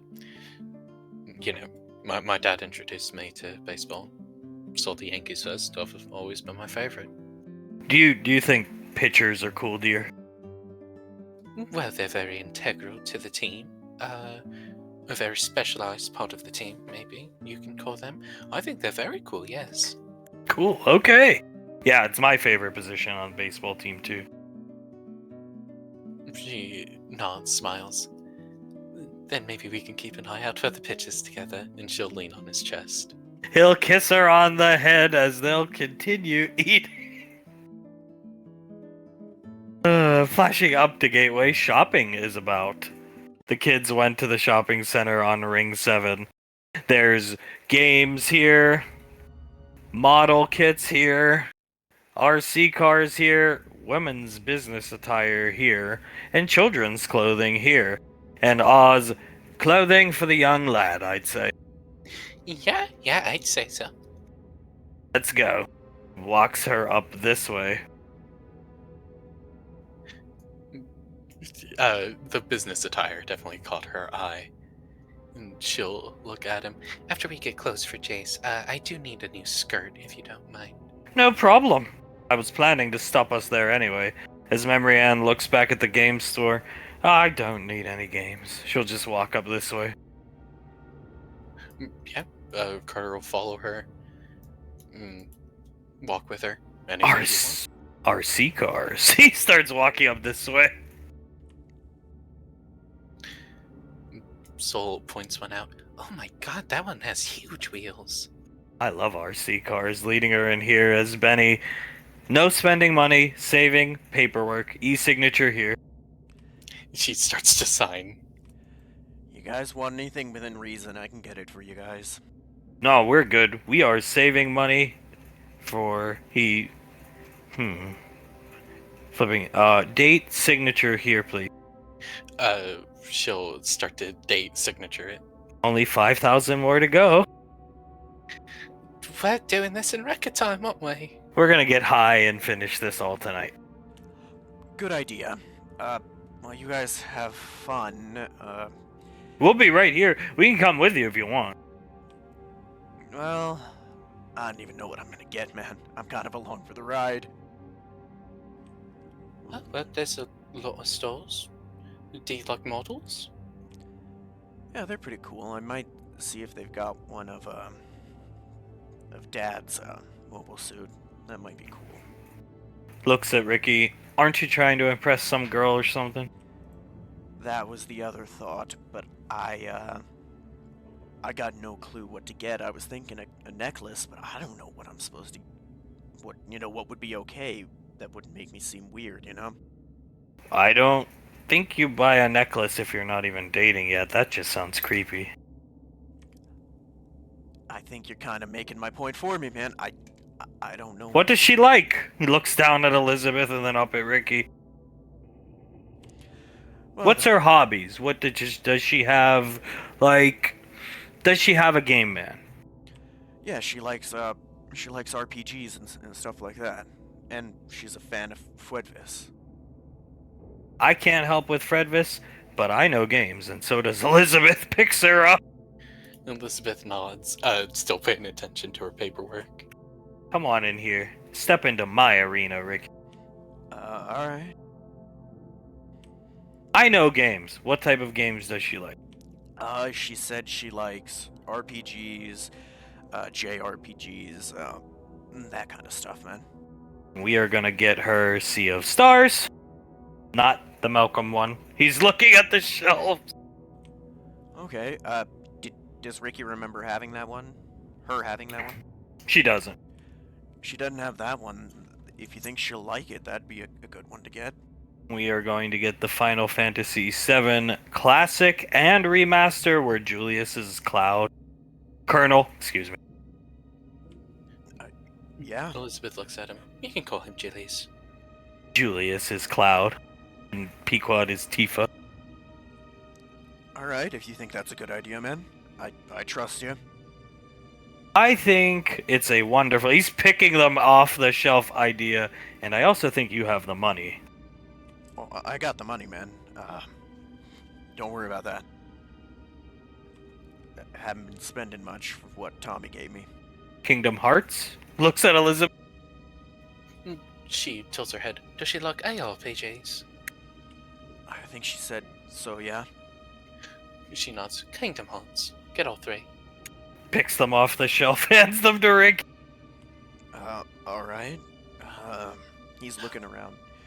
Paper Mario? Paper Mario, definitely. Alright, that's a good plan. He'll pick one up and put it in a little pile they're building. Thanks, guys. I never did much video gaming. I was always busy training. It's time to start. Buy yourself a game, man. You can get one here. He gestures around. If she's a real JRPG fan, she's Saga Frontier. He picks this up, a Saga Frontier case here. Give her this. It's gonna be expensive. It's no problem unless it's idiotic. I can afford it. Trust me. You can afford it. Elizabeth nods. You should also think about games like, if she likes classic JRPGs, games like the first Final Fantasy, Dragon Quest, Vi, that one's always a good one. Just games like that, you know? You see, he's picking up the ones that they're talking about that he can find off the shelves. Don't give her all at once. That would just seem weird. Give her one. Start with one, and then you have a backlog to give her. And better yet, play them and learn them so you can actually relate to her. And instead of just coming up and saying here and giving it to her and seeming like really out of the blue and random. Because out of the blue and random just seems creepy. Elizabeth Okay. nods. Yeah, play them, get familiar with them, at least the mechanics of the game, that kind of thing. Learn the story, and then give them to her. She holds over her wrist computer. Sun and date. Oh, thank you. I will. Got it. He does. Spelled my name right. Yes, you did, honey. Like, for me and Elizabeth, we liked a lot of the same games. He shrugs with Elizabeth in his arms. I honestly don't know what kind I'd like. I played Dad's a bit when I was young, but that's about it.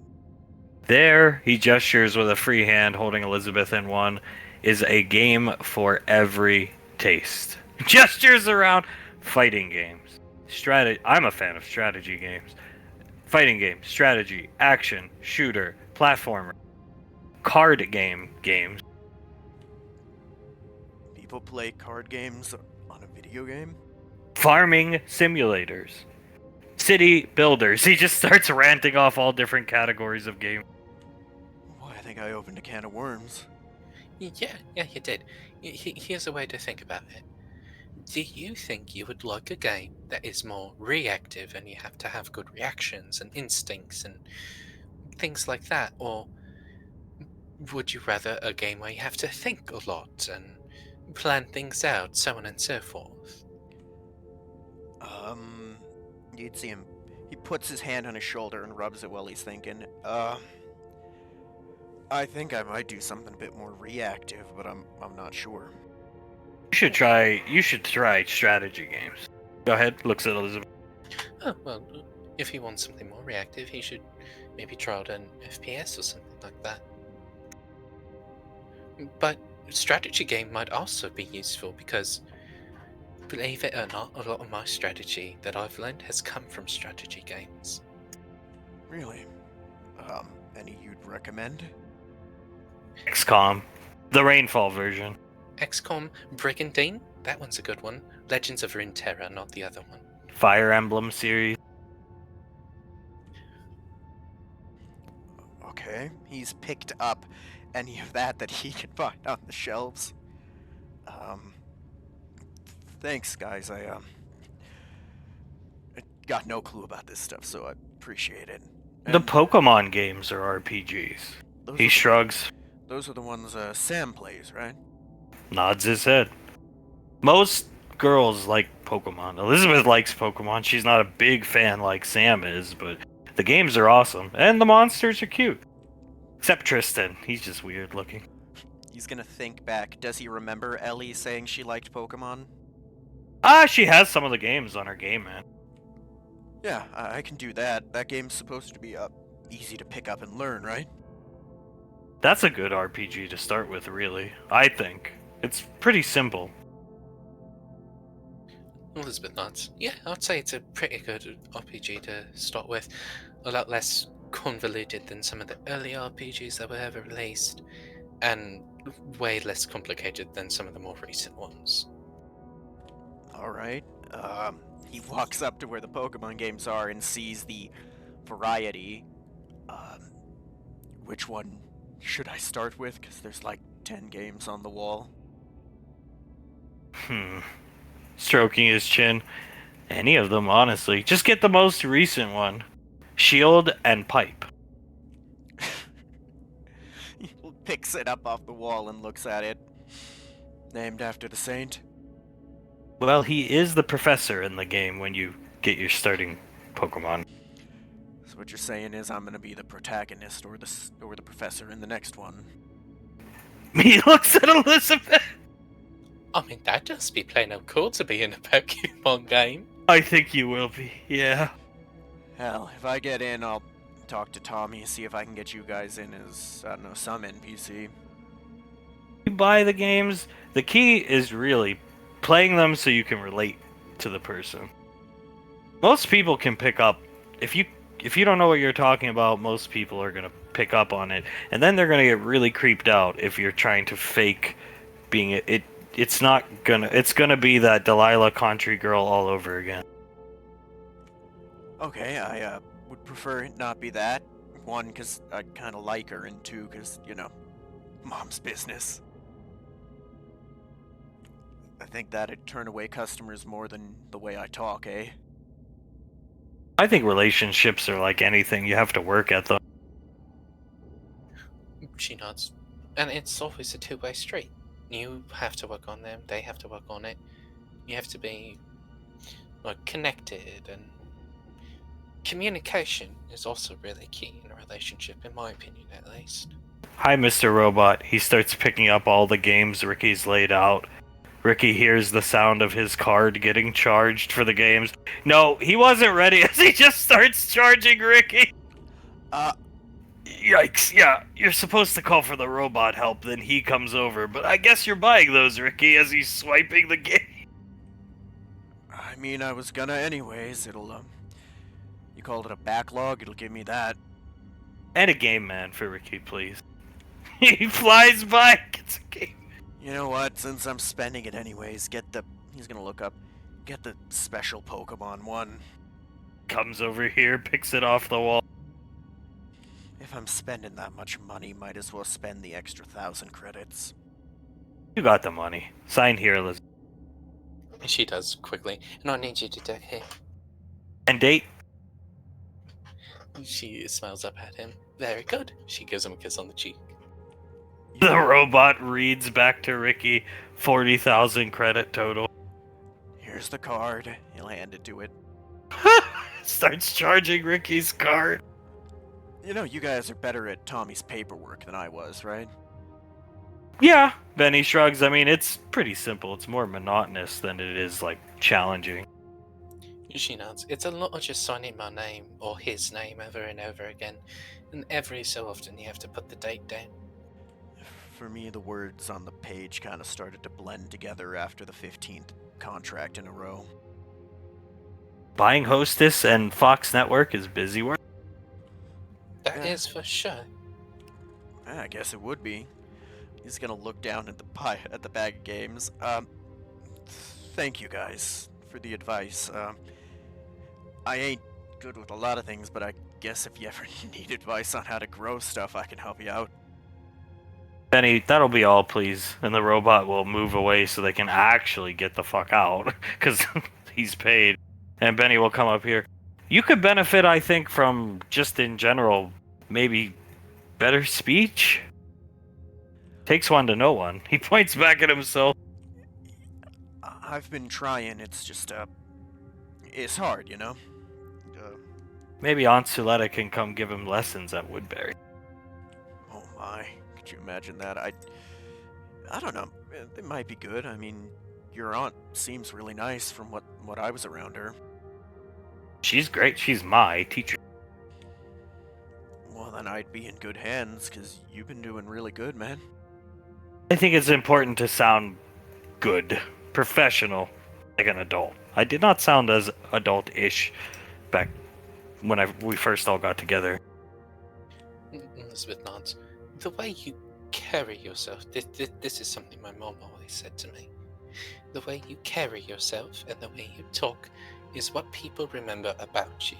Not necessarily what you said, but how you made them feel. So, you should make them feel like you are a professional and you know what you're talking about. If you can catch my drift. No, yeah, that makes sense. Well, like, do I sound that bad when I talk? She thinks for a second. You sort of stumble over your words and say certain things quite a bit, you know, like I ain't. Don't say ain't. That's what Suletta said anyway. Ain't is usually never really grammatically I am correct. not going to. Exactly. I'm not going to say ain't any. Alright, I can do that. And then other things like, don't call anyone who's supposed to be higher up than you, like bro or dude, or, even around those people, don't call, like, for example, Benny or Carter, those things either. Okay, that makes sense. I probably shouldn't have been doing that. You're right. Elizabeth nods. And just... I wouldn't say this is necessary, but, like, more words? I suppose is a good way to put it. Learn more words. Instead of being monotonous in the way you use them. Broaden your vocabulary is how Aunt Suletta puts it. See? Even I mess up all the time with it. I gotta learn bigger words.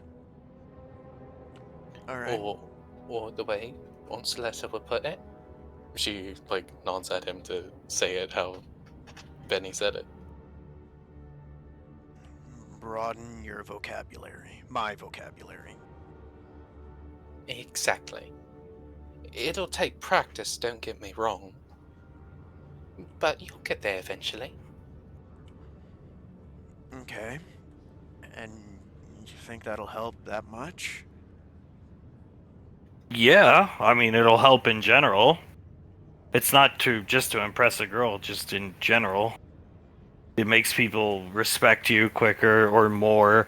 They think higher of you when maybe they don't know a lot about you. If you come up to somebody and you sound uneducated, odds are they're gonna think you're just an uneducated idiot. At least that's what Aunt Suletta told me. Maybe that's why Dad's good at meeting people. He always sounds, smarter. Well, maybe... Being able to articulate speech is a talent. Not a skill, it's a talent. I didn't know that. Guess I didn't get that talent. Hard to foster it in a bunker. Squeezing Elizabeth in his arm. You need a lot of social interaction. The reason JJ is so good at it is because he's had a job at the ODM Academy for a very long time, so he's gotten good at talking to people and figuring people out, that kind of thing. And I strive to be like JJ, even though I'm nowhere near like him. I mean, you're better at it than I am. Everyone's got to start somewhere. That's true. Um, I'll do my best with it. I can do it. It's gonna take a bit, you know. Benny nods his head as in here. Memory Ann's not really interested in any of the businesswoman attire. She's just bleh. 2 fingers on some of the clothing hanging up. Let's go. Carter catches a sight of a dress. Black pantsuit. Same one the girl wears in the show, basically. It's way in the back of the store, on a mannequin. Carter walks up to the pantsuit, stares at it. Hey, honey? Huh? She comes up behind him, hands around him. What are you looking at? He nods towards the pantsuit. Looking at that. You want to see me in that? He turns around in her arms, wraps his arms around her, pulls her in close. More than you could know. In that pantsuit? Yes, in that pantsuit. With those high heels. And those white stockings.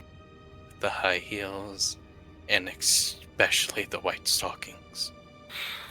Hair plume. Hair plume. Oh my god. Maybe you can even put it back into like a ponytail. This would really do something for you. Looking him in the eye. He nods. It would definitely do something for me, ma'am.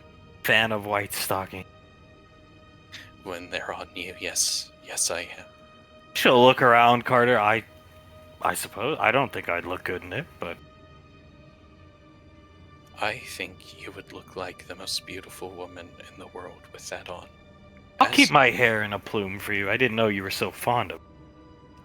Honey, I am extremely fond of your hair, no matter how you put it, but I extremely like it in the plume. Okay, I'll start doing it every morning in the plume. It doesn't take too long. I can help you with it if you want. I would need assistance if we want it done quickly for Mustard. Then, honey, every single morning I will be up to help you with your hair. Want me to try that on? Yes, please.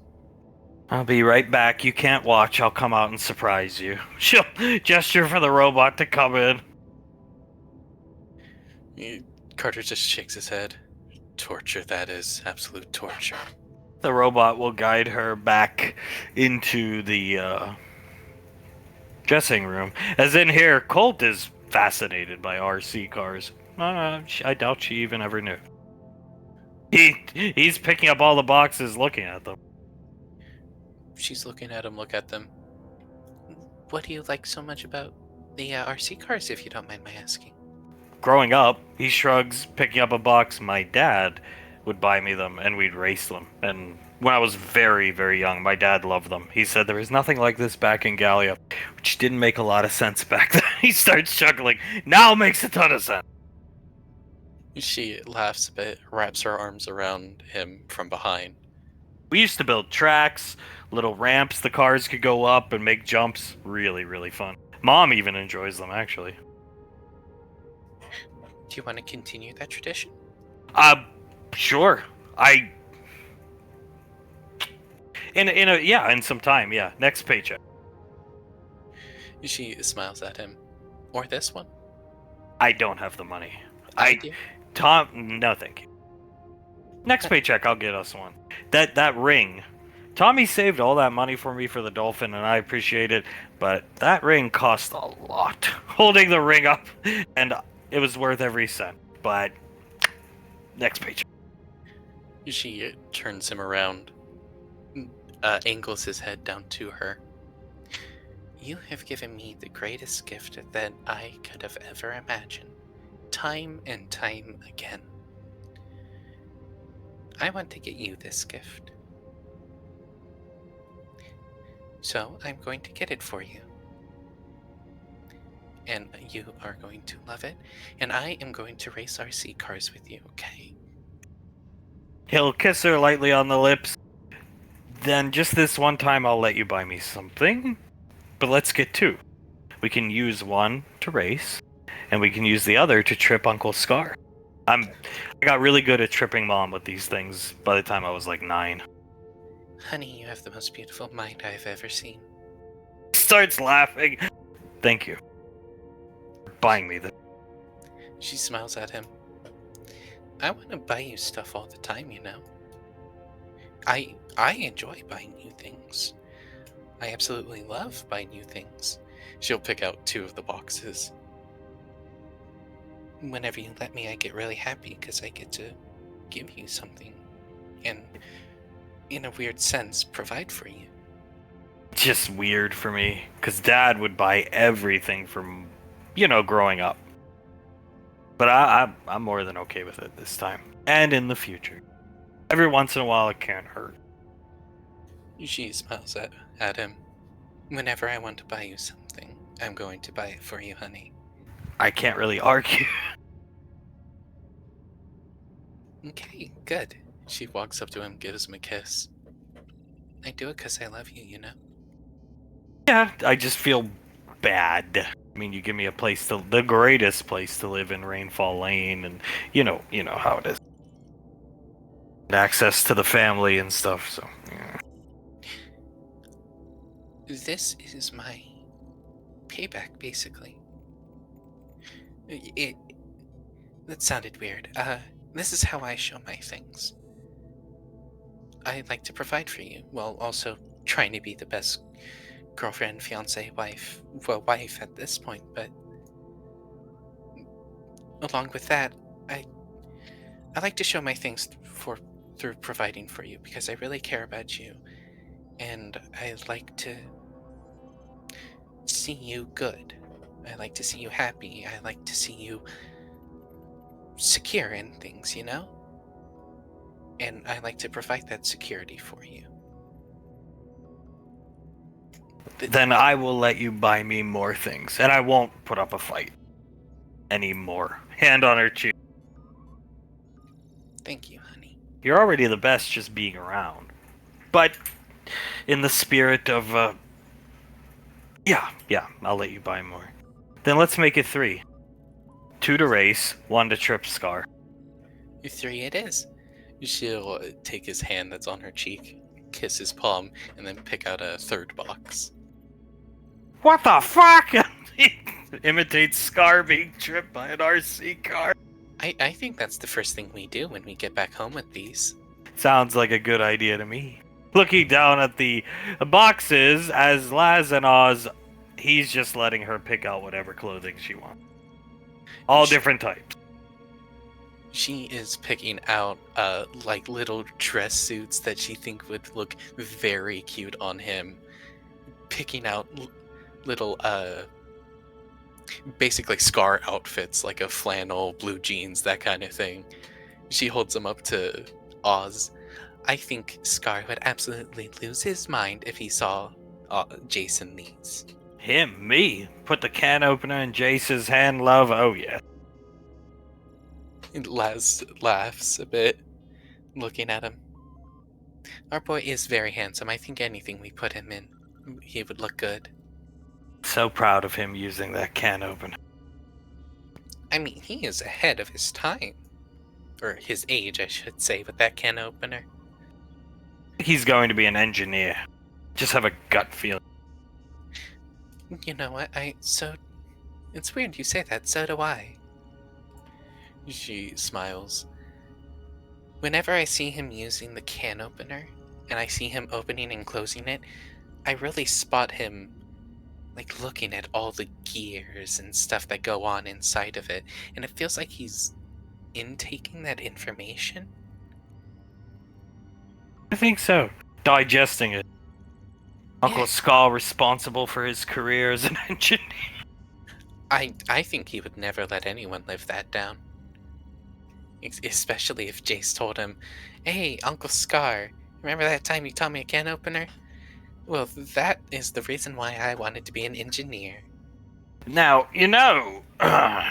wrapping his arm around her, I'm sure you've shopped on Gateway before. The robot's gonna hit us up, and I'll give him my wrist computer and done. So just carry this stuff out. Let me help you. There is this wonderful woman's business store down. What is Carter doing standing there drooling like a dog? She tilts her head. I have no idea. Carter standing alone in a woman's clothing store is really creepy, mate. Memory End's not out yet. She scratches her cheek. Should we... Carter! Carter jumps, turns around. Yeah. What's up? Standing alone in a woman's clothing store is very gesturing for the rest of the group to come over fucking creepy. Yes? Elizabeth looks in. Oh, yeah. That is pretty creepy. Yes, Ricky? Yeah, bro, a little bit. That kind of looks like something you get popped for on one of those TV shows about creeps. What are you doing, dude? Looks like Carter. I will have you know I am waiting for my wife to come out and present me with a very nice-looking pantsuit. Uh-huh. And she does! Hair in the plume and everything. Brushing herself down. Satisfied? I think I look terrible in this. He turns around and spots her in it. Ponytail and plume. Oh my god. Walks right up to her, hands right onto her hips. You are very good looking. Blushes. Thank you. I do think I look horrible. You look, I don't think there are words to describe how good you look.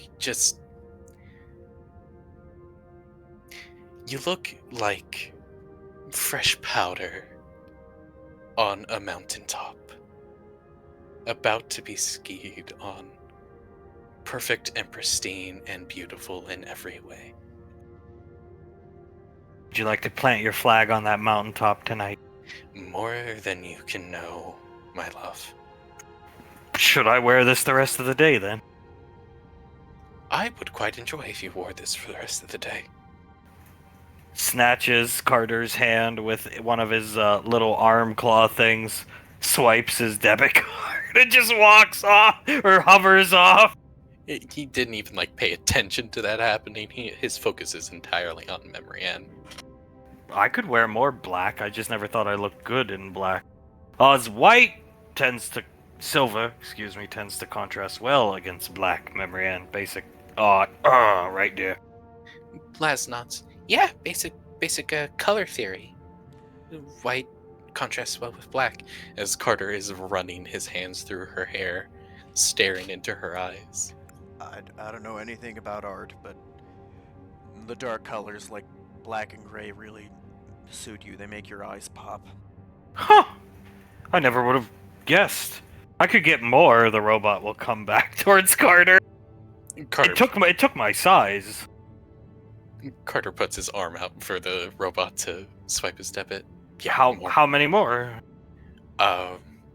6. Looks at the robot, swipes, and goes up to Oz. Go ahead. It does the same thing after counting all the children's clothes. Laz starts to chuckle. Well, at least Carter found something that he really enjoys looking at her in. She looks very good in it. Can't take his hands off me. Did Hazel dress this way or something? No, God, no. Ew. Oh, there's the H word. Jesus Christ. He's gonna whisper, why does she keep bringing up his weird ex-girlfriend? Moving away with Laz. I'm not a woman, but I would guess insecurities. Laz nods. Insecurities about him choosing Hazel. Because he's an idiot. Yes, because he's an idiot. She was a terrible person. But yes, insecurities, Ricky. Okay. I kind of don't get it. I mean, look at her, and she looks like that, and they got magic that makes them binds them like that. What has she got to be insecure about? He's not that much of an idiot, not even close. The fact that he chose Hazel instead of reaching out to her. Because idiot. Looks at Ricky and nods his head twice. Okay, no, I kind of get that. Big idiot. Just staring at the back of Carter's head. Elizabeth nods. Very big idiot. At least he was. I wouldn't say as much now. Well, I think that's... I ain't got any ideas for that. I think that's something they gotta work out on their own. The robot has already swiped Soul's wrist computer, packaged the RC cars up, and starts going off this direction to take account of the store. Who are you talking about? Who's an idiot? My brother, Carter. What? Huh? He looks up at Carter. What's he doing to? He is necking her. He's totally submissive, letting him. Looks like he's having fun. Yeah, he is right now. I guess the reason we're talking about him being dumb is that he was dumb in the past when he picked that Hazel chick. Listening around the corner, Elizabeth spots him. Elizabeth, Shh! Don't say anything. I'm not here. she like freezes up and then like leans into Benny a bit more. We can see you. Shh. What you talking about? Goes around the corner. Yeah, because he picked. Well, Hazel was like she sells meth, dude. He shrugged. She does that, huh? Oh, I'd say he made it good. I'd say it was good for him that she dropped him. Yeah, I guess it does kind of. I always kind of wondered why he even went after her when he could have just called Memory Ann at any time. Speaking of which, did Eric ever... Because you did kind of pick Eric before me. He looks at Soul, staring right at all the kids. So what did he do? Was there anything this Eric guy did that was like worth replicate? Because the fact does stand. He puts his finger... Soul looks at... I didn't have a girlfriend. No. Literally nothing about that boy is worth replicating. I mean, You sure? Yes, 100%. I was an idiot child who felt like I had no chance with you at all.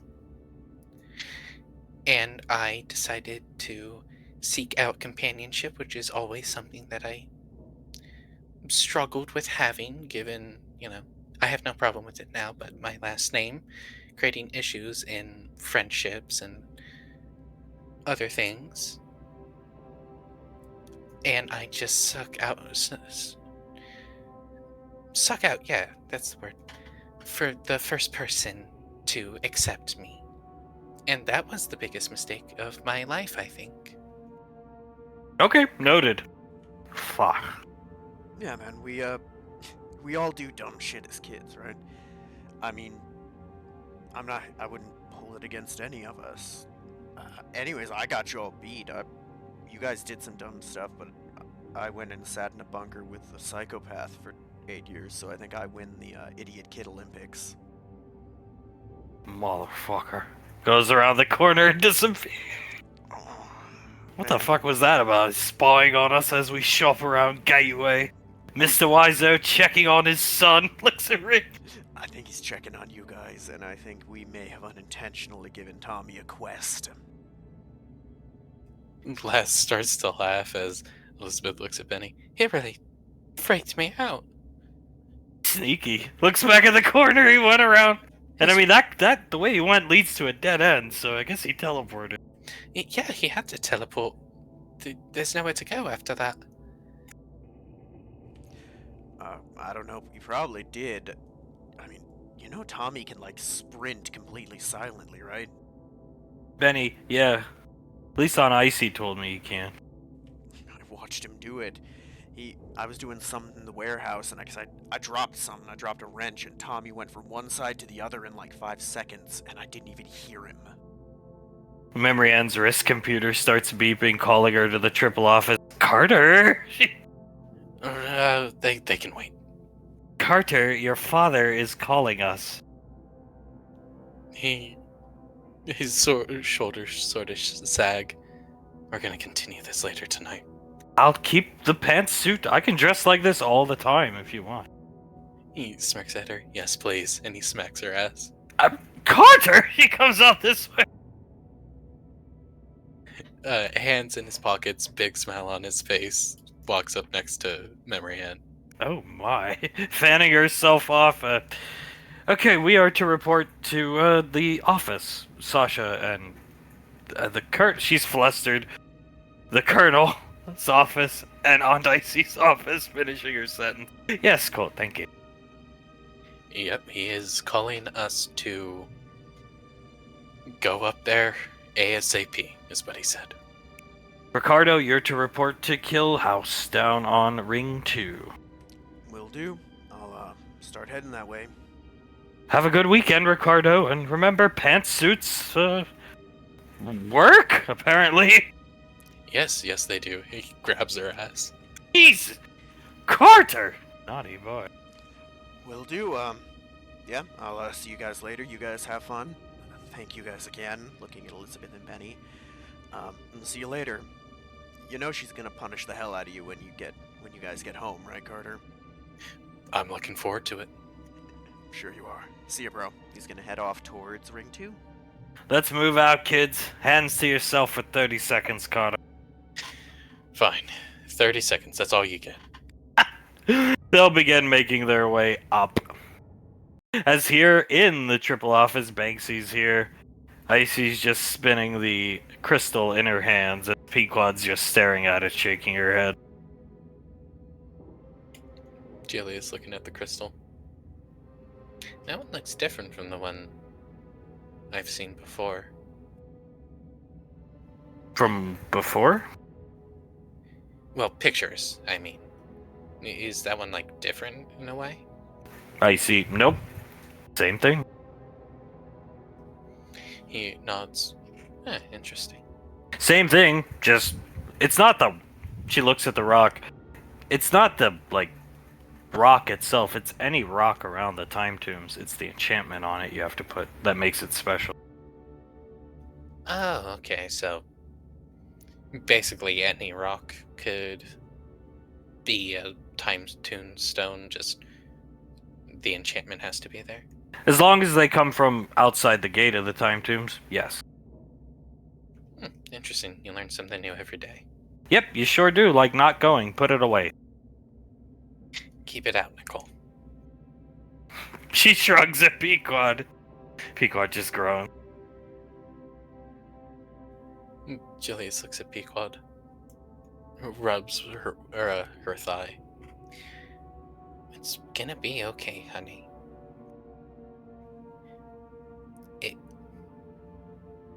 You know I have to do this. I think the cat's colloquially out of the bag. Ricky killed her, for sure. Sasha, we don't know that. Banksy, he seems like a normal kid to me. Plus, I met him first before he met most of the other Rainfalls, and he was just a normal kid. An idiot. Well, wouldn't you want to make sure 100% that it was in fact him? As long as he learns from what you see, then fine, and you get your closure, then fine. I will. I will get my closure. He looks her in the eye. And this isn't to say it isn't going to be hard for me to see or anything like that.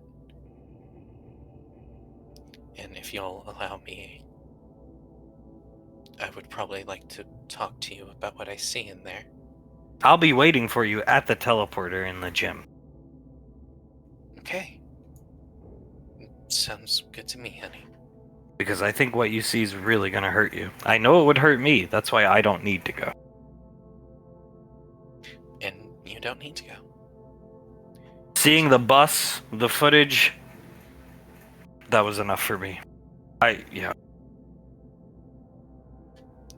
And I will let you know as little or as much as you wish to know about it all. But as long as me and you are together, we will get through it. Get through anything. That, and do you really think Nicole or Banksy is going to let anything happen to me? No, she'll kiss Julius on the cheek. I feel better that they're going with you. They're gonna bring you back to me, but this seems like intentional, self-inflicted wounds. I see, it's gonna be. Smiling down at Peak. Julius lifts his lips. Yeah, it's probably going to be. It's gonna be fucking brutal. She nods her head. I think more brutal than any of us can imagine. Well, that, we'll get through it. Yeah.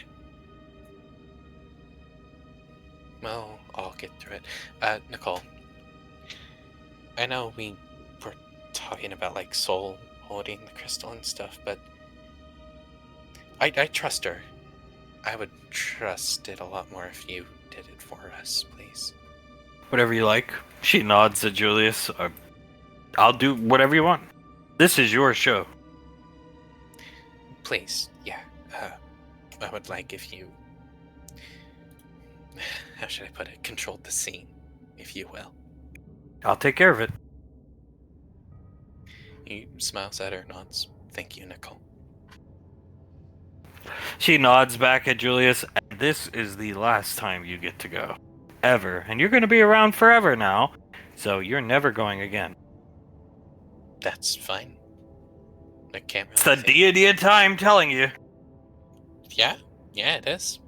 I can't really think of much that I would go see. Any answers that I would need answered. Looking forward into the future is dangerous. Like, the cat's out of the bag. When me, Mom, and Suletta went, we saw, looks down at Julius, Elizabeth. We saw Carter and Memory Ann, Soul and Colt together. Sasha, no shit, looking at... I see. I saw, gestures back to herself, me, him in that, and Hale. It's dangerous. You see these things, and then maybe you do something or say something to make them not happen. Looking back into the past is only harmful. I understand. I'm willing to put my hands in the fire for these answers, though. Lacey nods. If I had known she was gonna kill herself that day, I would have been reading her mind the whole time trying to stop her, but... yeah. He puts a hand onto hers. I know you would have. If I had known she was gonna end herself that day, I would have been there to stop her. Sasha, I mean, you guys have always said... talking about Scar and Integra, they were close. I never knew they were that close. I see. Oh, yeah. They got along really well together. They did, yeah. Pequod, we should have just moved her to the lane. But I never felt like offering because, oh, Ceres, you're going through a rough patch. Drugs and stuff like that. And Ash is gone, undergoing training with Curtis to take over one day, and partially a punishment for some of his poor decision making. Let's take your mother from you. But we should have. She speaks up. I see. It wouldn't have worked either way.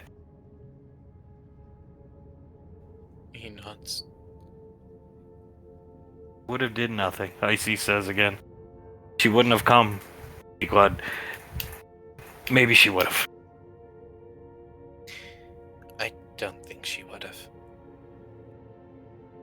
She would have stayed with Ceres until she died. He nods. She would have stuck by her daughter, no matter what. It's not just about that, but just the climate? Icy shrugs. At the time, she couldn't bring herself to be around us. Well, actually, mostly Julius and the rain. Well, I'm a rainfall too, but I mean, you know, like the weirdness because of ash and stuff like that. Julius inhales, exhales a bit. Even though when it came to her, it didn't matter. She was Integra.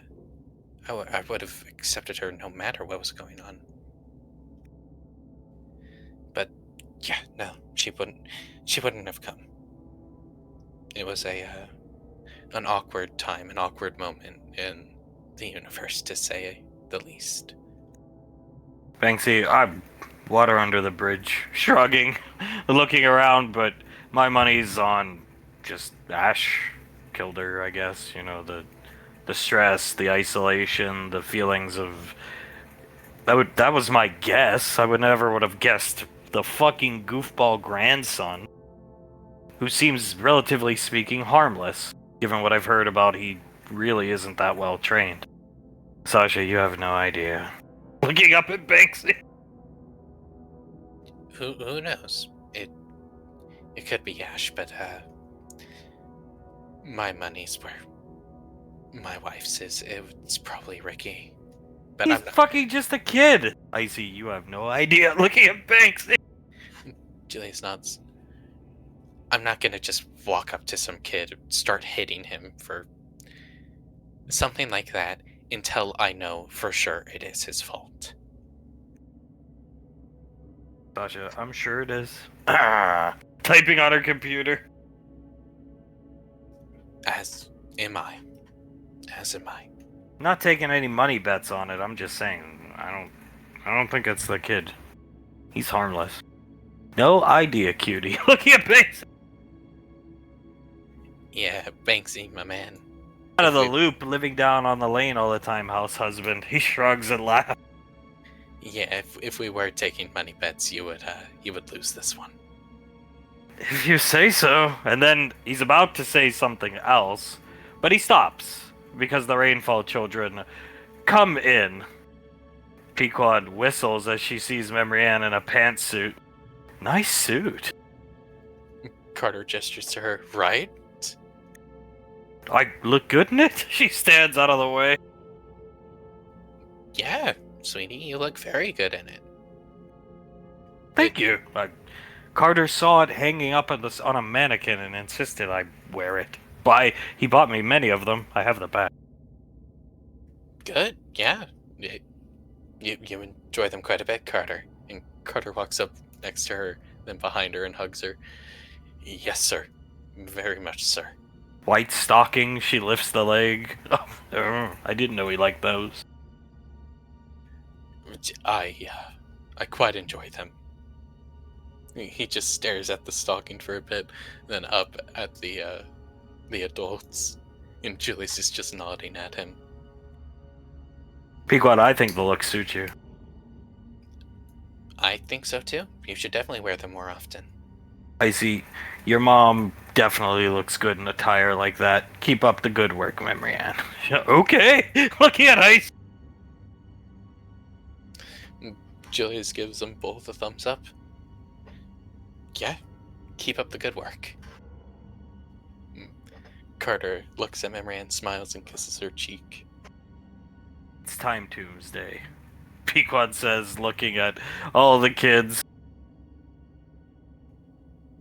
So nods. Time Tuesday, yeah. Pequod nods. Yep, we promised you'd get to go. Couple months back, some things happened that put this trip off. Today's the day. She stands up, looks very annoyed. Here's the crystal. Just spinning in the air at Icy's hand. Sasha, put down your shopping goods on the ground, typing on her wrist computer. And I, as the guards show up, will have my guardsmen take them down to the lane. Yes, okay, Mom. Solar set her stuff down, and all the kids will. They'll collect them and grab the emergency scarf. Start basically being these children's butlers, carrying their shit down to the lane. Laz watches them go. That felt a little weird. It's their job, Sasha says. They do what we need them to do. Good men. Pequod. Time Tuesday. What a great day. We should all go. Julius stands up. Yes, as your mother said, it's the Time Tombs Day. I'm just gonna say this now. What you guys are going to see there, it's not going to be pretty. At all. Should I change out of my pantsuit? Julius looks at Miranda. No! Why would you? I don't know. Maybe I'm uncomfortable wearing these. Anyway, continue. Sorry, Colonel. No, it's okay. I am going to give you all one chance to step out. One chance and that's it. I want to go. None of the kids I play speak up. Okay. Alright. And you are all going to go to the Time Tombs with us. See some things. Get some answers about things that I've had for quite a while. And then we'll be home soon after that. And we can start the weekend, Pequod, looking at the crystal spinning. Yes, exactly. He'll walk over to Pequod, hand on one of her arms. Then we can start the weekend. He smiles at her, kisses her cheek. It's gonna be okay, alright, honey? She'll put on the fakest smile and smile back to the kids. Just looks really creepy to the kids I play. Carter's so creeped out he stands in front of Memory Ann. Everything's going to be okay. I'll be waiting for you at home. She'll kiss Julius back with grit teeth and just walk down to the teleport. Well, she's taking it well. He inhales heavily, exhales about as well as she can take it, don't you think, Icy? She looks back at the teleporter. I mean, she's right at the end of the day. Standing up with the crystal. Yeah, she is. He walks up. It's probably just gonna harm me in the end. But I think it would harm you more if you spent the rest of eternity wondering. Yeah. The thought constantly bouncing around in my head, not able to figure it out. Feeling like an itch you can't scratch. Besides, Integra was awesome. That she was. And hey, maybe you guys are going to be able to see some of that today. Crutternauts, I can't wait. Yeah, I've always wanted to learn about Integra. Sasha, you're going to learn. And you're going to see things that probably change some opinions on Ricky. Elizabeth looking over at Sasha. Okay. Just remember, no matter what, come Monday, you have to work with him. He's your teammate. You're allowed to have your own opinions about what you see, though. And you should. Memory what? Looking at her confused. Soul's staring at Sasha. Okay, Mom. Everybody makes mistakes. But some mistakes you make, there's truly no atoning for them. There's just moving on from them. Banksy, I still think it was Ash. I don't know what the fuck she's talking about. Not that I have any problem with Ash. Ricardo's father? Looking at Uncle Banksy. Oh, this is so stupid. I wish these kids weren't coming. Ha! In her pantsuit. This is buried fucking history. But, yeah. Carter rubs his forehead. Okay. So I assume, given what you just said, it'll probably change our perceptions of him for the worst. I see. Most likely, yeah. But instead of holding it against him, try to help him. Right, Julius? Yes, try to help him. Growing from your mistakes is hard to do by yourself, or at least in my experience. Sasha, like I said, there's no real atoning for some mistakes, but moving on. They'll probably need help in the moving on from this phase. Marianta, then we'll do just that. Yeah, no, that's no problem. We'll help him move on from this. Soul nods. Yeah, of course we will. He's our squad mate. We will always help him with this kind of thing, especially because we work together and we have to, trust his life, our lives in his hands, Banksy nods. Come on, Firecrotch, as she piggyback rides on Banksy with the crystal. Let's go. They walk out to the ship they're gonna take as... Watches them. You're thinking what I'm thinking, aren't you? Come on, Firecrotch. She hops on his back. Firecrotch. Do you want me to hop on your back? Yes, Firecrotch. She hops on his. Leaving. Come on, Firecrotch. Picks her up. That's not fire. Whatever. Just walks out with Elizabeth. That's not what that... Okay, never mind. Get moving, Firecrotch. Gestures to Julia. Haha, very funny. He'll start moving out. Come on, goddess. He'll pick Memorian up and start moving out. Ice Crotch. Ice Crotch, beautiful. Yeah, come on, Ice Crotch. And they will. As flashing to one of the rapids in Rainfall Lane, Krellin up here reading a book, Samuel looking down, setting up a kayak, not sure what Frederick's doing, Zanzibar preparing a camera. They can understand him. He basically told Frederick, camera ready to go, sir. Flitwick turns around. He's holding 2 leaves. Okay, thank you very much. You can start rolling whenever. Action. These leaves, if you are ever stuck in an environment like this, are very edible. You can eat these. And they taste good too. He eats them and it's an aloe vera plant. He spits it out. Oh my god. Oh no. Oh, that is terrible. Quaman, are you sure these are edible? Yes, very edible. Good to use in bathroom. Oh, okay. Yeah, puts a thumbs up to the camera. So good. As he takes another bite of it, it looks like he starts to cry as he's chewing it and then swallows it. Go over nutrition. Find earthworm. He's telling Frederick the camera's picking up Krellin's voice. Beautiful, I love it. Gives the camera a thumbs up, throws the 2 pieces of aloe vera leaf into the water here behind his back. Now, come over here with me. Walks over to this little section here. An important part of surviving in the wild is nutrition. You always have to be finding food. Something like the aloe vera plant now isn't going to sustain you forever. And he puts his hand directly into the grass and starts pulling it up, digging through it.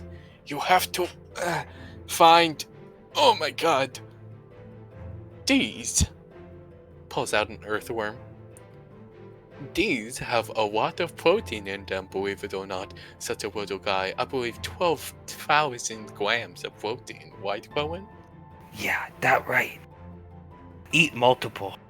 He sticks his hand in and grabs out a handful of worms. Because near water, earthworms more abundant. He's picking him up. He keeps telling Frederick, picking up his voice. I love it. Keep rolling. Now, because the earthworms are near water, they are more abundant and more tasty. And so put 2 in his mouth, slurp them up, and immediately spit them out. Have to eat. But they have dirt on them. Dirt extra protein. Build immune system. Oh, fine. Wash off in stream. Fresh water. Camera points up at Krellin. No, point at him, Drake. Points back at Frederick. Keep camera on me, Zanzibar. Rawr. He walks over to the stream. Before you eat them, you might want to clean them off a bit.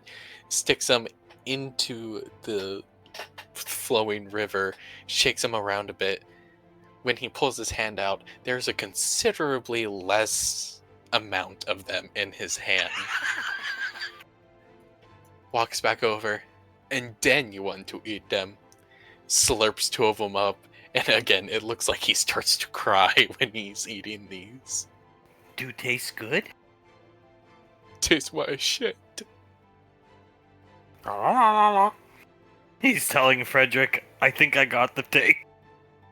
Good. Very good. He throws the earthworms back into the hole he made and kicks the dirt onto them.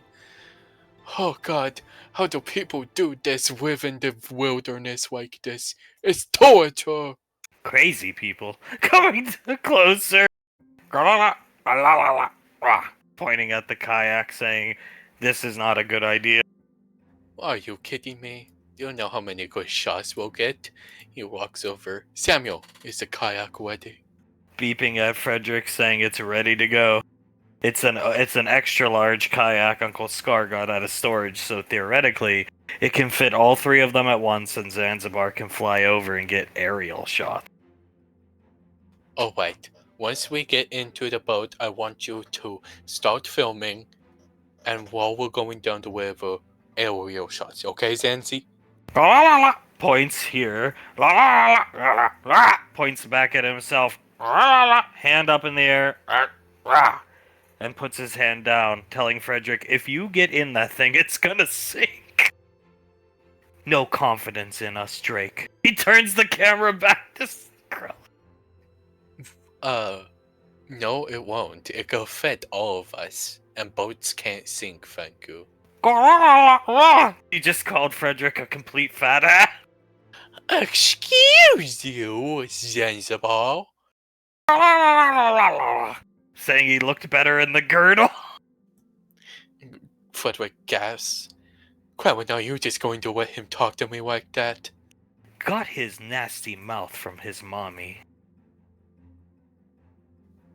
He, puffs and puffs and goes around. We will show you that we can fit into this kayak, Zanzibar. Pointing at the ground, his eyes starting to glow, telling Frederick it's his job to protect them. Me, Star Child. Me no need protecting. You can protect us while we're inside the kayak going down the stream, Zanzibar. He shrugs, saying okay to Frederick.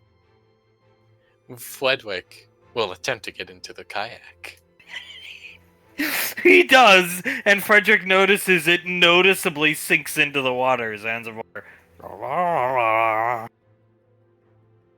don't need any back talk from you. I am in the kayak and I am okay. Samuel gesturing for Krellin again. Got it. Gets in. It sinks more. Now water starts to go on Krellin and Frederick's lap because it's almost basically fully under the surface. Krellin, this fine. That's what it's supposed to do. It's this survival show. Have to show bad situations. Shinking sip. Yeah, I think so. Good idea, Quentin. How to survive. Here, just take hands, make cup, throw water out.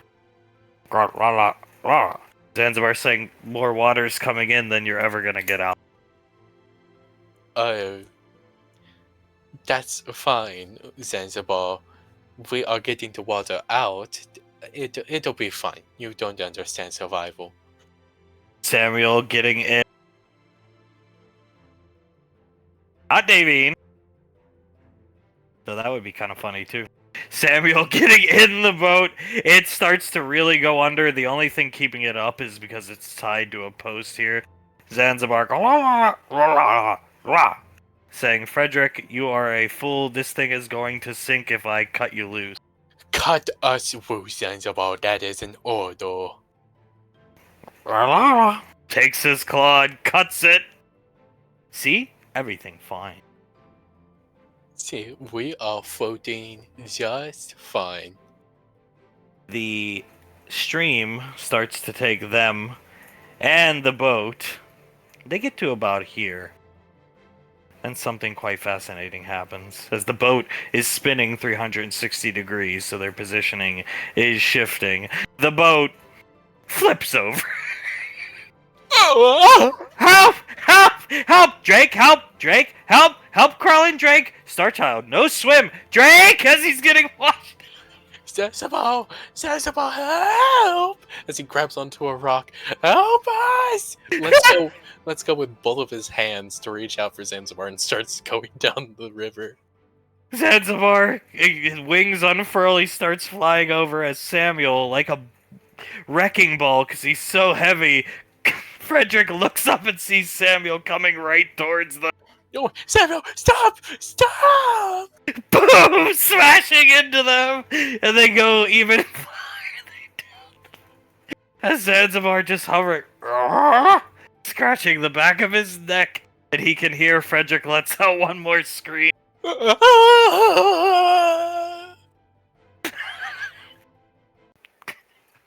Coming back to the ODM Academy. Breakfast in their bellies, though it was more like a late lunch, really. Suletta's still here shooting the ball, Hunk carrying Davine. Oh god. Still 0-0. Davine tilting her head. Any luck, Letty? No! I got one close, though. Well, that's good. That's very good. Are you sure we can't give you any pointers? No, This game's stupid. She freezes the ball and crushes it in her hands. Ah. We'll have to get another ball before we play again, then. Yeah, we got tons here in the gym storage room and at home. No problem. Yeah, we'll be good. We'll be very good. How was breakfast? You just should have come. Sam looks at her. I wish I had, honestly. Thank you, Samantha. It was quite delicious. A traditional English breakfast. She looks around, concerned for a second. Oh, where is Mr. Snuffles? And he's lagging a little bit behind Map! Behind JJ. Excellent. Never too far behind, is he, Auntie? Yes. Maybe I could get some afterburner thrusters put on that hover chair so you can't outrun him. Oh, I'll find a way. Well, I was thinking, since Julius is going to the Time Tombs today, maybe we bring out the crowd pleasers on Suletta for Pequod when she shows up super pissed off. Suletta, that is a good idea. This is why you, in my humble opinion, should be the head of the family. Davy nods. I agree. He should be the head of the family. I don't. He sets Davine down. Davine squints at him. Now be honest with me, darling, is the Xanax wearing off? I mean, maybe, Julius is the head, because he's the real Rainfall, or, whatever that is. She immediately pulls out the Xanax bottle. Oh, God. No, it's working! Looks at the... I'm fine. It's working. Look, see, I got my scarf. Yes, you always have your scarf on, darling. Yeah. She looks at him, opens up the pill bottle, pours one out. Nope. Darling, take the pill. Do it for Julius. Do I have to? I do a lot for Julius. It's not my problem he can't relate to other men and has issues with his feelings. I've tried my best. I know he hates me. I've him and Elizabeth, I don't know what to tell you. At least he doesn't hate me. Gestures to JJ. And when Julius is feeling better, I'm going to slap the fuck out of him. Davine groans, pinches the bridge of her nose. He's going to need his father for this.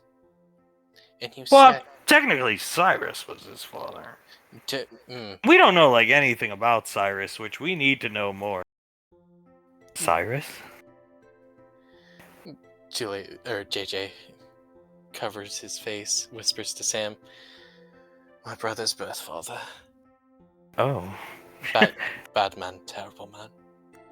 Oh, I understand. I've just never heard she moves over this way the name before. I was confused. Sorry. No, it's okay. It's okay, don't love. Let's put those pills away. And I'm gonna go to the gym. And then I'll be ready to be there to say something to Julius, and then he just kind of brushes me off because he can't express himself to other men because reasons I don't know why, and I don't judge. But either way, I don't really need to be prioritizing Julius today. Need to be prioritizing getting in the gym. Davine puts... You know, there are days where I just hate you. He looks at Davey. There are days where I just hate myself, Letty. Lucky for you, I'll have this resolved here in due time. Thank you, my dear sister. Take the pill, Mark. Not today. Look, Hale doesn't want me to. She's just sleeping in her crib with Integra. Cute little baby. Darling, Julius is going to need you. I promise you that he will need his father to comfort him. I need the gym. You need to take the Xanax. And I need to try and call Mortimer. Darling, please, for the entire family, take the Xanax. He opens his mouth. She puts it in his mouth, takes the water bottle she had before, and gives him a drink. Down she goes. He just preemptively lifts the tongue and opens his gums with his finger so she can inspect. She inspects it. She nods at him, so he closes everything up. Thank you, my love. And she will put the Xanax away. They're starting to wear out quicker. Hunk, I think I'm developing a tolerance. As I feared. Davy nods. Yes, yes. But it is going to be fixed soon, right, Letty? Huh? Hunk looks at Suletta and Suletta, yes, I've found the book. Nicole and I need to do some study. Thank you, darling. Thank you very much. No problem. She squeezes Davine's hand, then lets go. And Hunk, I guess you want me to carry you, or what do you want exactly? I need to get to the gym, is what I need to do. That's what we need to be prioritizing now. Go play with your little dinosaurs, I'll go to the gym. Davine jumps I need to be built like a dinosaur. Davine jumps into Hunk's arms. And there goes that. You do not need to be built like a dinosaur, my love. You do not need to prioritize the gym.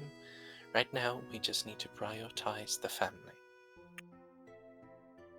Alright, well then let's, no gym? It's not good, but... Yes, no gym. Maybe just like 45 minutes. And I Okay. could get my mask. No gym, no mask. Especially no mask. Alright. You're the boss at the end of the day. She grimaces a bit and gives him a kiss on the cheek. I would much rather if you were the boss. Especially if Elizabeth is coming home. I need to get that mask. No, you do not. You very much do not need that mask. Alright, then to the lake. Yes, to the lake. Text Patricia. Tell her that's where we're gonna be. Because I imagine she's gonna show up here ultra pissed off. JJ typing on his wrist computer, texting Pequod in his mind so Mr. Snuffles can hear. He's just like, can you believe this fucking bullshit? Meow, meow, meow, meow. Meow, meow, meow, meow. Your mother is a fucking moron, in my opinion, is what the cat said. You know what? Don't tell anyone I said this, but she can be very moronic. I agree with you there, Snuffles. Meow, meow, meow, meow, meow, meow, meow. Her primordial Gallia brain coming back to bite her. JJ snickers a bit, gives Snuffles a thumbs up, and finishes the text to Pequod. Alright, is it all sent there? Yes, sir, it is. Alright, Samantha, we're gonna go show you some real Pokemon. Pokemans, whatever they're called. We're gonna show you about the most closest real life equivalent you can get. Right, dear? That is correct. That is very correct. You are going to be very impressed, darling. And then you can help me pick my starter. On my game. Well, I'll pull out the game, man. You can help me pick my starter. There's 3 Tristans in this one. Let's go. Takes Davy off. Come on, keep up! As Suletta just watches them walk off. JJ looks at Soletta. Are you going to come with us? Yes. Through grit teeth, just looking at Davine in his arm. I just really want to punch her. JJ sighs. That's understandable, Auntie. Very understandable.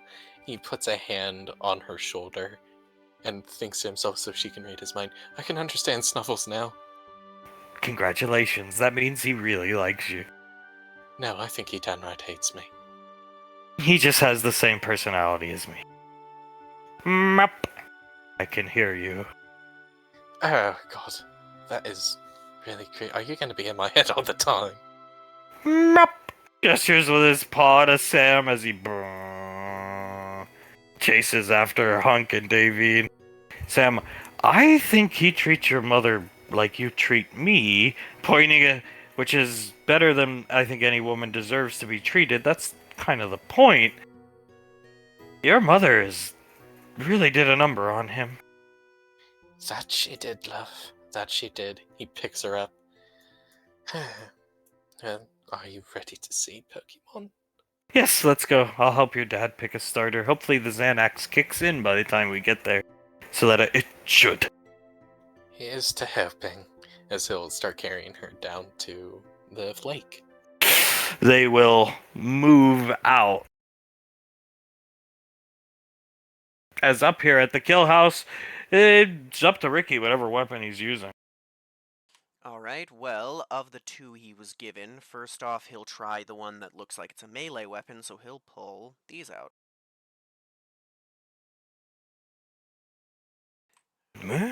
Looking down at them. This is what I was, one of the 2 things I was given to practice with, sir. I think they're called, Vigurin Flails? Nice. Picking them up. What do you think, man? I mean, you know this stuff better than me, sir. You're gonna charge these with your key energies? That's the plan, sir. I guess there are certain kinds of metal that I can do that with. With weapons like this, speed is key. Okay. So, swing them as fast as I can? Well, accuracy, but yeah, you need to be accurate, otherwise you take your own head off. He's gonna look at the chain connecting them. Yeah, that makes sense, sir. If there's one thing that woman did for you, it was condition your body to be ready for military training, so you've got the upper body strength. But if you want, as Ash and Saris are coming up into this conversation, if you want my honest, undisgruntled, Okier opinion, she taught you nothing. The fact you charged into 3 guys without thinking just shows she never taught you a damn thing. She didn't care about you. And I know that to be true.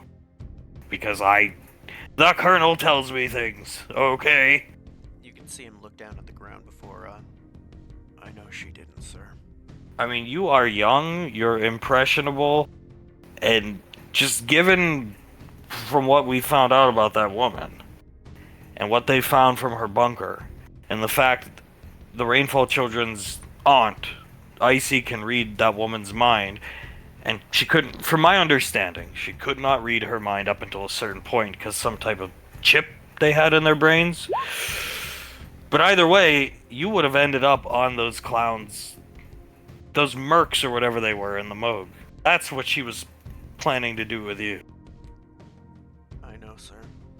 That Crash guy who you guys dicked on, which I'm very proud of you, and Carter, I should tell you more, but that Crash guy you guys dicked on was you if you had made the wrong life choices. Sarah's grimacing. More of the wrong ones, you mean? I don't know about all of the choices you made, but I know being with that woman was a wrong choice, and history is on my side in that now. I agree, sir. She did not teach you anything. No, she didn't. I had to figure out how to do the keyblades myself, sir. All she taught me was how to meditate and use ki at all. A good teacher, in my opinion, as Saris walks up behind them, he's not aware. A good teacher, in my opinion, as long as they have the knowledge, is gonna teach you what you want to learn. So you want to learn these? I will teach you how to use them your way. Yes, She sir. didn't teach you anything, and the colonel said that's basically how she was with him. She taught him her thing, not anything he wanted to learn. And you know, at the end of the day, the only thing that matters is what the person who wants to be trained wants to learn. Because you're the one that's going to be out there fighting, not me. My days of fighting on the front lines are over. I'm too fucking old. He starts chuckling. I think you'd be good at it, sir. I am too goddamn old. You don't want to see me out there. I'm too old. I'm like a football player. When they get out of bed in the morning, a linebacker, it ain't for me anymore. Whatever you want to learn, I will do my best to actually teach you. Saris, thank you. Oh, he jumps! Oh, I didn't know we had guests looking around. Oh, yes, puts his hand on his shoulder. We're here, and don't sell yourself short. I've seen some of your training footage. You're quite the specimen still, my friend. Thanks, I just want to teach him what he wants to learn. So when he's out there getting shot at, instead of running into 3 guys and coming home in a fucking box, which would partially be my responsibility, he just kills the enemy and makes the right decision and comes home. That's a good point. Maybe if you'd thought to use your gun there, son. Yeah, about that, I did have another one I wanted to learn as well, sir, that would cover that up for me without... He is a really good shot with that gun. I've been told. I still need to see it, but we haven't had much of a chance as of yet. I got all the chances you need whenever you're ready. Got the Malcolm target set up over here. Ready when you are. The other one I was looking at that would give me a quieter option was this thing. Pulls out a big shuriken. They're called windmill shurikens. They're really good at cutting things down when you throw them right, to my understanding, sir. That's badass. Thank you, Mom. He's gonna fold it back to the point where it looks like fold it back up and hand it to Okir. I mean, I'm sure they've told you this. He shrugs, but you're in the headhunters. You want these things? You tell me. I tell the colonel tells Sasha. 2 days later, if they're late, a day later, usually on time, because the Ranger General's hardly ever late, there's a box of what we need down in Woodbury. But you gotta be the one to, request these things. I can't read your mind. And I'm not gonna put you, here, use this scythe, if you're not comfortable with it. And again, if she actually taught you and cared about you, you would understand that mentality. Saris, I am so glad she's dead. So am I. Ricky's gonna grimace a bit before... Like Samantha, I taught her LMGs. I'm not the greatest shot in the world, but how to brace herself, how to the stance you're supposed to take, quick reload techniques. I'm sure he did most of the actual advanced training, and Ash did. But she said, I want an LMG. I want something that packs a punch and can fire and fire and fire, and I don't have to worry about reloading. Well, that's an LMG. And then I got her an M60. She's got a way better one nowadays, but you get the point. I did have to teach her some of the more advanced techniques, but don't sell yourself short. She had an amazing foundation to build upon. That's something that's hard to do. That's why I'm in the Headhunters. I'm here to help you get to your first platform, and then you get the advanced stuff from the advanced trainers, if you will. Like your father, or Julius, or whoever. The Ranger General, if you want to be a sniper. Yes, sir. So, how would You said these are speed and this one's just throw it accurately. If I can think of any other ones, I'll come to you with them, but how should I use them, is the question, sir. This is more like this is a gigantic shuriken. He picks it up. You use it like this. He throws it across the room. You throw them at an angle, like a frisbee, only you're pitching it from the side. Okay. And put your hips into it too to drive more power through the swing, the same as a roundhouse kick. Yeah, but that's ridiculous. He points at the fan as it's sticking in the wall. Look at that thing. You gonna carry around 50 of those things? Or are we gonna get you one that's smart and returns to you? I think we get you one that's smart and returns to you. That way, it comes back, and any enemies that get in the way get chopped. No, that's a good idea, sir, because if we do it like that, then I can use it more tactically. I can miss on purpose and have it come back and catch him in the back, sir.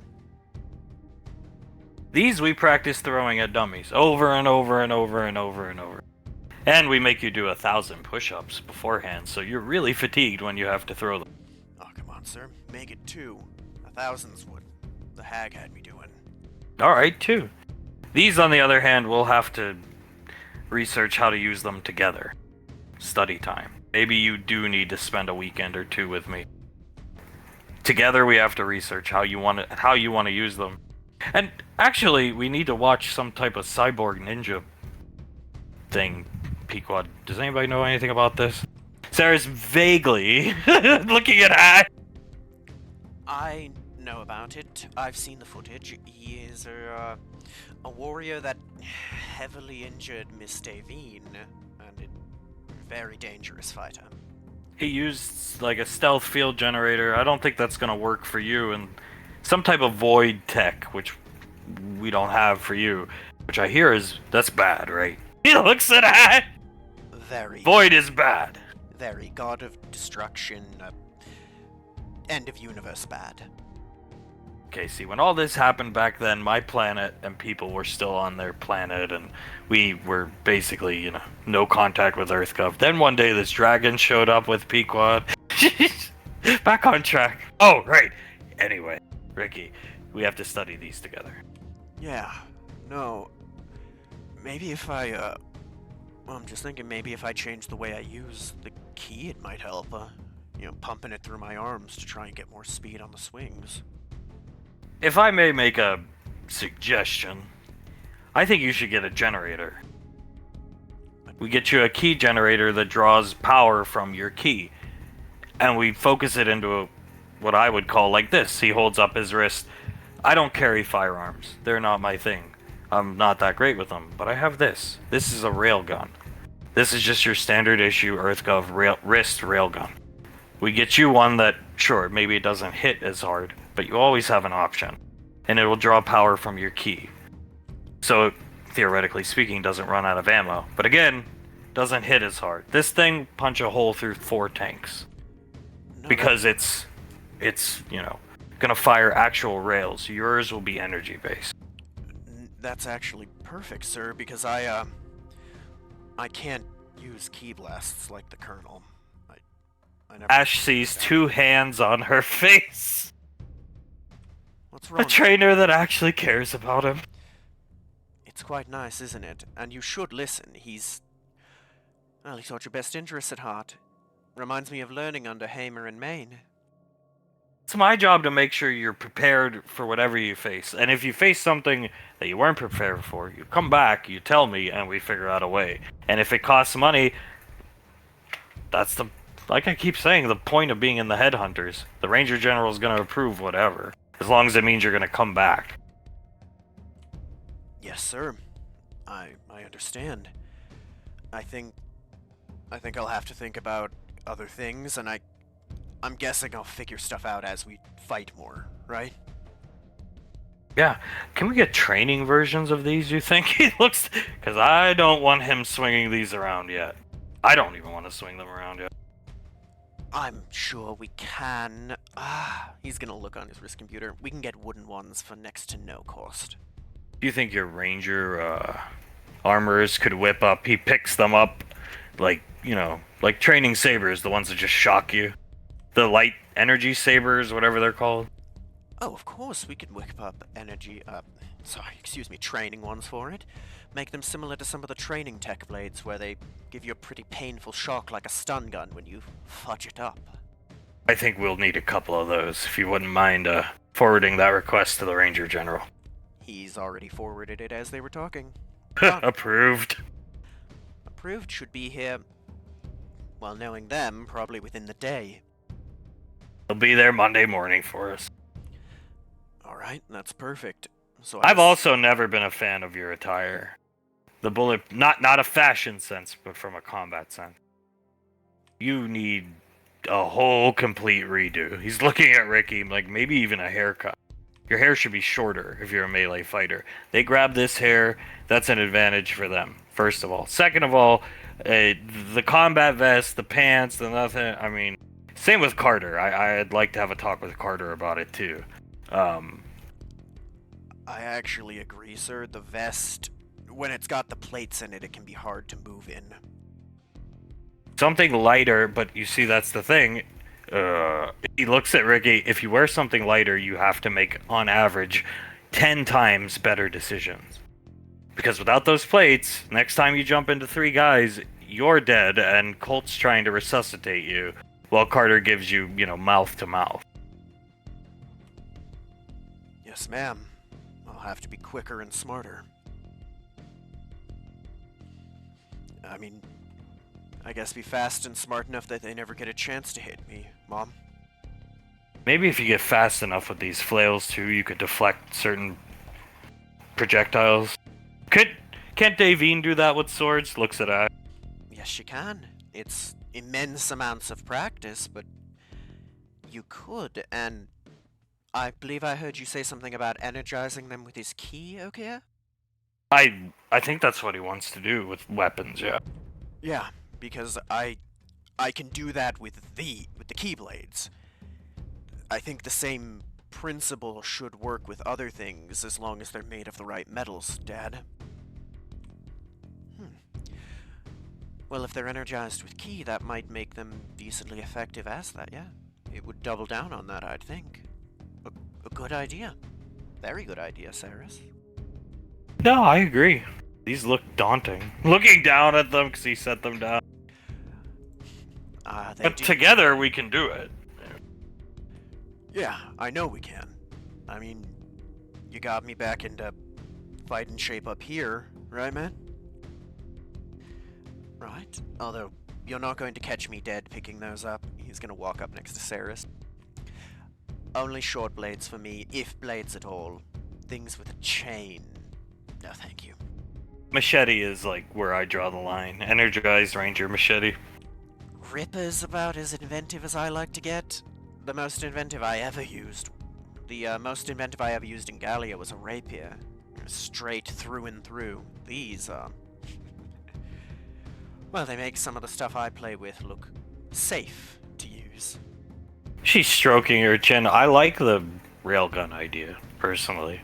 Here, this is Julius. When I first met them and started, I sparred with him, kicked my ass all the time, but he just suggested get a railgun. He holds it up. And this way, and it came in handy over the years, trust me. Somebody running away from me because I am a little lumbering and large and slow. Right through the chest. Ash is gonna lift his arm and shake the flamethrower. Same with this. You'd be surprised at how nice using a tiny bit of tech to augment your skills really is. And besides, if you get mastery in a type of firearm like a pistol or something, we just get you a silencer. One of those enchanted ones that make like no sound. There's a stream of you using one. He points at Ash. Yes, there is. And he made a good shot too, patting Ash on the back. Yes, I did, and I will correct you. There's a stream of me waiting to use one.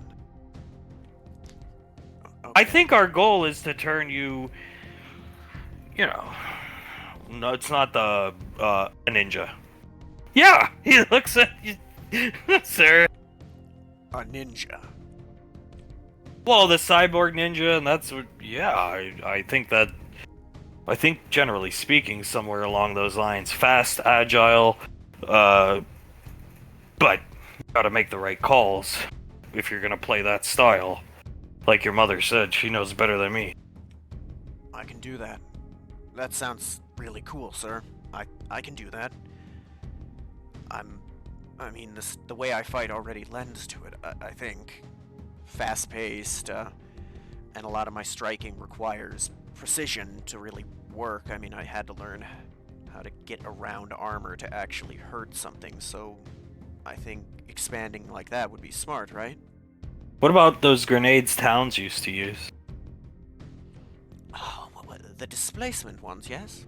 Well, I have one or two of those on you, just in case, you know. Or just one, because you need to stay light, so just carry one. That's not a bad idea. Carry it around with any of your shurikens or throwing knives that you're going to be carrying, right? Yeah, that makes perfect sense. I'd have to use it very carefully, but no, that would really help because I mean, I have to be in face-to-face melee range, so I gotta get there quick, right? I think it's face-to-face melee range, but bob and weave, like a boxer. Carter is face-to-face melee range. He's got that sword. He's gonna, you know... And Carter has, I think, the mind... Because his father, melee fighter, Carter already has that in his brain. He's tapping his mask, his DNA. You're more bob and weave. Especially if you want to... You know, we want you light on your feet. No, that makes sense, and I think that works really well because that kind of bob and weave fighter matches really well with a face tank like Carter can be. Let's just hope it doesn't come to that and you guys don't get deployed too often here, but yeah. Yeah. He keeps the enemy's attention while I slice him up. Exactly. And with these, he's gonna pick them up carefully and look at them. I could really slice someone up. Because that sword Carter used, I don't know too much about it, but that's like some type of magical sword from the Headless Horseman or something. Kamul! Yes, it is a magic sword wielded by the hero god, near demigod of men. It's... Running a hand down her face, continue. It is one of, to my knowledge, correct me if I'm wrong, dear, but to my knowledge, one of the most powerful artifacts out there. I believe they said he was the greatest warrior to ever live in the ancient world, but maybe I'm misremembering. Yeah, so not the Headless Horseman. He looks at Ricky. Not the Headless Horseman, sir. Slayed a dragon or something with it? Like a legit dragon? Oh wow, you don't say. He looks back and says. Yeah, the legend says he killed I believe it was an ancient dragon by himself using that blade.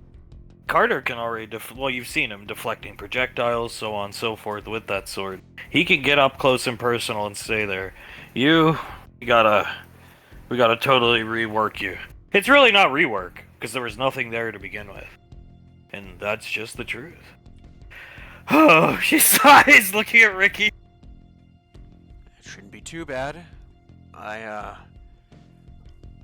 We'll have to work on being careful with those, but I think my current style with the Keyblades probably jump to these pretty well. I just have to learn how to spin them without cutting my arm off, sir. Headless Horseman? I don't listen when they talk half the time. There's so much lore, so much stuff that's happened. I've got my own problems, okay? He looks at Sarah. She laughed. To be completely Worried about my next drink. Well, in your defense, my friend, I was there for all of it, and some of it doesn't make sense to me right now. I like what? He looks down at that. Oh god, the very nature of the void, we never really got a full understanding of it. I mean, I have resigned myself to the fact that there are magical things that we had to deal with that I will never fully understand. Yeah, we didn't have magic on my planet. We had to deal with magical space monsters and giant fish gods. Not fun. Deities of time. I missed that one. You got to see something that I never saw. It was quite horrifying. There's crying wolf and Tewaz. It was a trip. I can imagine. Well, I honestly wish I was there instead of where I was. I'd rather face that down than the bugs. Either way, he's right. You take these and you carve out your own niche. Take what little you got from the hag and make it your own. Because she didn't give you much. Yeah, Dad, I know. You guys are right. She didn't give a damn about me. But that's fine. I learned how to use ki. So I knew when we first started sparring together, you just flailed like a child.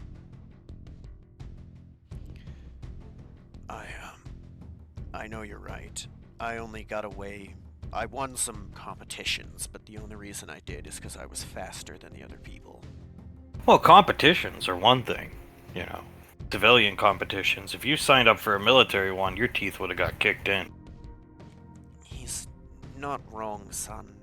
I mean, don't get me wrong, I'm proud of you for winning those, but I know a few rangers on my squad that even without the ability to disable your ki would ground you and choke you out before you really got a chance. I'm sure you know some warriors like that, Okia. And I mean, I would try to convey these things to him, like, whoever trained you didn't care about you or didn't teach you. Then the colonel would say, not now, so whatever. Yeah, I didn't listen because I didn't. I knew it was probably true. I just didn't want to hear it. I'm sorry, sir. It's all right, Ricky. Believe me, I was in the same boat. Ask your mother. I knew exactly what kind of woman she was, but I didn't want to accept it either for a time, right, dear? I don't think any of us really did. I think some of us accepted it a lot damn quicker than others, though. That's for sure. It's hard when you give someone nearly a decade of your life to look at them for what they are. I did the same thing you did, or a similar thing to you, son, so I get it. I don't get why she did that. I tried my best, and she never really cared. Elbow dash as she walked by, because she sees a bunch of bags over here and starts going through them. Well, you're not the only one she didn't care about.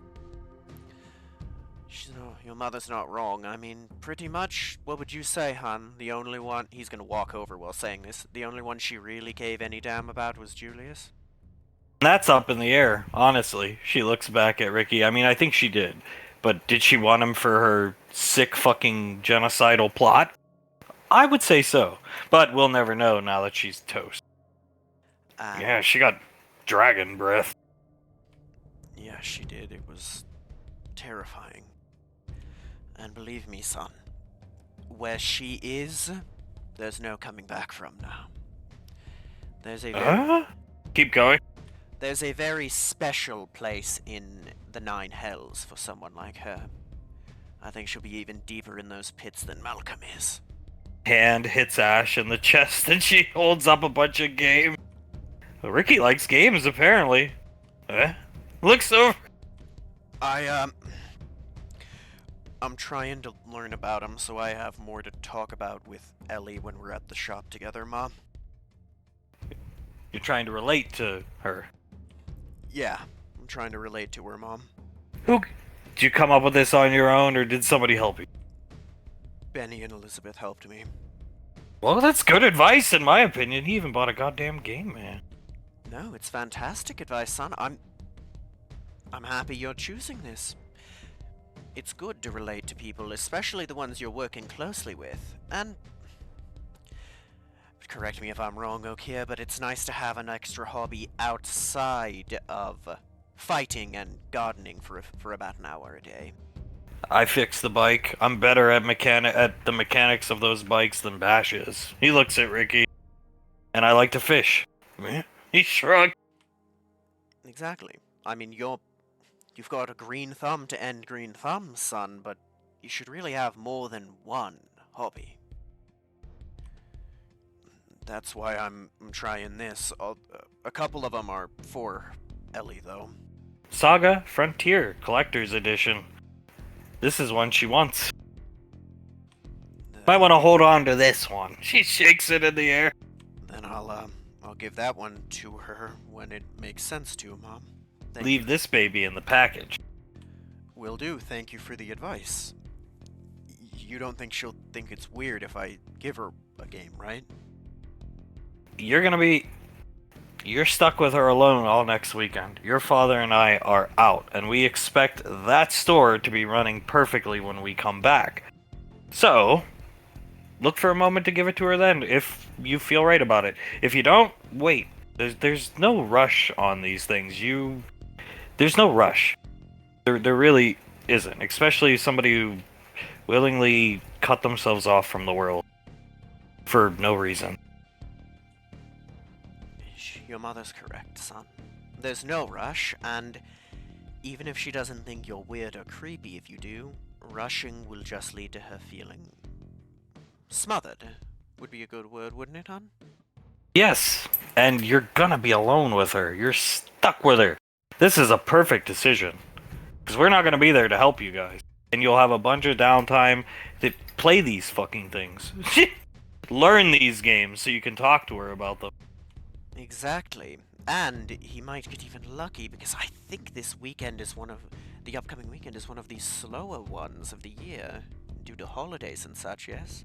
Yeah, most people are going on vacation, like we are.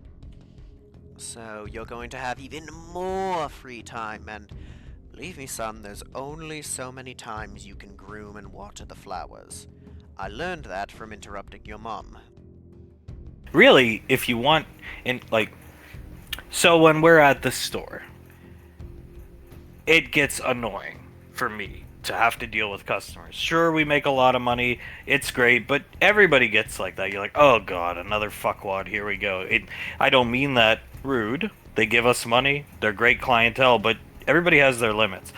Your father is there, he deals with the customers, so I can go take a break. If you could actually socialize, sound educated, and just run the register, you could take a load off her mind. That goes a lot longer way than, just buying her a piece of jewelry and showing up randomly with it or something weird like that. Or even food. That goes a lot longer way than food. That's the other thing that Benny and Elizabeth told me.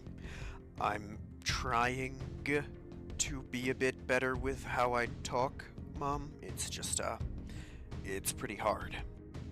You take a load off her mind, you deal with the customers, you worry about them, you let her go relax in the back. The best job there is hiding in the back, tending to the plants, and getting the arrangements ready to go. Yeah, I can do that, Mom. I'll need to work on how good I am at talking in a varied way, but I could do it. Hi, hello, how are you doing? Nice to see you. What can I help you with today? Do you need anything? Do you have any questions? It's a lot easier than you're talking yourself into, trust me. You have his DNA in you. You should be decent at speaking. He looks at Rick. Come now, I'm not that good at speaking. I just fake my way through it, I'd say. Well, then he can fake his way through it too. He's gonna have to, Ash. We're leaving his ass. Your mother's right, but do you want to know one of the biggest secrets? And I'll say it out loud, anyone should know this. Do you know one of the biggest secrets to sounding like what's the word? Competent and people trusting you when you talk? It's very simple. What's the secret, Dad? Confidence. It's It may sound stupid, but if you act confident in the way you talk and act confident in anything, people will be more likely to trust you, and they will be more likely to believe you when you say things, even if you're lying through your teeth. I agree with that. He nods his head. There's me on duty, and then there's me off duty. On duty, confident, strong. Off duty, I just want to relax, be left alone, chill out. That's why I got sick of you fucking not going home, because I had to look after you all weekend. I could never actually relax, and you never had a good reason for not going home. Problems with my dad. I'm gonna stay here and bother Okir. She starts laughing at him. He's not wrong, son. And it's the same with anything. You've noticed it already. If you walk confidently, people notice you more, right? Yeah. That's when I walked into the tournaments and the headhunters, people looked at me in a different way when I was ready to fight. See? It's the same thing with speaking.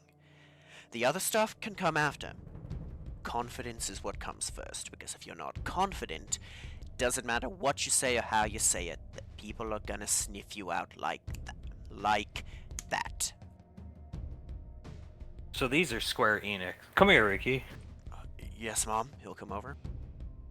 These are Square Enix. This one, Final Fantasy Collect. She likes all Square Enix RPGs. Problem is, she already has all of these. But that means you can just start playing them so you have something to talk about. Play this one, the collection, 1 through 5. Yes, Mom. I will. Another one, if you can find it, because it's a bit hard to find. Monolith Soft. They make similar games to these, and to my understanding, were started and made by the same people who made the early Square Enix stuff. Just stop back up at the store. Yeah, we can take you down once you're done with your training here. That's what I would do. Stop back up at the store, spend a little bit of that money that Mr. Wiseau paid you, and yeah. And hopefully that girl doesn't turn out to scream all the time. And if she does, do not bring her down to Woodbury.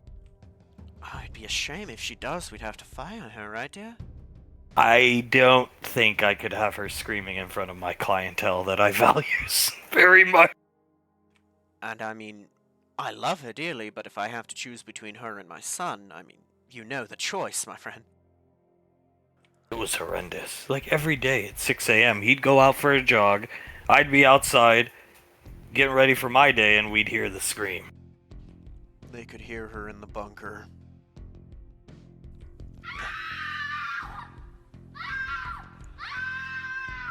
He plays it on his wrist computer every morning. And afternoon. He'd come up the elevator, I'd already be there, going for your jog. Yes, sir. Good boy. Then you'd hear the scream. It got to the point where I could count backwards in my head 5 seconds, and the scream would happen on command, because it took him 5 seconds to get from the elevator to run past that. Looks at Saris. Cunt's building. Bad word, but yeah. Oh, curse away, my friend. I don't care. I don't mind. I grew up around Rangers. He shrugged. Ranger, I don't give a damn how my men talk as long as they do their jobs. That was a hell of a scream. You didn't have to listen to it.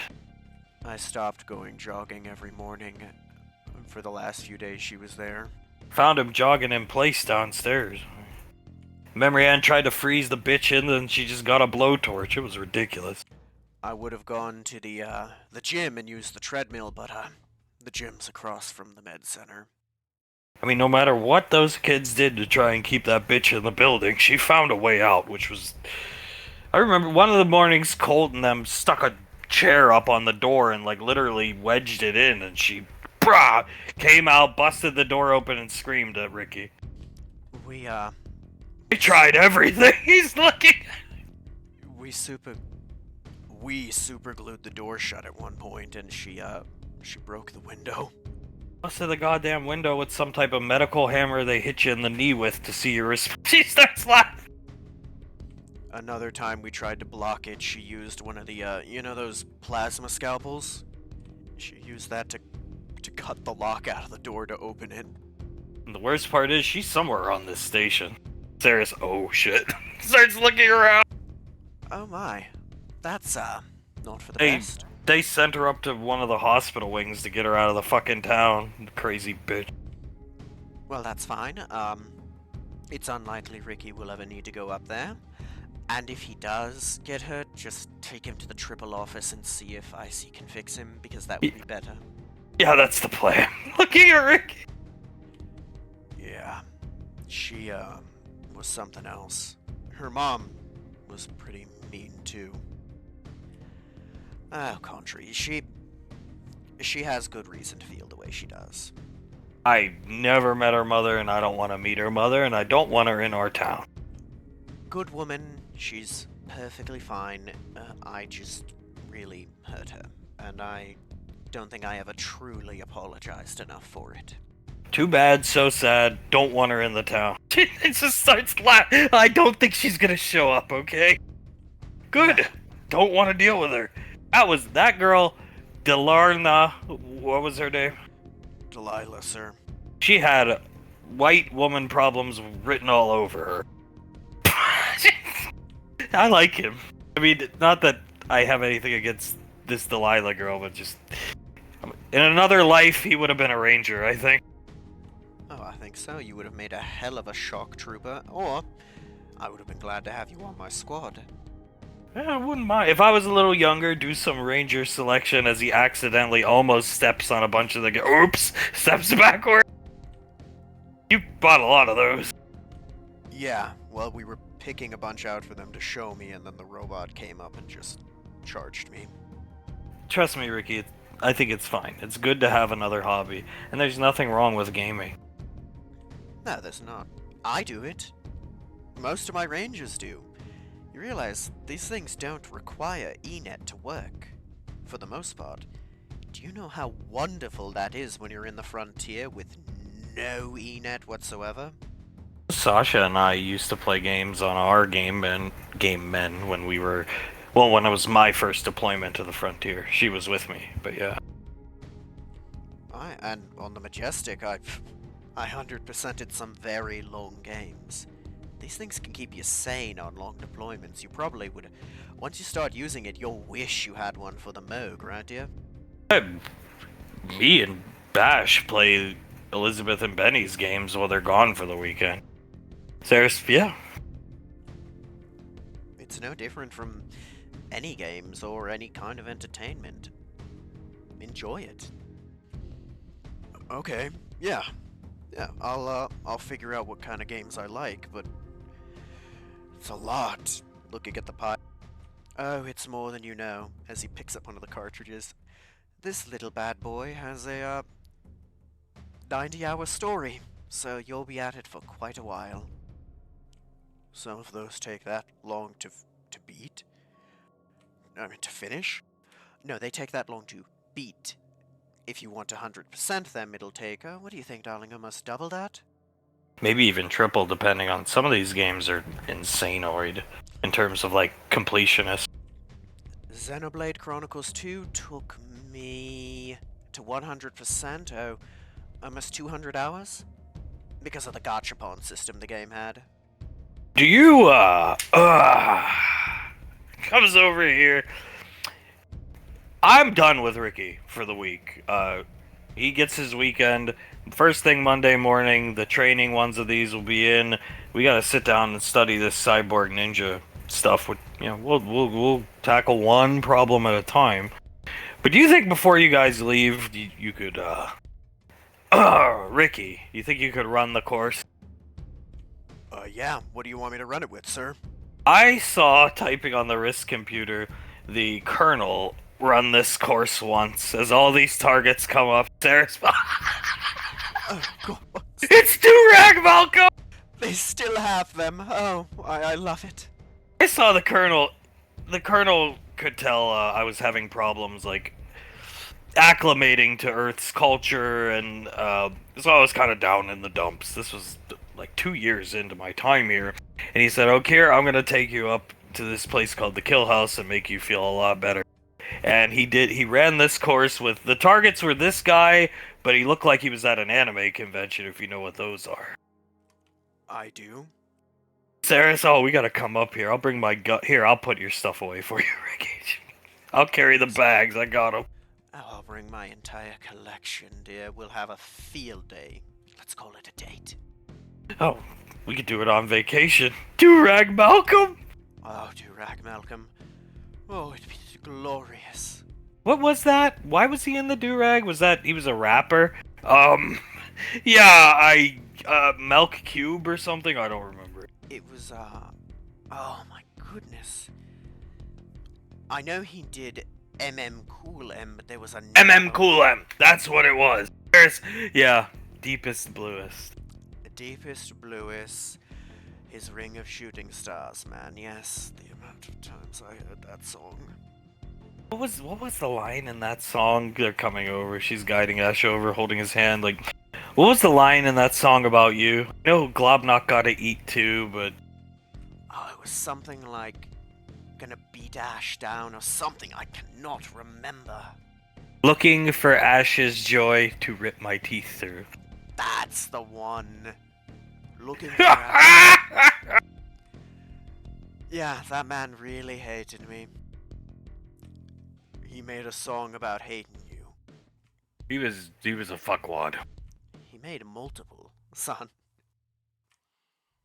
I think fuckwad is, not enough to do it justice, sir. Now these targets are set to the lowest defense rating. Like, for you, this is a cakewalk, but I think it would be good for you just to run the course and hear what happens when you kill one of the targets. Alright. What do you want me to use? Not the new weapons, because I don't want to see you hurt yourself. Just your keyblades. Yes, sir. Just, tell me when. Actually, pick up your shuriken. Yes, sir. He'll pick it up. Throw that at the final... You run the course this direction. He's walking around. You go from here to here to here to here. All the way around like this, and this would be your final target. These two targets are for shooting, and you don't need it here. He types. This is like if you're running the course close quarters and with firearms, so we'll get rid of those two. This is the final target. Shuriken, the final target. But do it carefully. Yes, sir. He'll move into position. He steps back. Every target that dies needs a Malcolm scream. There's no AC. Alright, he's gonna charge in and make his first attack. And it is... Oh! The fuck? As he keeps running to the next one. And he takes his attack. He said your name! Yes, he did. Moving to the next one. Takes a swing. That was a death gurgle. Did not mean to click that, sorry. Moves to the next one. Is gonna take another swing.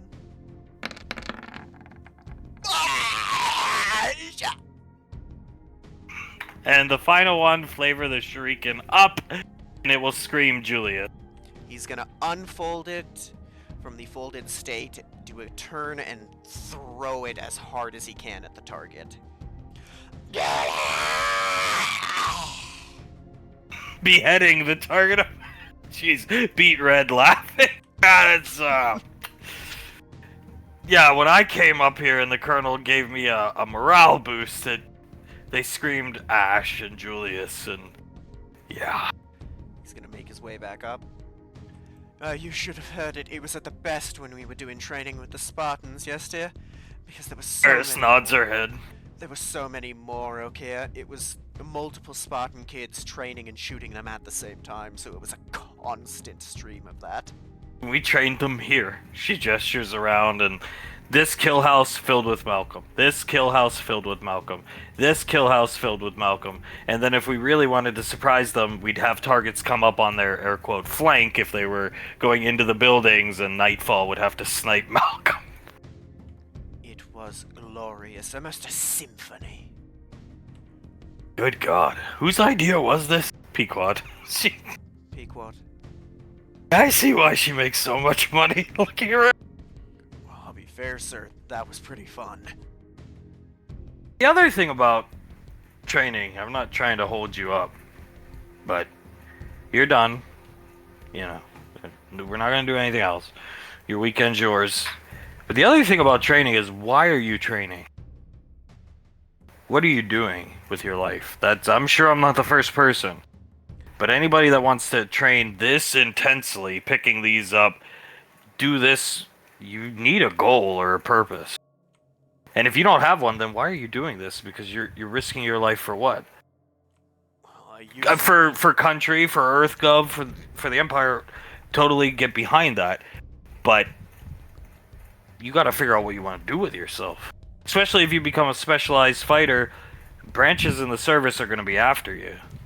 Especially that one. Pointing. You know how many headhunters went because of this dickwad? Pointing at that!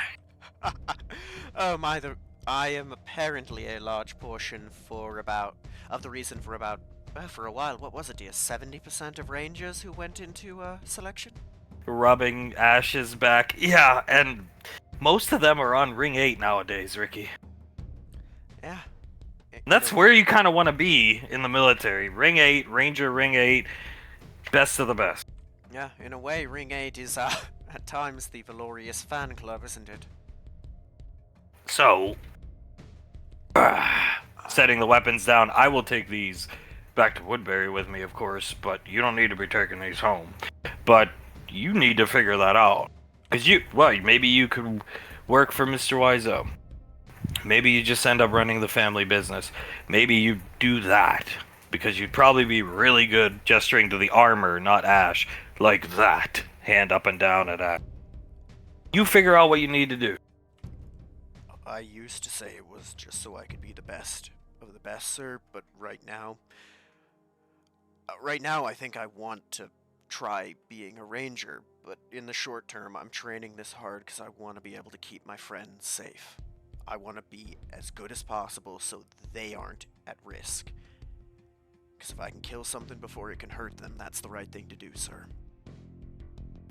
I can't argue that, actually. Saris, didn't you said Tal? You met Tal? Yeah, I met him at the lane, Mom. Not only did he say he looked like you, Ash. She starts to chuckle, but he said he looked like a ranger. Huh. Looks at Ricky. Well, first off, I think that's the first time anyone said Ricky looks like me. I think so. And second off, son, if Tal thinks you look like a ranger, you'd make a damn good ranger. You should pursue it. I think he'd make a hell of a shock trooper, don't you, darling? Oh yes, especially with those.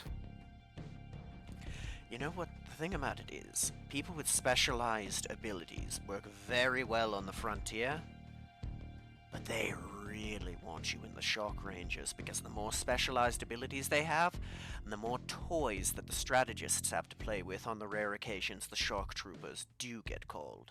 Right, dear? She shrugs.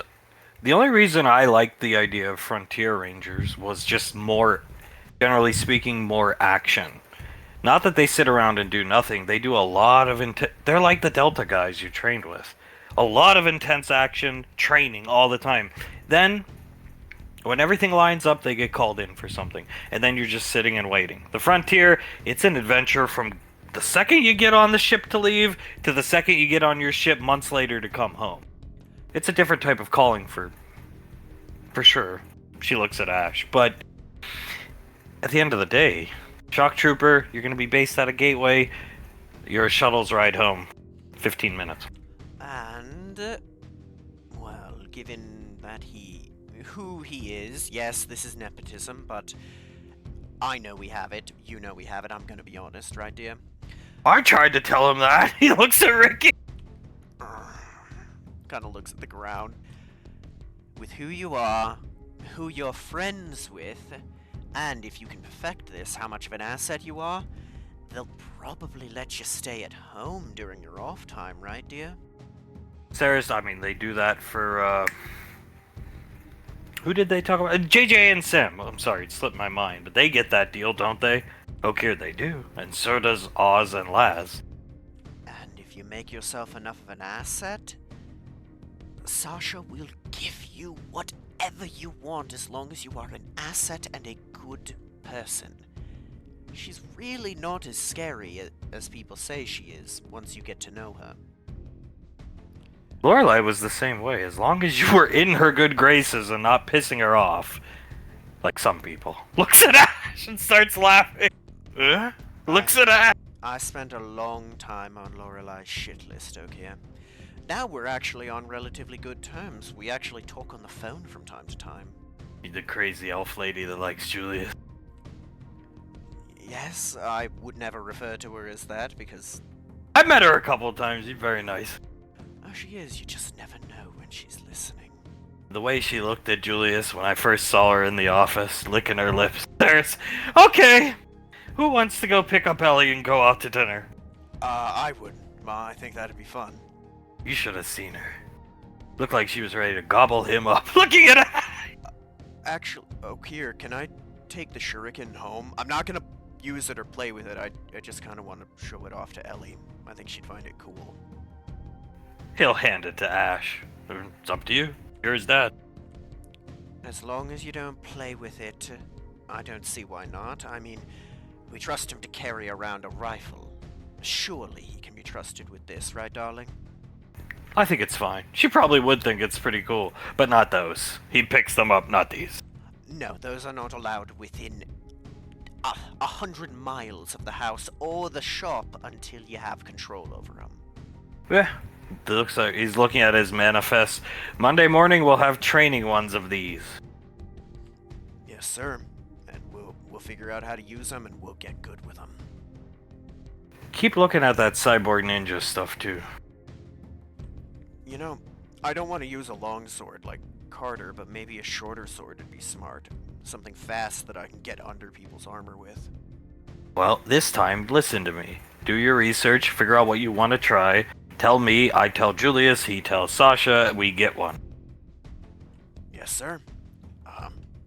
He's gonna put his fist out for a fist bump. I can do that, sir. He fist bumps, but it almost knocks Ricky off his feet, bro. Nah. Do it like that every time. I'll get to the point where I just take it. Yeah, actually. Isn't it nice to have a trainer who cares about you? Seriously, arm around Ricky. Oh, it is. Peace of mind, actually. Yes, it gives a lot of peace of mind. I was actually really worried, because, all those kids, with the exception of Sam, weren't really, and Memory Ann, weren't prepared to go into something like the Moog. I mean, you're never actually prepared for something like that. But I really was concerned for him, pointing at Ricky. I was too, because even though you had some training, son, you weren't ready for it. Doubly so, because you hadn't figured out how you fight yet. That's why the Colonel doubled down on Sergeant Satterley and made sure you and Carter could shoot those goddamn guns. I'm happy they did, sir. I don't know. Guns just don't feel as right as some other stuff, but I'm gonna keep learning how to shoot them, and Dad, he looks away and you can almost see his face getting red. Do you think you could teach me how to shoot other guns? He wants me to teach him how to shoot. She just blinks and shakes her head. This is a dream.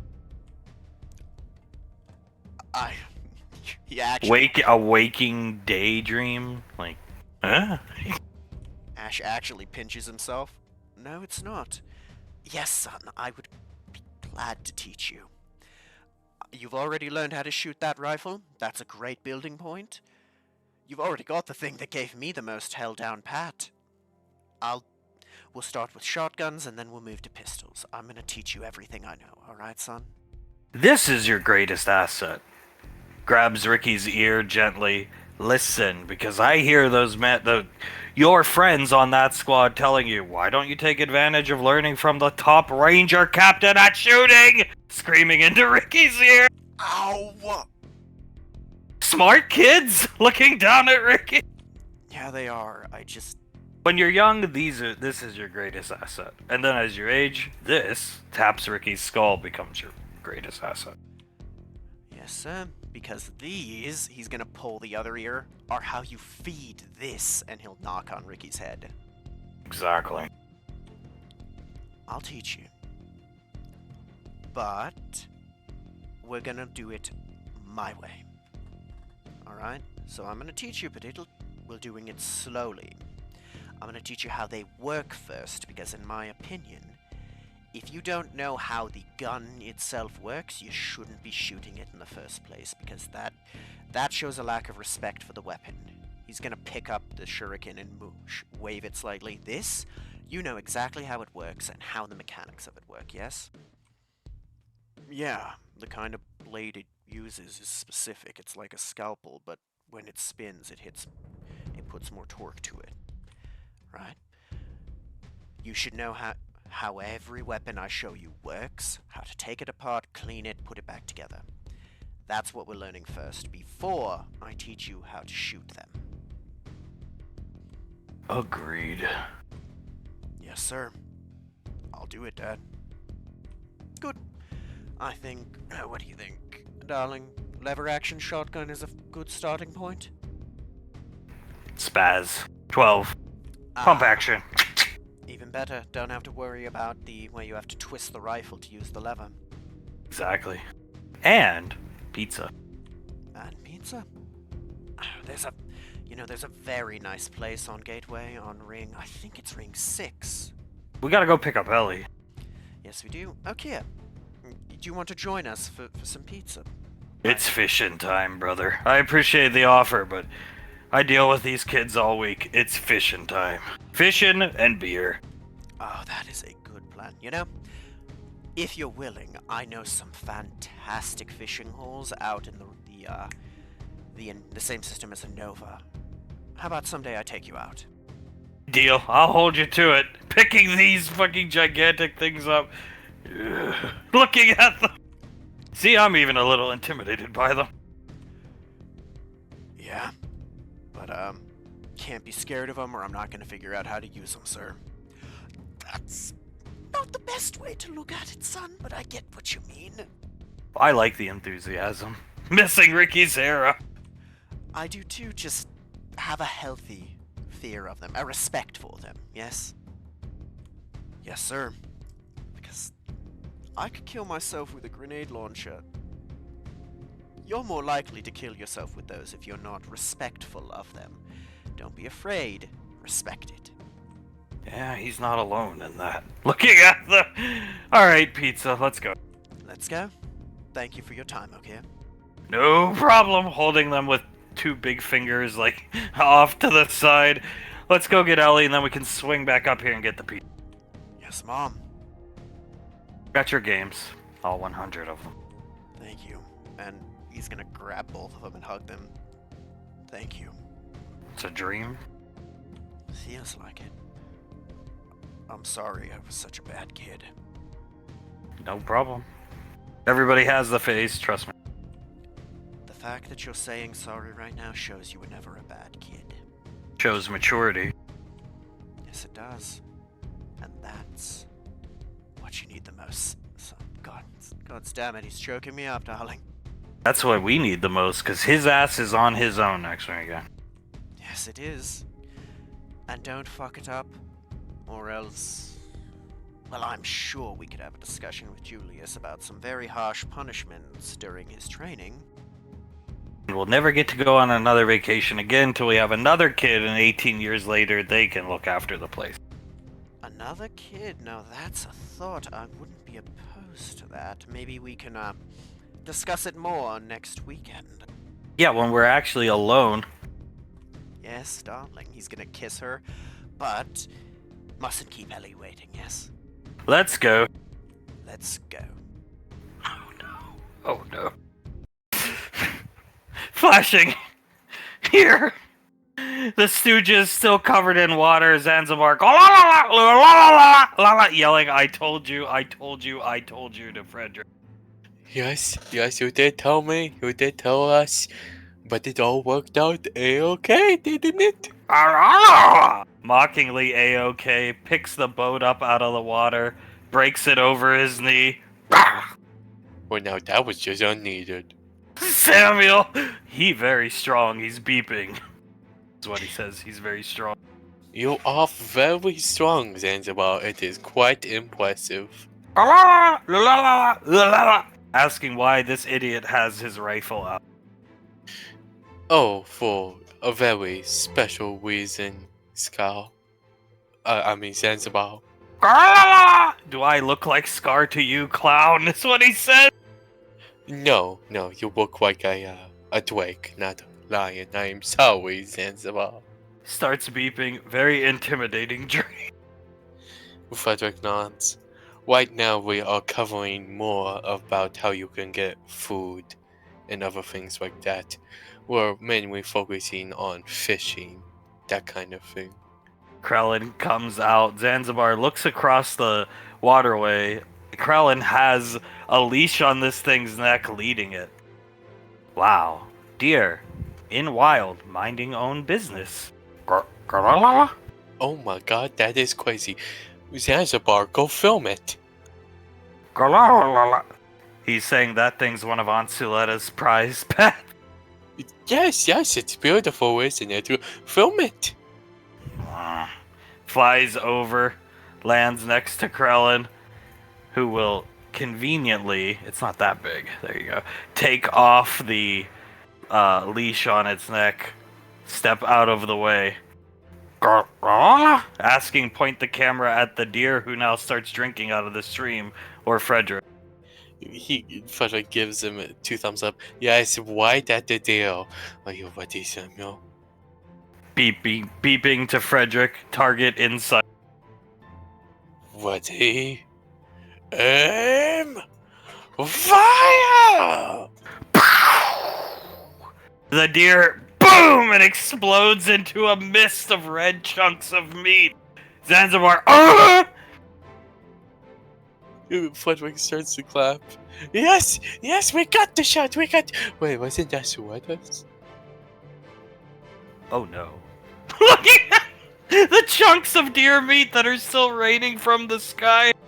Beep, beep, beep, beep, beep, beep. Oh crap. Oh my god, oh no. He starts to pace all around. Oh god, he runs over, jumps over onto these rocks, falls, slips right on the precipice here, and starts to get up, run over to Krellin. Oh god, we can fix this, right? Deer chunks all over, recording everything. All over place. Look, still raining blood. Amazing technology. Gestures to the sniper rifle. It's very good, yes? It is very good. Frederick looks at Zanzibar. We got the shot, right? Saying yes and more. Still aiming the camera at Fred. Krellin, not big deal. She not like Nicole. Can't read minds unless touch. We just never let Suletta touch. Samuel nodding. Very smart, Quillen. Just don't ever let her touch us. Or show her this tape. Or show her this tape. Which is a problem, because we have to show her the tape. No, don't. Give to Nicole. She understand. Better yet, give to Soul. Most open-minded, Rainfall. Yes, Soul will deal with it as she sees fit, which will be the correct choice. Soon show Soul Mother Goodash? Beeping, nodding his head. I mean, I think we have to. She is the most open-minded of all the Rainfalls. Yes, Mother Goodash, but now float parade. Yes, Mother Goodash is a parade float. What is there not to understand, Zanzibar? He says, why parade? 'Cause deserve it. We need ourselves a parade, thank you, and no one else is gonna throw us one. Who else in Rainfall family more deserving of parade? Girl. Yes, okay, fine, Nicole, but we more deserving than her. Yes, we deserve one. We've helped them with so many problems, and we will continue to help them. And I think we deserve this little bit of recognition. Now get shots of Frederick prepare meat. Yes, we need to do that. Do you have the already prepared steak, Quellen? Nods his head, pulling it out of a knapsack. Oh, right, here we go. He pulls out like a Bowie knife, walks over here, and starts to quote unquote prepare the meat by just scraping the knife on the steak. Now, as he's doing that, flashing down here, the crowd pleasers are out, Blaze is here. Hunk and David, the Xanaxes have kicked in. He's fine. Sam is in awe. And then that shot rings the fuck out, and all the little ones start running away as the big ones starts looking around, investigating. The only little one not to run away out of the water is the one Sam is holding. What the fuck was that? What the hell was that, man? Arms behind his back, handing Davine a cup of iced tea. She takes the iced tea. Blaze, do you know what that was? You work with I don't know. Was that weaponry? Was that just a tree falling? What was that? That was Samuel's sniper rifle. As Pequod comes storming back, sits down in her chair, very angry, not even paying attention to the gunshot.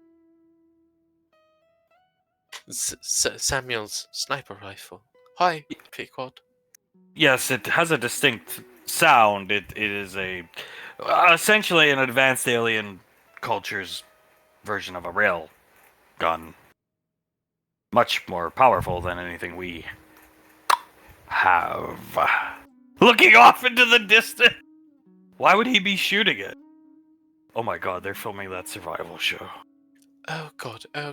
Are worst fears coming true? Did they somehow find a bear on Rainfall Lane? Stiletto will stand up, stomp one of her feet, and all the big ones go off to investigate, nodding their head at her. Oh, That is that? really cool that you can command them. She sits back down.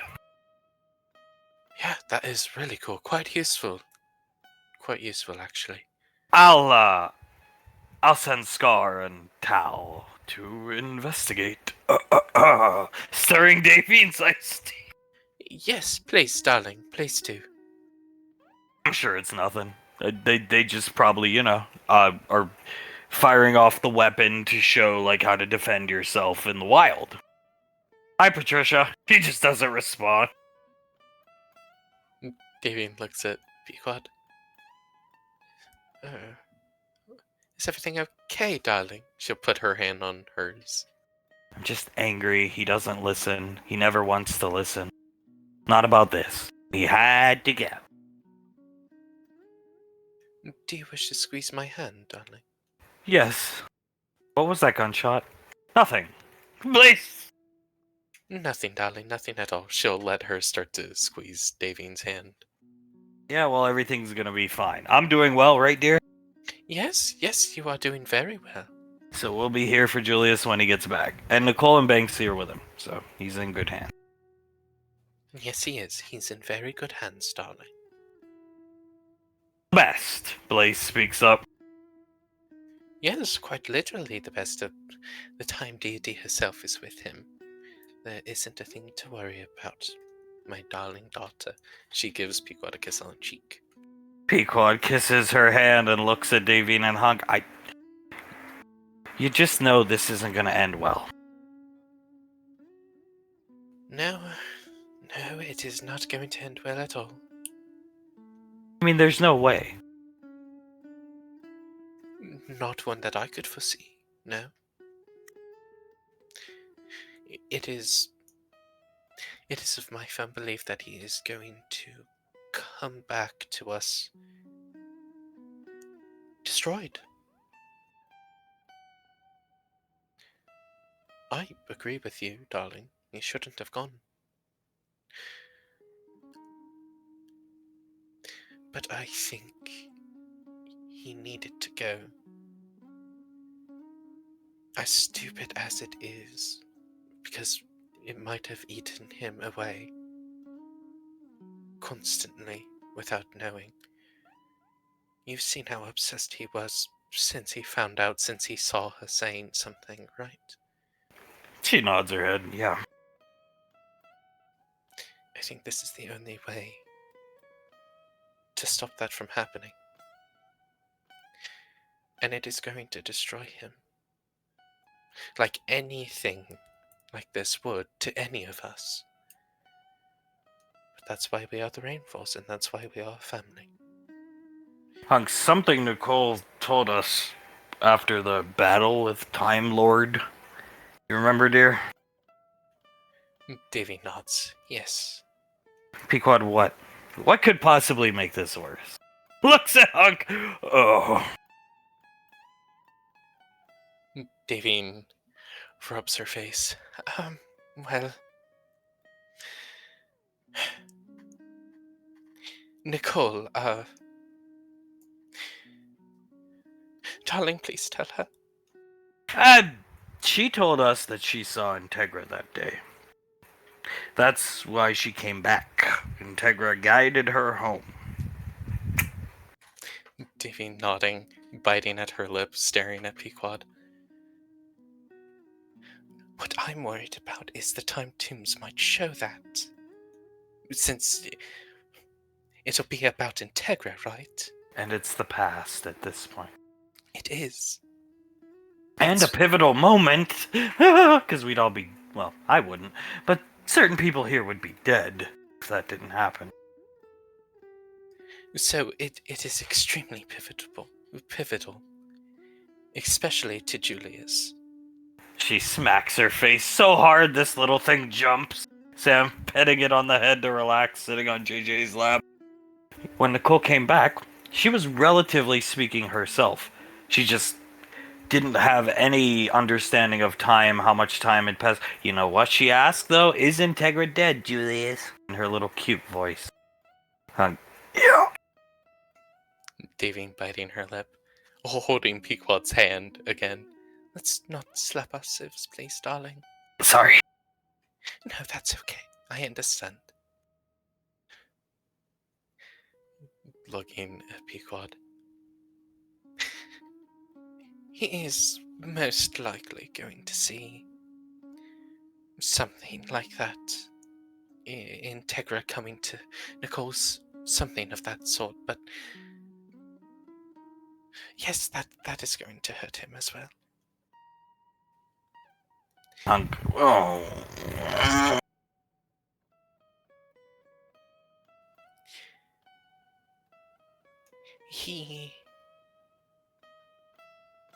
We are going to be there for him. As his parents. And you as his wife.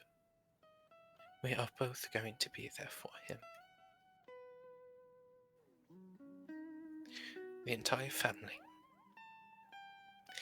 And then afterwards, when he is better, darling, you have my full permission to slap him in the face and tell him to never do that again. I most likely will. I would... She turns around and looks at him. No offense, darling, but I would probably do the same. No, I completely understand. I don't want to go and see that. I can understand why he does. She nods. So, we are going to do our best. He might come back to us broken, but we are good at fixing things. Or at least, she chuckles, some of us are good at fixing things. You are one of those that are good at fixing things. Your father is one of those that are good at fixing things. And so is your auntie. And so is Uncle Blaze over there. You're all very good at fixing things. And we will fix Julius, as broken as he might be. Hunk, she was integral to the existence of us, or us getting together, this place. She was the foundation. Answers need to be had. Davy nods. Answers need to be had. And this way we can have them. Even though it isn't the best way to go about them, in my opinion. I agree. But unfortunately, I also think it might be the only way. As do I. I couldn't think of any other way. Hunk, why don't we go have some seafood soup, Pequod? Patricia! I could go for a bowl. And we go have a little bit as Mr. Snuffles comes out of the tree line. Oh, the cat's here? The cat follows me everywhere. JJ staring at Mr. Snuffles. Meow. Meow, meow, meow. In his head. Meow. Frederick, Krellin, and Samuel shot. JJ's hand goes right over his mouth and his eyes go wide. You okay, son? Yeah, just feel like I forgot something. Look, let's pack up. Let that little one go. We can come back anytime, sweetheart. Samuel, yeah. Let him go, and he jumps into the water to go join his little siblings and disappear into the tree line. And let's go get Patricia some soup while we wait for answers from what the gunshot was about and Julius's return. I'll have a bowl ready for him. Yes, that sounds like a wonderful idea, darling. Meow, meow, meow. Meow, meow, meow, meow. One of her prized deer from a Nova. JJ,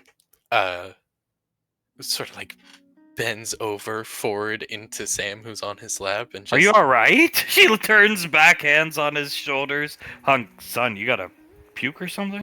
I feel nauseous all of a sudden, yeah. Come on, Sam, we'll help him up. Go ahead. Come on, dear.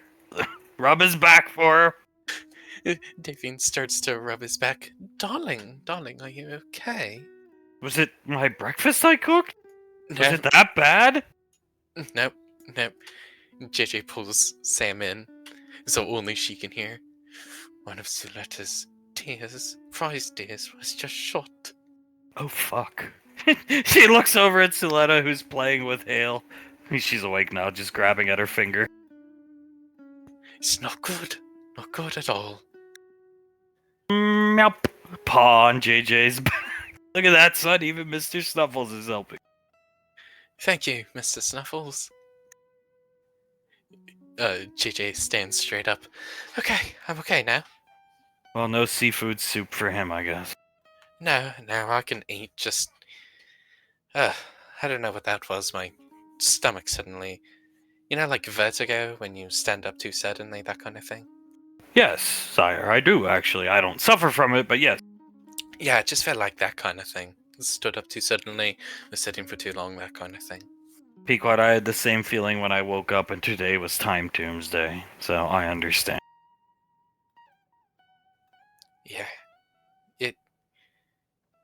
Yeah, I can understand that feeling, Pequod. As Davine will hold onto Pequod's hand with one of her free hands. Alright, let's go get some soup and then wait for Julius. Come on, let's move out, Rainfall.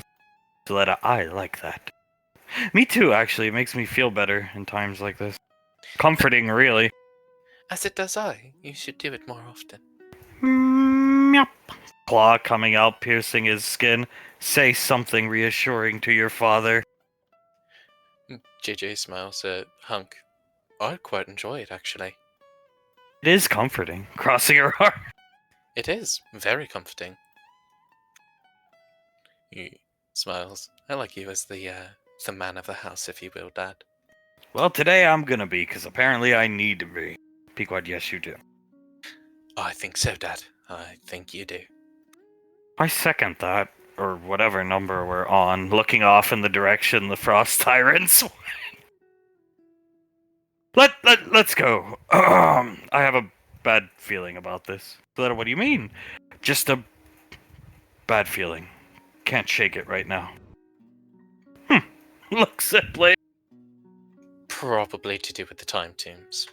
Yes. Yes. Hunk, alright, move out. Yes, sir. And they will head back to the academy. As outside the time tombs, here we are. Icy gestures around saying those words. The crystals still float. Julius clicks his tongue. I'm making a huge mistake, aren't I, Nicole? She squints at the door. Yeah, I think we all are. But it would eat you alive.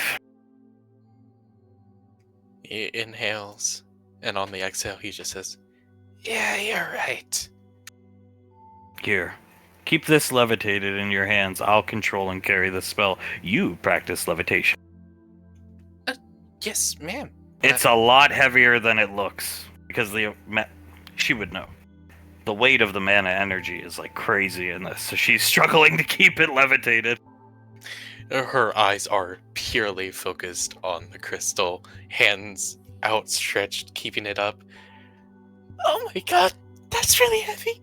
The weight will drop once we get inside the tombs, don't worry, and I can pause by doing that. Ready? She shudders and looks at the door. As I'll ever be. You have to be first, Julius. He cracks his neck. Alright. And he'll walk in. They all follow. And as they go in, it's just black. You can hear Memory Ann, what's going on? And it echoes, which sounds like for miles and miles and miles. And then everything starts to feel really cold. They hear the sound of the wind kicking up, and they find themselves in...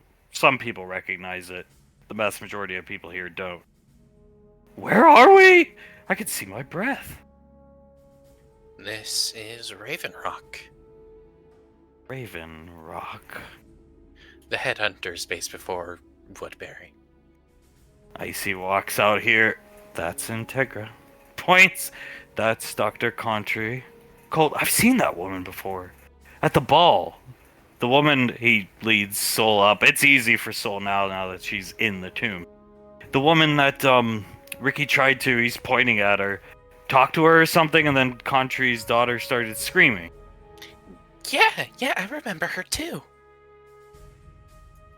Wow. They both look really beautiful. A lot younger. No, yeah, you know what I mean, but a lot younger. This is a long time ago. I see 20 plus years. When I first got into the military, basically. Which I was 19 back then. Nodding her head. Soul just lets out a whistle. So yeah, a long time ago. It's our vertibird, darling. Same model. Laz looking at it. Kenji see through the cockpit and see Pequod. Yeah, a very young Pequod sleeping alone. Oh my god, whoa, is that my mom? And Julius looks in. Oh yeah, that is your mother. Haha. She was always the looker, wasn't she? A fine piece of ass. I see crossing her arms. Go laugh. Julius chuckles. That is true, and she only got better with time, like a fine wine. Oh my. Look at her all bundled up in there. Uh-huh. It is really weird to see my mom like that. She is so young. I mean, the young Suletta show's one thing, but this is like IRL young Suletta, just young Primarch. So not. It's sort of difficult to think of at least my parents as like young. Especially with, my mom being the Primarch and always sort of being the Primarch. So, seeing that, her that young is, she really does look like me, doesn't she? She does. This is the lovebird, your lovebird, sir. All those years ago. Yes, sir, that is correct. That is our lovebird. That's incredible. Isn't it? And it's just as I remember. back when it was top of the line stuff. I think those were the newest models back then, Oz. Yeah, looking at it. Julius nods. Yeah, top of the line. He looks around. Well, he doesn't seem to be around, but there was this robot that would just refill the Verde no matter what. Because it was malfunctioning. It was never working. But yeah, Pequod would go out and go on snack runs and that kind of thing. No one was ever the wiser, other than Integra, of course. And he looks over right at Integra. Oz, so what are they doing standing out here in the cold? Icy, let's find out. Snaps her fingers. Dr. Contry pulls up her wrist computer. So you know whose daughter she is, right? Integra, of course I know. Looking at Contry dismissively. And you're okay with some of the interactions that I've reported to you between Julius and her? Yes. Nods her head. Are you sure? I'm perfectly fine with it. They need to grow up together. Some people, Contry, need somebody else in their life to help them grow. That's exactly the type of boy he is. I know nothing about him.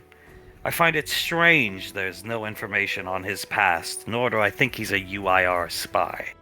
I don't either. I'm just saying, I think you could maybe get hung for this. I don't care. Looking up at Pequod, I see, hand on her face! Julius's hand goes straight to his chest. You realize I have to file reports on her activity back to Rico once a month. Yes, I know, and you'll leave it out of your reports, or I'll get somebody who will.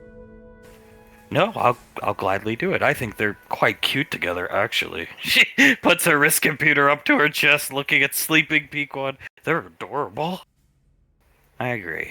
Lighting a cigarette. Julius chuckles. Oh god, starting early with the memories, aren't we? What about Julius's not-so-withstanding record? Should I file reports about him not saluting, not doing his duties? No. Leave them out. Fine. And Ash. She grimaces and looks up at Pequod.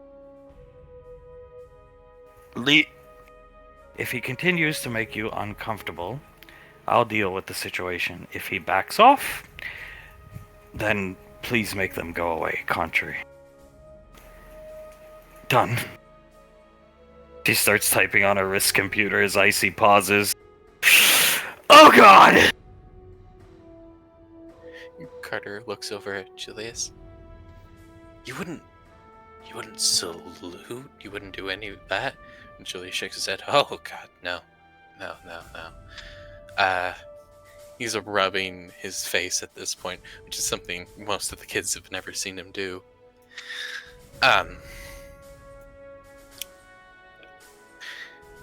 I wouldn't salute, I wouldn't do anything like that. There's a reason why I told all you kids. I basically drilled it into you guys that you needed to have respect. You needed to be, well, respectful to your elders. Because I was never, and it just made problems for me and everyone around me. He gestures back to Icy and even Banksy. Icy points at Integra, and if it's not for somebody like that, he's not standing here as a colonel. And if it's not for somebody like Grandpa, God knows where the hell I would have ended up. Julius nods. It's thanks to this woman. He gestures to Integra. That I'm basically even alive, or hell, you kids are alive at this point. There's no way I would have been the youngest Arcane Strike team captain without Grandpa. It takes a special person, and she was very special. Points at Integra. There's no way I would have ever been on the Arcane Council Strike Squad without her. Integra. Looks so young. That is the same woman above your desk. But the picture of her at the apartment, she's gray. I'm not sure if we'll be seeing it, but I guess I can that happened because everything got worse for her when me and Ash left for the Arcane Council strike squad that we were on. I suppose you could call it a nervous breakdown. She had a nervous breakdown, and she started to get symptoms of things like dementia and mental erosion diseases. She did not do that great for about 2 years straight. And when we came back, luckily we managed to, with the help of Contri, fix things with her. But of course, physically, she was never really the same. Benny squinting in. That's awesome. Not what happened to her. Just it's like baby Pequod looking at. See, she was cute. Yeah. Soul laughs. She really was. It really does feel like looking in a mirror. Why didn't you just heal her? I see. I couldn't do that stuff back then, Colt. And then by the time I could, medicine took over. And just other things happened along the way, like getting kicked out of her room and stuff, and just weird stuff that kind of stagnated her. I suppose you can say a 1,000 needles type deal. A lot of little things built up into one big thing. She was a very resilient woman, but death by 1,000 cuts.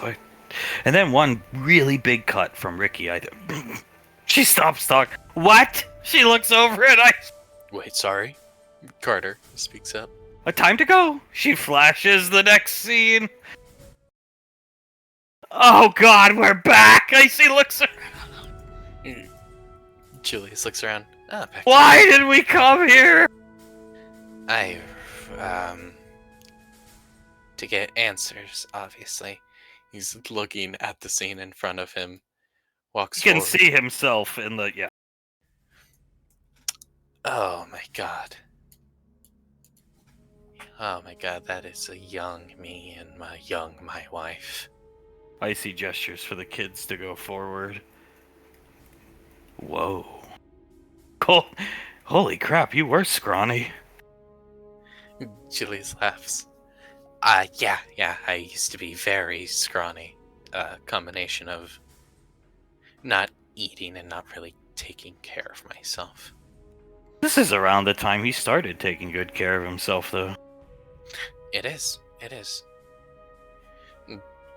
Soul tilts her head. Why isn't Cradle leading you to sleep, Dad? She's scratching his scalp lightly, humming Twinkle Twinkle Little Star, but she's basically half asleep, too. Oh. Because of the things that happened in my past, I have always had nightmares. To counteract them, usually I would drink like sleeping potions. That kind of thing. Self-medicate, basically, which never do. Never do. But I would have terrible, terrible nightmares, and one day when me and her got together, I just went up to her and said, "Can I sleep at least next to you tonight?" And we did, and I had no nightmares, and it was the first day, basically, night, that I had gotten a full 8 hours of sleep. So whenever I wouldn't be able to sleep at night, because we weren't allowed to fraternize between the two dorms or barracks or whatever you wish to call them, me and her, we would sit in the vertibird, and I would fall asleep on her like that, with her cradling me. Every night, huh? Like this? They let you sleep in the bird. Icy Integra let them do some fun thing. Julius nods. Yeah. It's all thanks to Integra that... Well, Integra and Pequod, but Integra let us do it. It's all thanks to her that I was actually getting a full 8 hours of sleep every night. And you trained here? This is just, what, like a magical look back in time. This is harsh. He looks around. I see the harshest. Julius looks around. Oh, yeah. Antarctica. Extremely harsh. I trained with the same person that Ricky trained with. Whose bunker is somewhere yonder off there. He points off to the distance this way. But, yeah. Extremely harsh environment. I bet you all are thankful that you're in Woodbury instead of here, aren't you? Benny holding Elizabeth's hand, nodding his head. Yes, sir. And thank you. Nah, it's no problem. Antarctica was really rough. I didn't want to put my headhunters through that. We're very cute.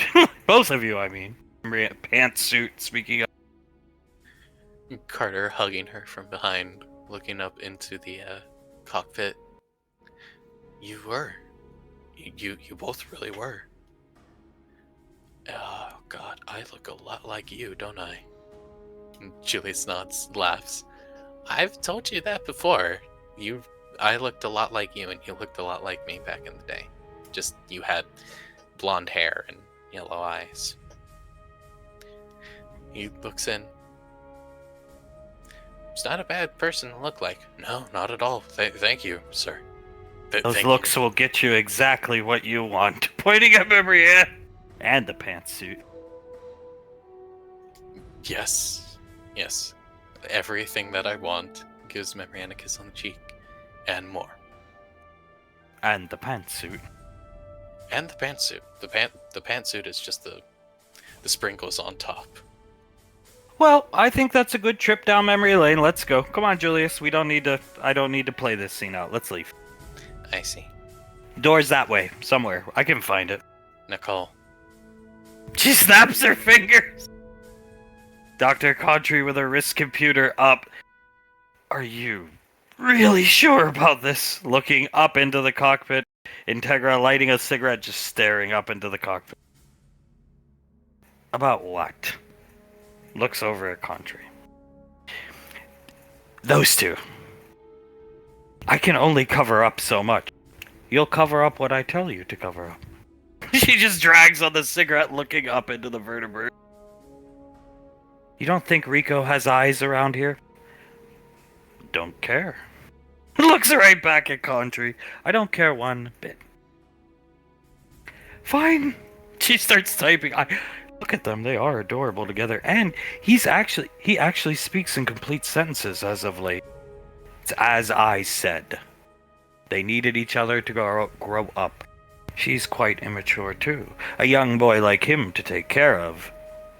Should do her just fine. Smiling, big smile on her face. And Ash and Sarah. Oh, Integra groans. I believe my intuition is correct about Sherion? She gulps big. Some things about him don't add up. The never letting conversations end, the constantly telling me how much he loves her, it worries me, but at the same time, she needs somebody in her life. I've kept her on military bases forever.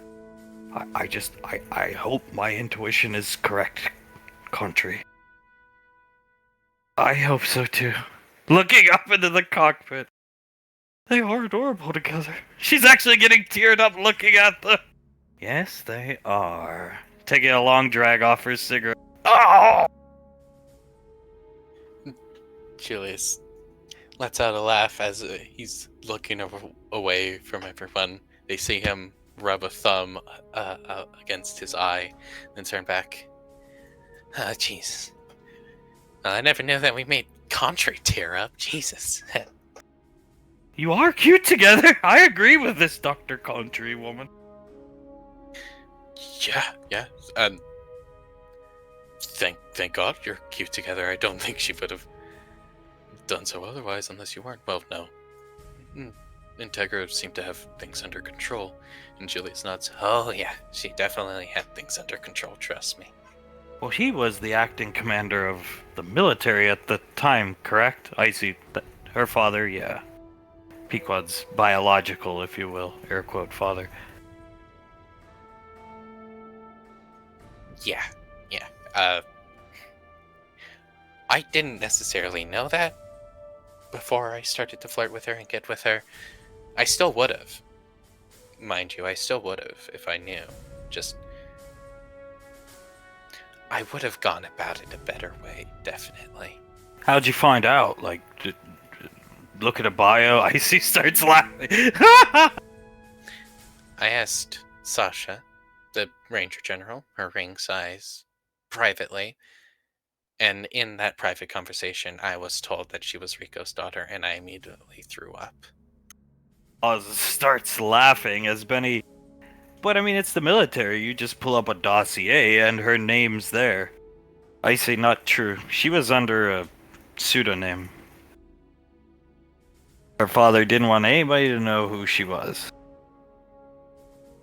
Julius nods. So, even if I did pull up her dossier, it I can't remember exactly what it was. It was like Patricia. Wilkins. Yeah, Wilkins. Her father wanted to teach her a lesson about not. She scratches her nose uncomfortably. Not getting the treatment you kids get, Banksy speaks up. Oh. Carter nods. I see. She had to earn her way. What did she do? Fly like shitty fucking icy transport planes. Yeah. Yeah, she would talk about that a lot. Very boring from all that she described. And not- Extremely. She wanted to be a fighter pilot, and if she threw her name around, she could have got into the school like that. But her dad wasn't going to give her that luxury. So, Icy shrugs. And thank God he didn't, because she got stuck here. Yeah, thank God he didn't. I would have never met her otherwise. He smiles, looking up. A lot of stuff would have never happened otherwise. How did Integra know? SIS legend, Benny. Looking at Benny smiling. Julie's nods. She was a huge SIS agent. Very, very good. Plus, she was the commander, so I assume she had some type of knowledge pertaining to it, like Rico would have let her know about something. Contri knew because she had to file the, basically, I guess, reports on her behavior, if you will. So, it makes sense Integra was probably informed. Yeah.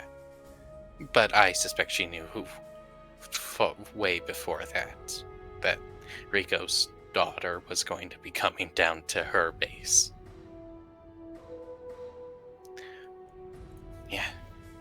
He'll walk over again, staring at Integra. I owe a lot of people a lot of things. And in no small part, her. All of this. And he'll gesture out to the family. Colt, she covered up a lot for you. Yes, she did. Like, covering up somebody's arrests. Maybe you learned from her. I mean, I think you did. Looking up and looking at Integra, Icy, and that's the Sasha smart brain working in that boy's head. He chuckles. I try to imitate her. It's not because you're my kids. Or my sibling, or whatever. I try to be a lot more relaxed with people that are under me than I should be because of her. Because that's what worked for me. She was a lot more relaxed with the rules with me, and it made me feel more comfortable around here. So I figure that'll be the same thing for everyone else, right? Make people feel comfortable so they actually enjoy being here or at Woodbury. And then they'll be more likely to listen to me when shit goes wrong. How many arrests of yours did she cover up, if you don't mind me asking? I see he never did anything like Ricky. Trust me, pantsuit. Which makes Memory Hand start laughing. Julius chuckles. I never got arrested. And Tommy wasn't around at this point, so he couldn't have drawn me into any crazy shenanigans, like turning off a roller coaster, that kind of thing. I see double-edged sword, but the only good thing about being stationed here is there ain't any trouble your ass is getting into all the way out here. They're 1,000 miles from nowhere. Memory Hand looks around. Oh my god, you're right. This is I'm pretty sure I would probably be able to find it, but by God, would it be hard? And I lived here for like 5 years. And a good 5 years they were, and it's time to leave. Nicole,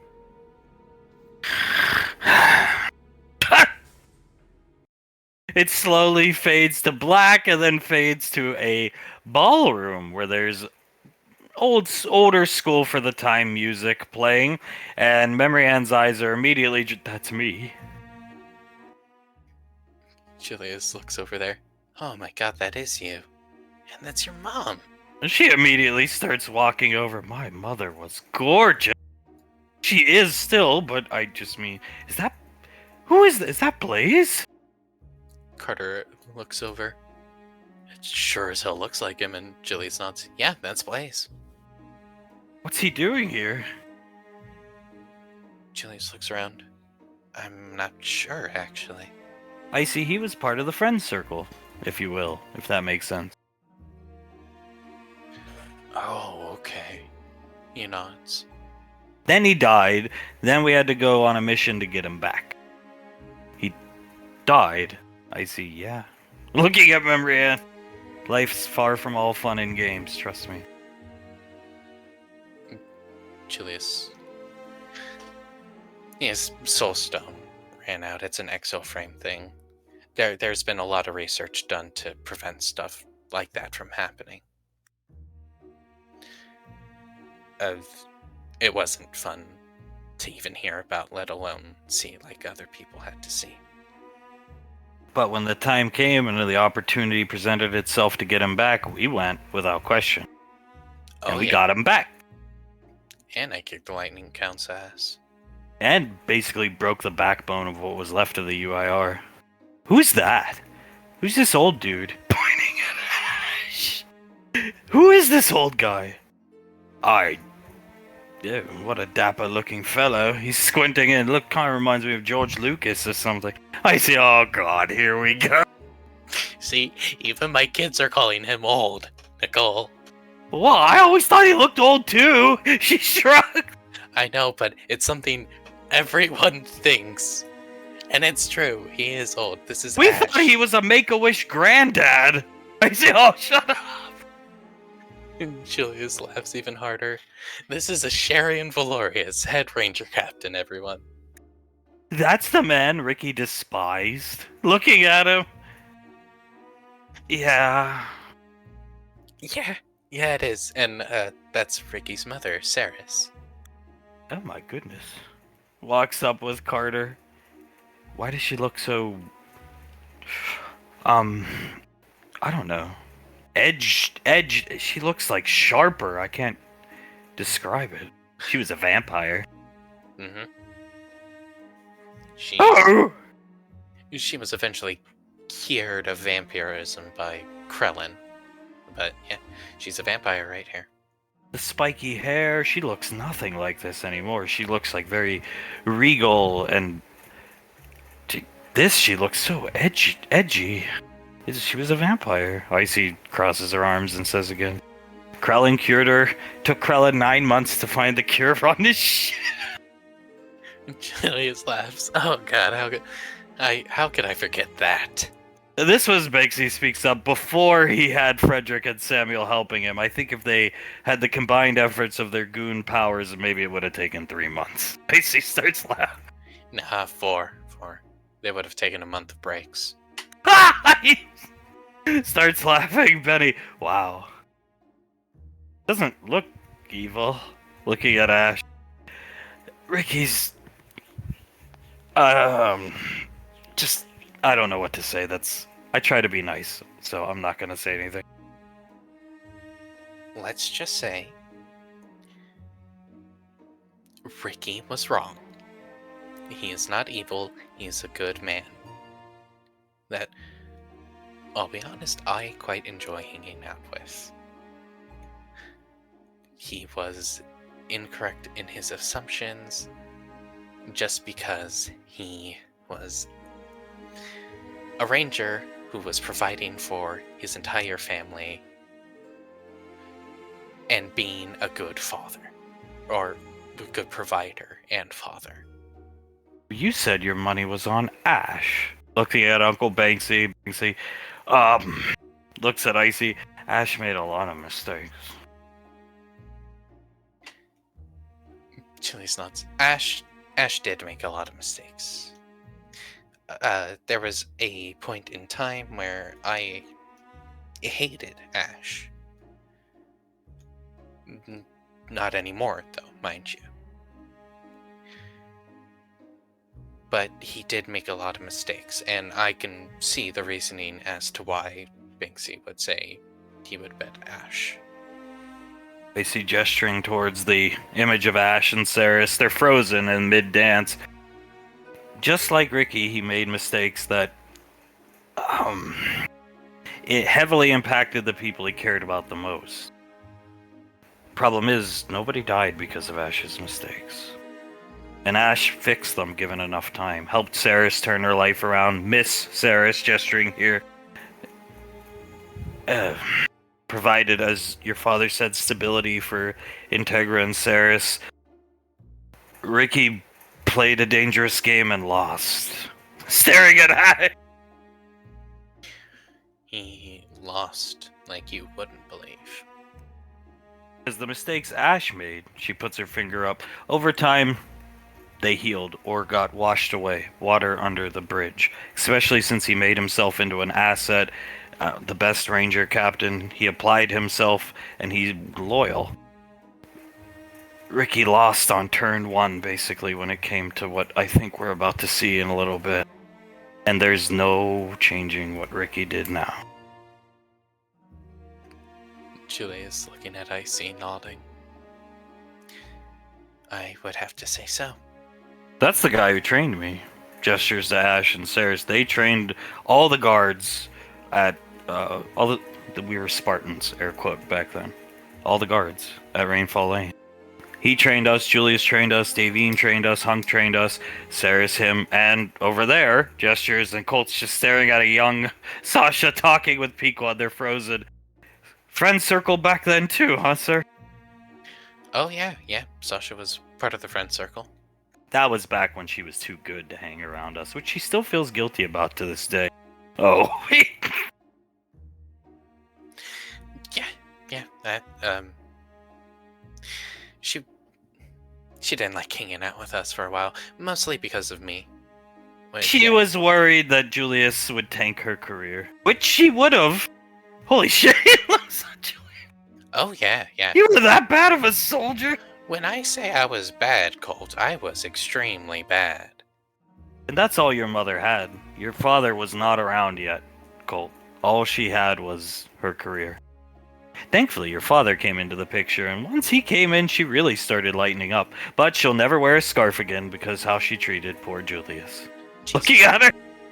There has to be a way to get her to wear that scarf. The ultimate betrayal, she thinks. She regrets it every day at least once. I read her mind. Colt, oh, that sucks. Maybe we can have a talk with her. So not. Yeah, we should have a talk with her. Look at my mother. She's wearing a pantsuit. I see. She used to wear those things all the time, dude. Carter looks at Suletta, then Memorian. You look better in yours. Thank you. I do agree. Fixing her hair. And I happen to agree as well. He hugs her from behind again and kisses the back of her ear. So this was like some type of military ball. I see. It was the annual EarthGov officers ball. Yeah. But why is there a child here besides Memory? Whose child is that? I see that is me! Looks at Oz really annoyed. Julius, That's like gotta be like 10 years old. I was 16, thank you. Julius covers his mouth and uncovers it. She had her growth was very stunted. Oh my Because- god, I was flat-chested. Holy shit, she's squinting looking over at her son. Yeah, you had the body of a child, Nicole. Actually, I think I was 17 here. She'll snap her fingers. Music's playing. Ash and Sarah's move away because they are dancing. Pequod and Sasha are just talking about recent events. And is that Grandpa Hunk, right? We've seen him in the mask. Yeah, that's Grandpa Hunk. That's his original balaclava. Little flat-chested Icy throws her arms up in frustration at whoever this man is. Ebenezer, hand on Hunk's shoulder, squeezing it, trying to... It looks like trying to hold him back from beating up this old guy as Hunk's wildly gesturing. And what's going on over there? The drama unfolding. I like to imagine not carrying Laz, but guiding her by her hand. Yeah, definitely. So what's going on? Why are they arguing at the ball? Icy, oh, I'm not talking about it. Julius tilts his head. I wasn't around for this one. I'm interested as well. It was trying to get you on Alpha 9 when Dad was in charge of it. And that guy was Master Chance, who wanted Julius, and she points over, and Ash to be on Squad Sigma, which was Malcolm's squad. Sent them on their doomed journey on the Majestic. Julius clicks his tongue. Did I ever thank you for trying to get us on your squad so much? You did, and I tried, but failed because that cocksucker. Remember, it's like, cocksucker. Well, he was. He was definitely a cocksucker. That is Master Ebenezer. I've met him before, Memory Ann pointing. I see, yep, good guy, good teacher. He was on our side in the argument, but as Master Chance storms off, as you can see, we lost that argument, and many others. Yeah. Master Chance was the head of the Arcane Council. Very corrupt to the core, in my opinion. But now, that's why we only have one quote-unquote member of an Arcane Council, even though that's not what we call it. Like one head wizard. It's to prevent stuff like that from happening. Icy comes and sits behind Integra. Hunk sits back here. Ebenezer sitting back here. Icy lights up a cigarette. She took out of Integra's pocket with a coat pocket without her looking. Oh my god, troublemaker alert. Julius chuckles. Oh, you have no idea, Memory Hand. That woman, pointing at Integra, had the best taste in everything. Hi, snaps her fingers. Class, as she grimaces, as, everything's going on, talking over here. Ash and Saris have moved more closer to, because they're dancing away. And Integra, why are you sitting here just staring at her? To young Julius. Young Julius leans over, still staring at Pequod. You gotta be honest with me, ma'am, okay? I always am. Okay. Am I good enough for her? Does she smile when she wakes up and sees you in that cockpit?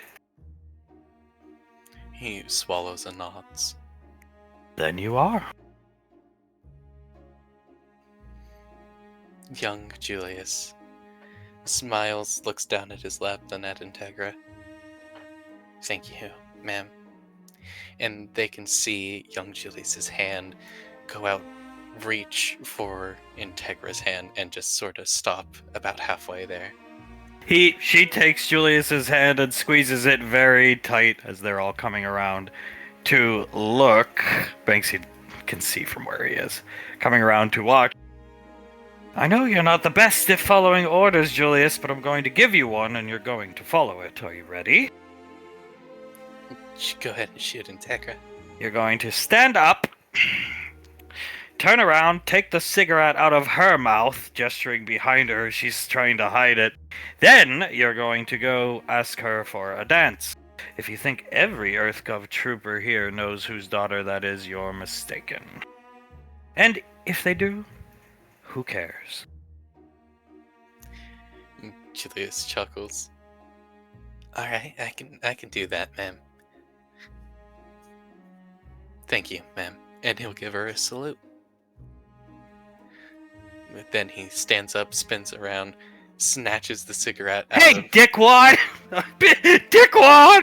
Alright, asshole, calm down. These aren't good for you. Throws it down onto the floor and stomps it out. Thank you, Julius. Yeah, not a problem, hunk. And young Julius will walk over to Pequod. She was basically waiting for a dance as young Julius gets up, right up to her, and she puts her arms out for a dance as there's a big smile on Integra's face, and Sasha will come sit over and next takes Julius's spot. You see, oh. God, these are bad. Laz giving a side eye to Julius. He is crying at this point, smiling, looking just right here at Integra. I'm glad she reached out and took my hand. She was a wonderful woman. Yes. He's rubbing his arm, turns around, looks at the two of them dancing. He gave the best advice too. Mom always told me a good officer cares more about them. Is it? He's not an officer, remember. Is it true in officer training school they tell you your life is more valuable than the people below you? I see. Yeah, it is. That's what they try to drill into your head, you know. Julius nods. Mom always said a good officer cares more about the people below them than themselves. I see, and that's... Your mother is a lot like that, and that's what that woman was like, pointing at Integra. Julius nods. If any of you go to officer school in the future, yeah. They gave some really good advice. That is not the good piece of advice. Go after this woman. Model yourself after her. She is, in my opinion, the best officer EarthGov had to offer back in the day. And this is before Granddad would ever remove the mask? Looking at Hunk. I see, no, we did not know what he looked like back then. Not a damn clue. Grandma didn't come into the picture for a few years. Julius nods. Yeah. Like 3 years from now, we would learn what he would look like.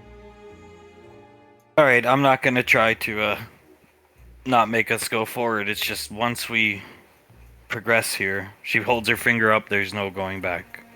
This is your last chance, Julius. Julius holds Icy's hand.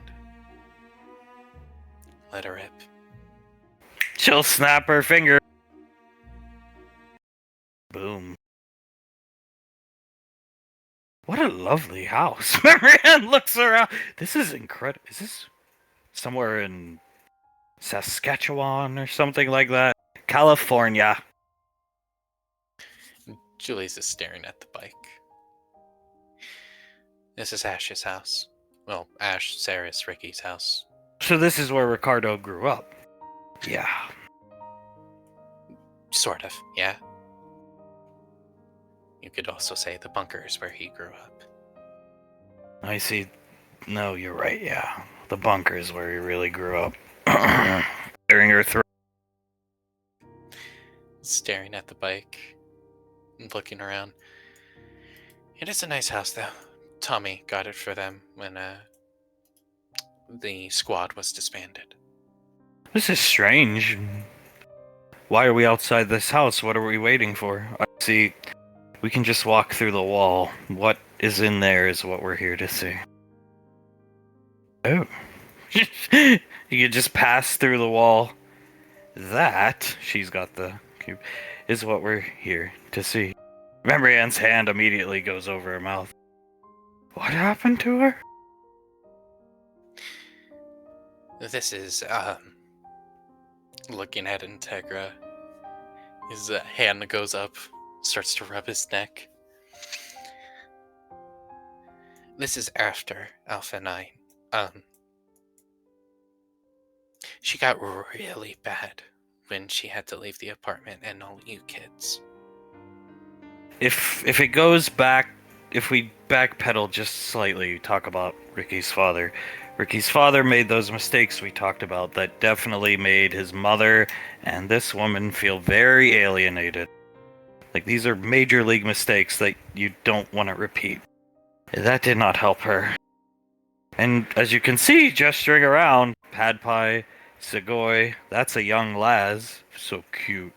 Carter, Soul, Memory Ant, that's me. And a young Ricky. She cared about all you kids quite a bit. You guys were one of the big reasons she was, continuing on. And she left because Ash made things awkward. She went downhill. And, well, I'm sure we're gonna find out more when we play the scene, aren't we, Icy? She snaps her fingers, Integra lining all the pictures up. As she lifts each picture, they see other pictures of themselves. Because over the years, she was sent pictures of them as they grew. She even had JJ. I see, yep. Carter, walking forward, getting a better view of it all. I remember when a lot of these pictures were taken. Family photos. I think they were only really taken to send to her. Because, who needs a photo every year of their child? Julius chuckles and nods. Just to send to her, that's why we took those photos. I don't know what I did to you, Ricardo. I'll never know. You don't answer my calls. If you don't want me in your life, I don't have a life. She takes Ricky's picture, puts it in a drawer, and closes it, and takes these pictures of the kids with her. What? Carter, staring at the scene in front of him. What's going on? Exactly what she said. Looking at the back of Integra's head as she gets her pistol on her belt, puts the pictures in a knapsack backpack.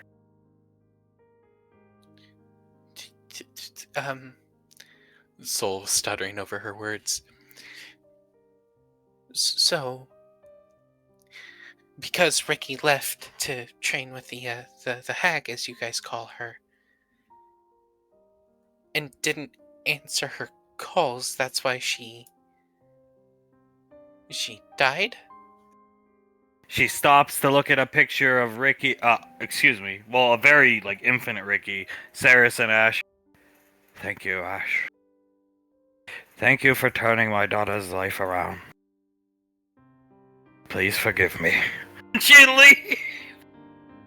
It gets on the bike, they hear the ting-ting of the bike horn, and she starts to drive off. Julius inhales through his nose, exhales through his mouth. Icy can see even more tears welling up in his eyes. The way Saris tells it, when Ricky was born, she caught her, she says second wind, but in reality it's third and final wind. She can interact with the time tombs, time deity, pulling out a picture. It goes beyond not answering calls. He never came home. He didn't come home for birthdays, Mother's Day, nothing. All to be the best at Kai fighting. Julius scoffs. I He's looking at the picture of young Ricky Icy's holding up. That's stupid. Yeah, it is. Extremely stupid. Wouldn't answer the calls of the grandmother who actually fucking cared about you. No, you have to train with the old hag. He talks like he has good memories of her, though. I see, because when he was young, they did. She took care of him. But then like I said, I try setting the picture back down to be nice. And at least he got his stupid phase out early. But, as I said, he played and lost round 1. Unlike his father, who played late and lost, but he was able to recover. Julius is breathing heavily. Well, I suppose I am going to be having a talk with Ricky, aren't I? At least she made peace with Ash. Shrugs, looking up at the picture. I'm sure Ash would like to know she's sorry. Julius turns around and sees the picture. I was gonna tell him about that. But to hear the way Ricardo speaks about it, he has these grand memories of her. I see, that stuff doesn't matter. When you're a little baby, do you think that matters? She glares at Memory and really. Do you think it matters? When you're a stupid little baby and all you can do is say goo goo gaga and you're carried around on people's fucking backs because you're a living dead weight. It's when you're an adult. It's how you act when you're an adult, a young adult. When you have time that you could dedicate elsewhere, but you choose to dedicate with your loved ones. Benny looks at Elizabeth. Elizabeth has been staring at her feet the entire time. I mean, do you really think it matters? It doesn't. Sure, it's good memories for him. Then the kid grows up to be 11 and they want nothing to do with you. And you wasted 10 years, 11 years of your life. For what? Memory Ann looks at her feet.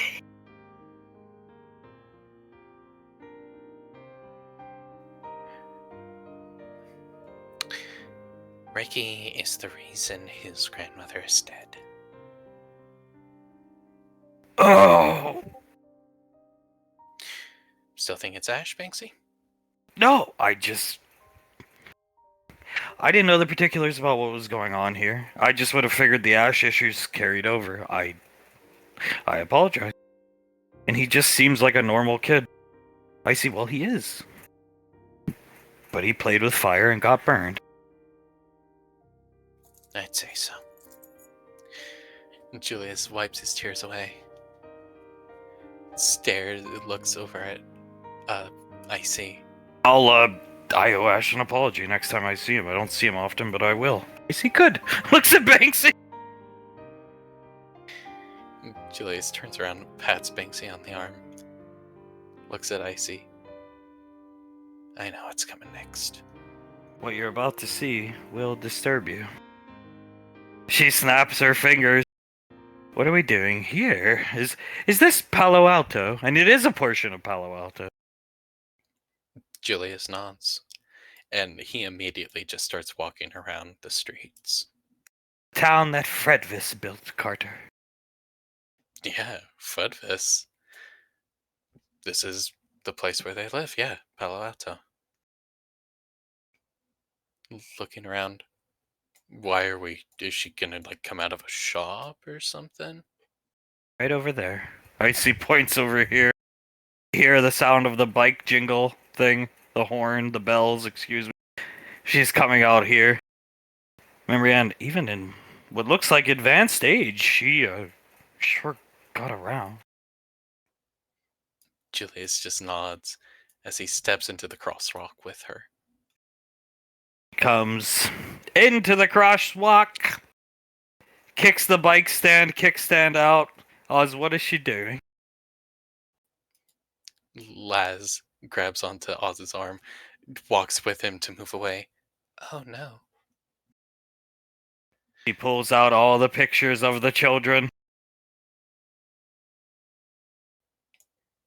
Julius starts to breathe heavier and heavier, tears starting to well up in his eyes as he's like basically making eye contact with Integra, and then he yells out, "Pause it!"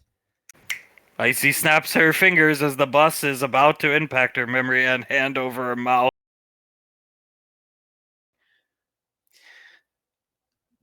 I just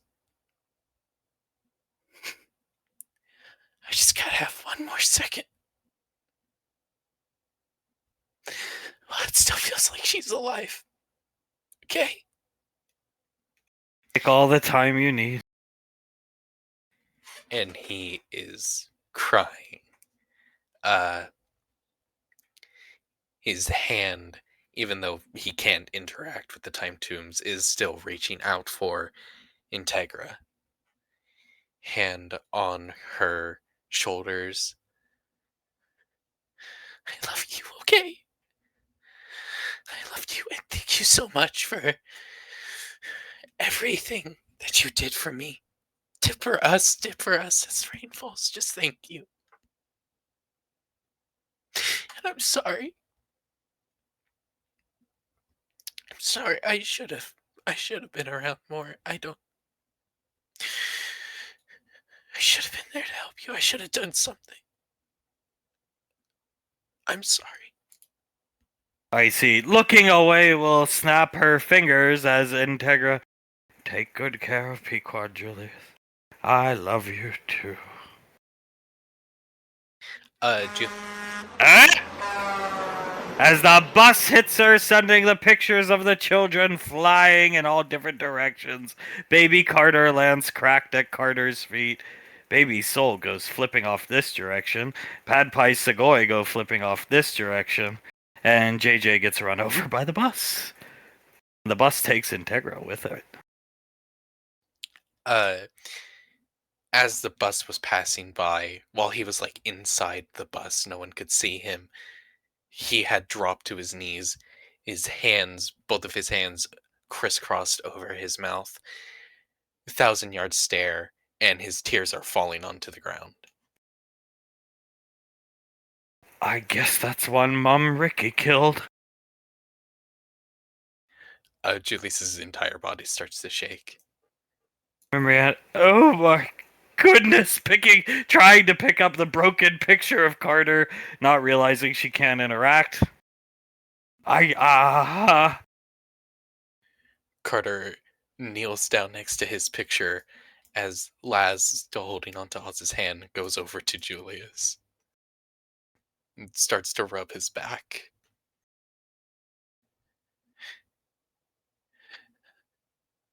Looks up at Icy. I love you. Take care of Pequod. I love you, Julius. Those were her final words. Looking down at the destroyed picture of Soul.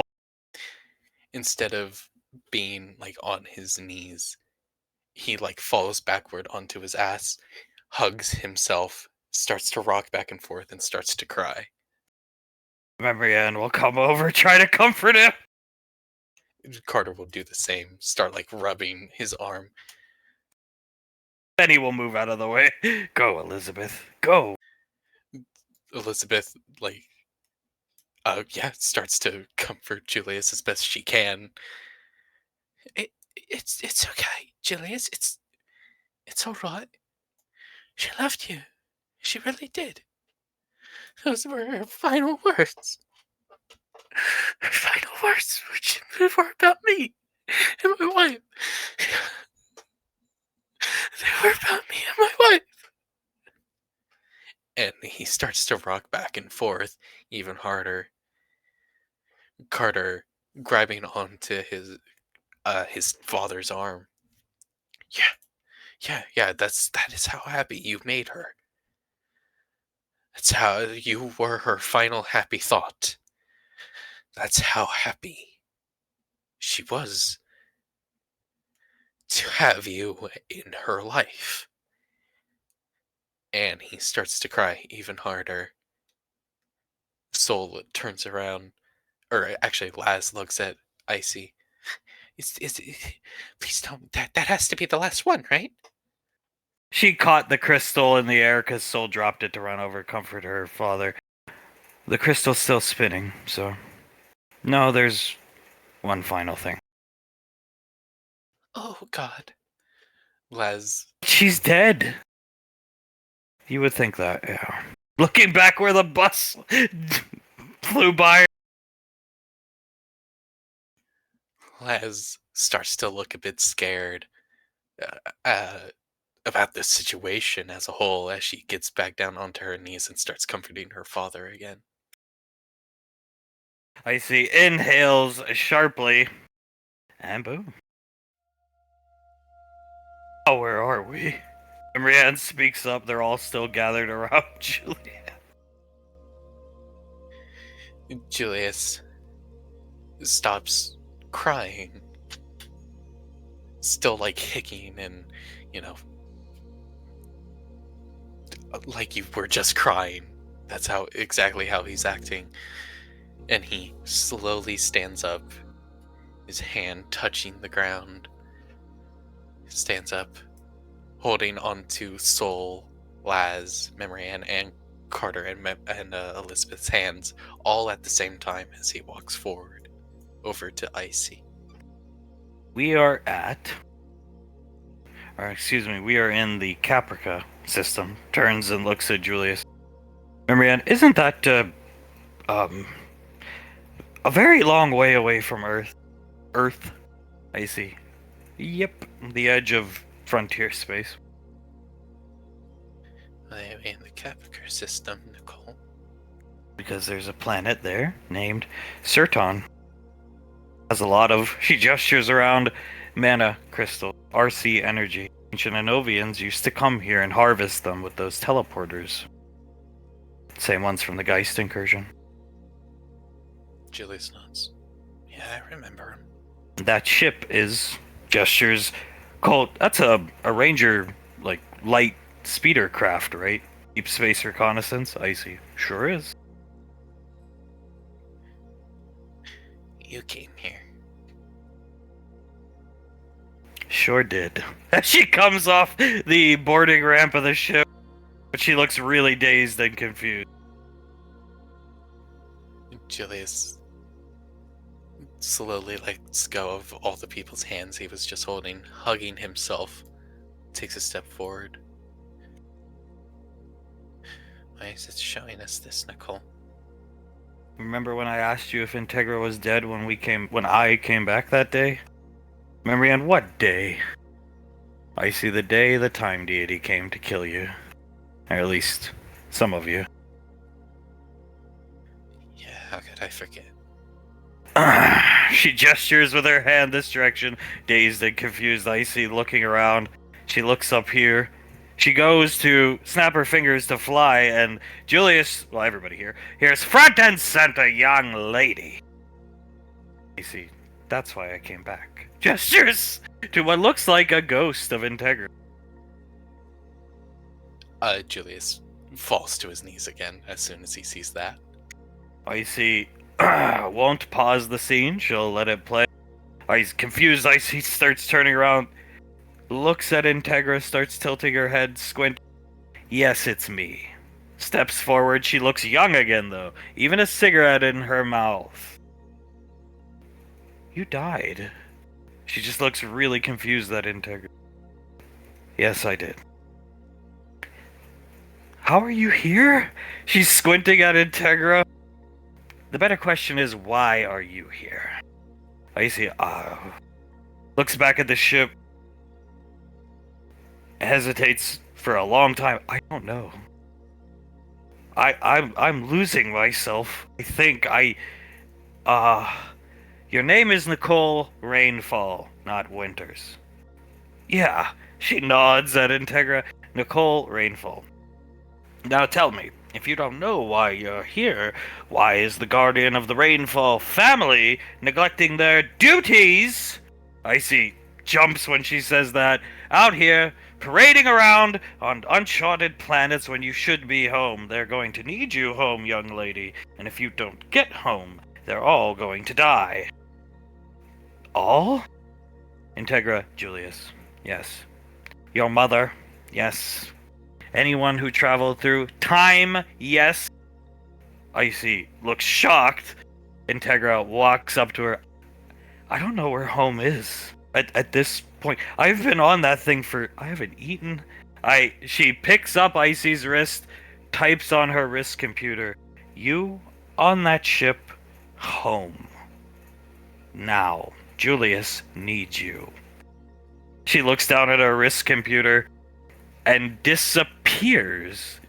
As the wind blows, Icy has to cover her face. And she looks back at the ship and then at her wrist computer. Home. And she pauses it.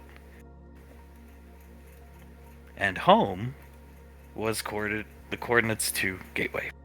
If you'd like to come look. Julius. Which I did not remember at the time, if you can't tell. Banksy, oh god.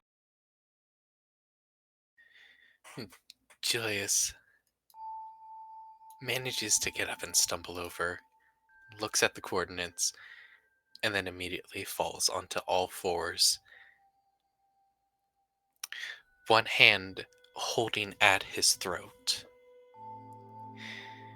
He's seemingly letting out a voiceless scream because his mouth is wide open, his tears falling into the snow that isn't reacting because it cannot react. And basically all at the same time, all the kids see their father in the weakest state he has ever been in. I would say even Icy and Banksy see him in the weakest state he's ever been in. She'll snap her fingers to let the past image of herself start sprinting towards the ship and come over and both hands on Julius's shoulder. He continues to cry, falls back down onto his ass, hugging himself as tightly as he can. Want me to hug you? He nods. She kneels down and hugs him from behind. On that day, resting her head on Julius's head, she saved us. That's why I came back normal-ish. Just really dehydrated and malnourished. He nodding to himself, sobbing so much he isn't able to say anything. Elizabeth running over, hugging him from this side. Carter dropping down to his knees and hugging him from the front. Hey, love, get in there. I'll move. Plaz hugs him. Soul, yeah, exactly. Misty steps over there and starts to hug him as well. And he continues to cry, holding at his neck, rubbing it. His other arm hugging himself as tightly as he can. Icy can make out basically only 3 words that said, she saved us. She did. Even in death, she cared about us.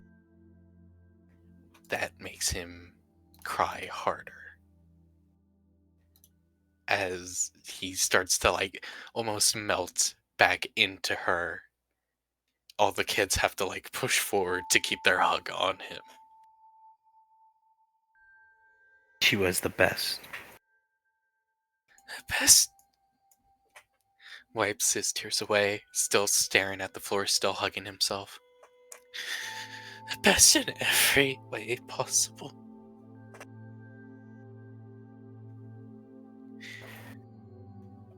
He shakes his head.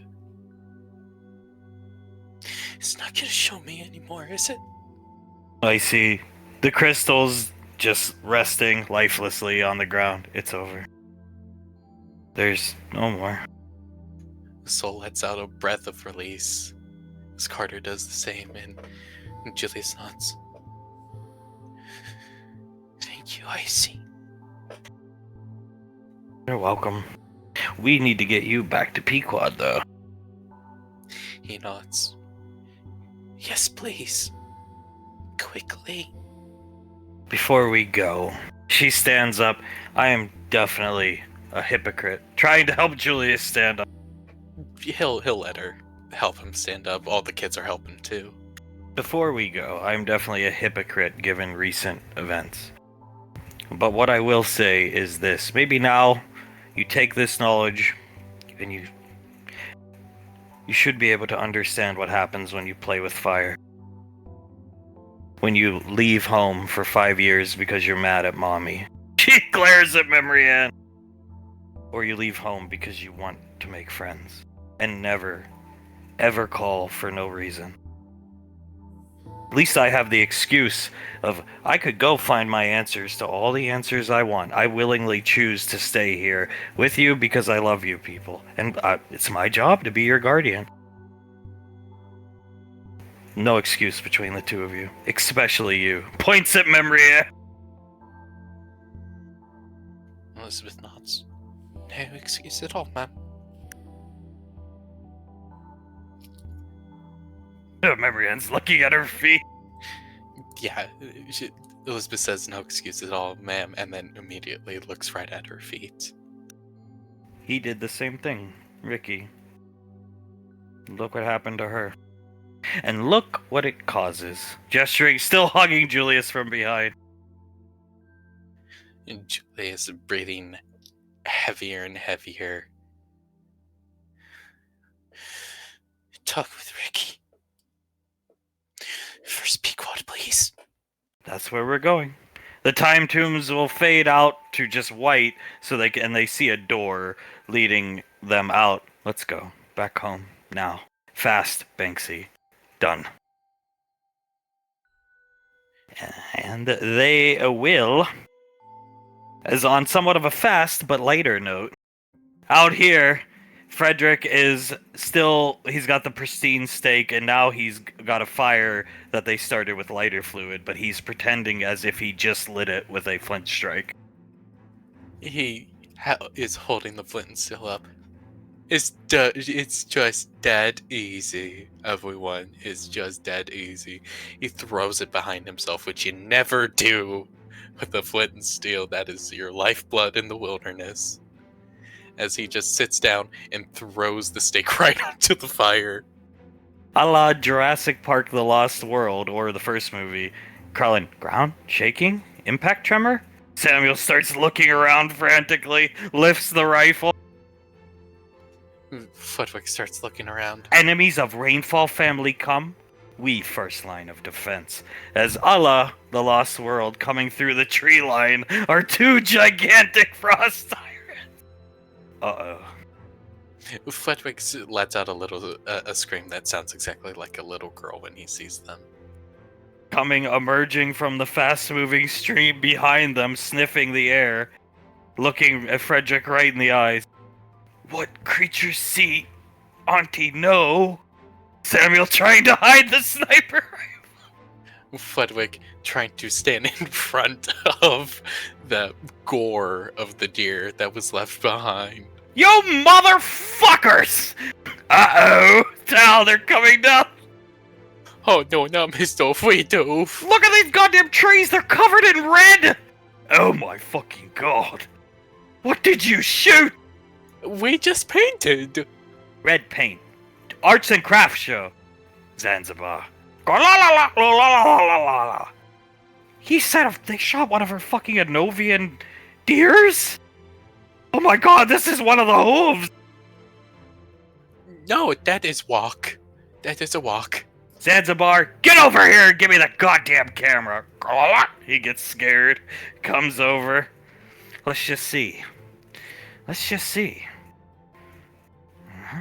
Alright, yeah. Oscar-winning cinematographer, I know how to work a camera like this. He rewinds to Frederick telling Samuel to fire the gunshot. You shot one of her fucking deers! These frost tyrants see what that woman wants as they come over and looking closer. Oh god, what do we do? Mr. Friedhof, what do we do? This one snorts out of its nose, cold frost energies freezing Frederick's back. Chilling him, not freezing him to death or anything. He yelps runs forward into Krellin's arms. Hold me, Quellen. Samuel putting both of his arms out, trying to stop the frost tyrants. Alright, well, I think Suletta's probably well aware of what happened here now. Krellin, just take back, we apologize to Suletta. Nicole resurrect? Scar, I think that can be arranged. Yes, please. It'll all be okay. Nicole can resurrected, and everything's too sweet. Yes, and your survival show, over! You Fine, get this episode, and that's it! fine. Yeah, that's fine. I am okay with that. Let's go, motherfuckers, right now, before these things decide to step on you. Please hurry.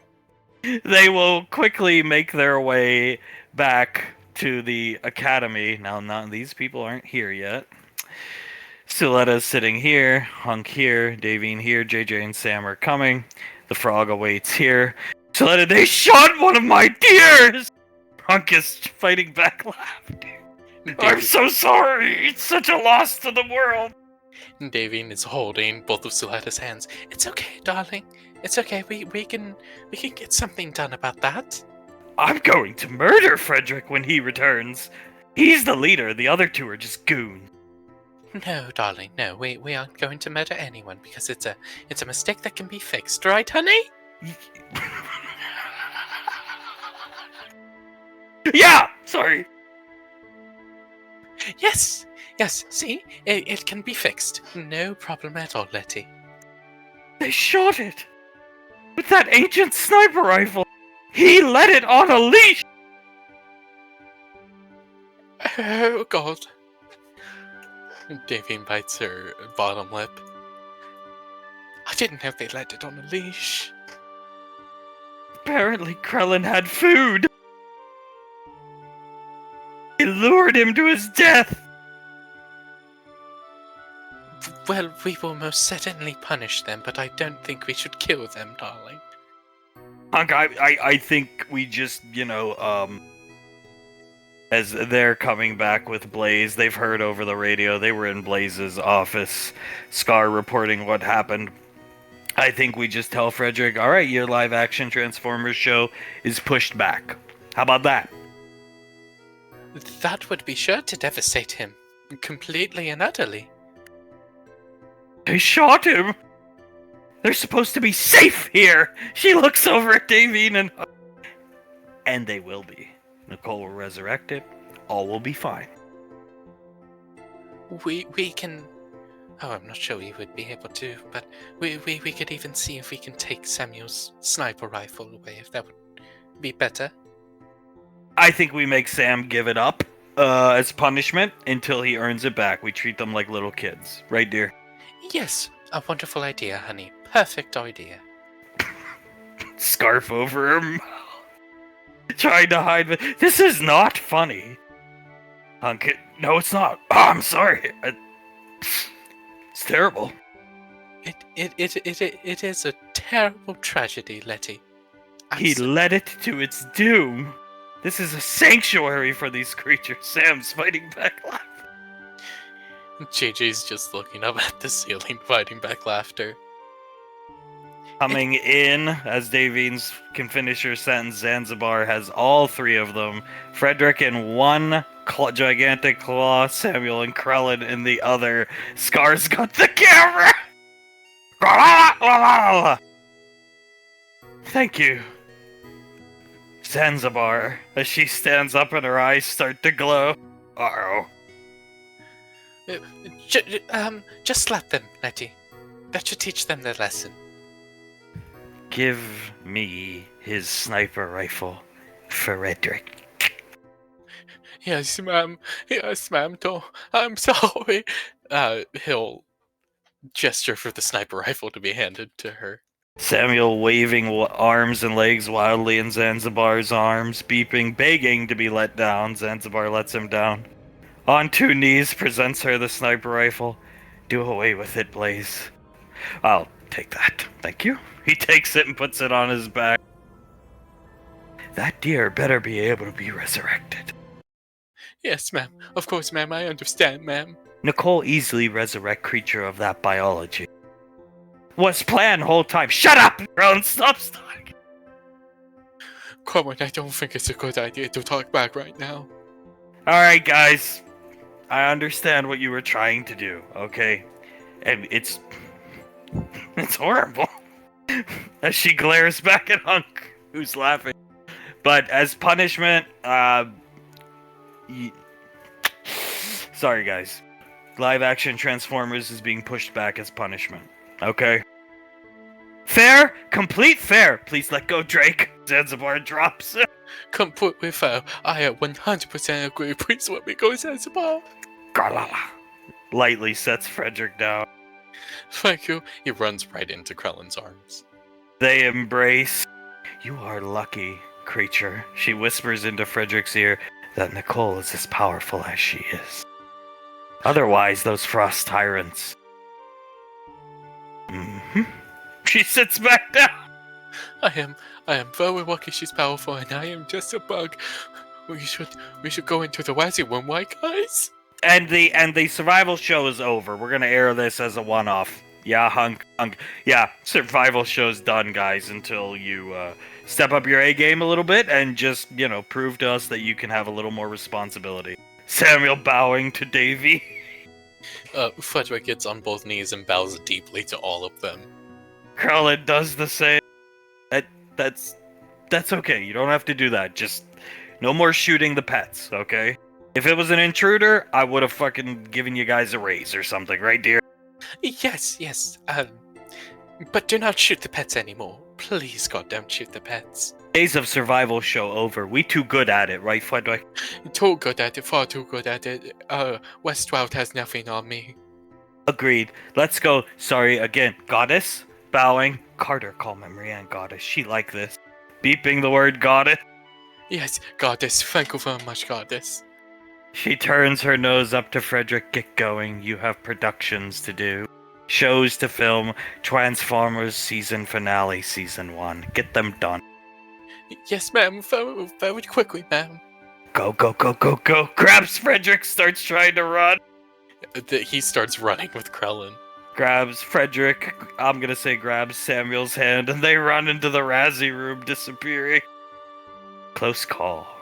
They get into the room together. Was kind of fun shooting deer, though. Looks at Samuel. Samuel nods his head. It was pretty fun, wasn't it? See deer explode? It was just BAM! And then wed.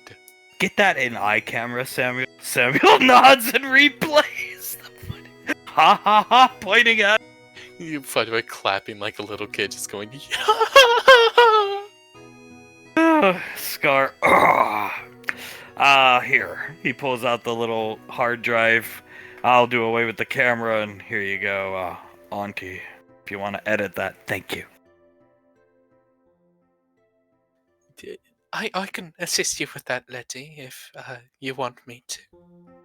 Actually, here, just take it. I don't want to look at it. Give it to Nicole. She can do the editing on that one. Blaze is busy with War God.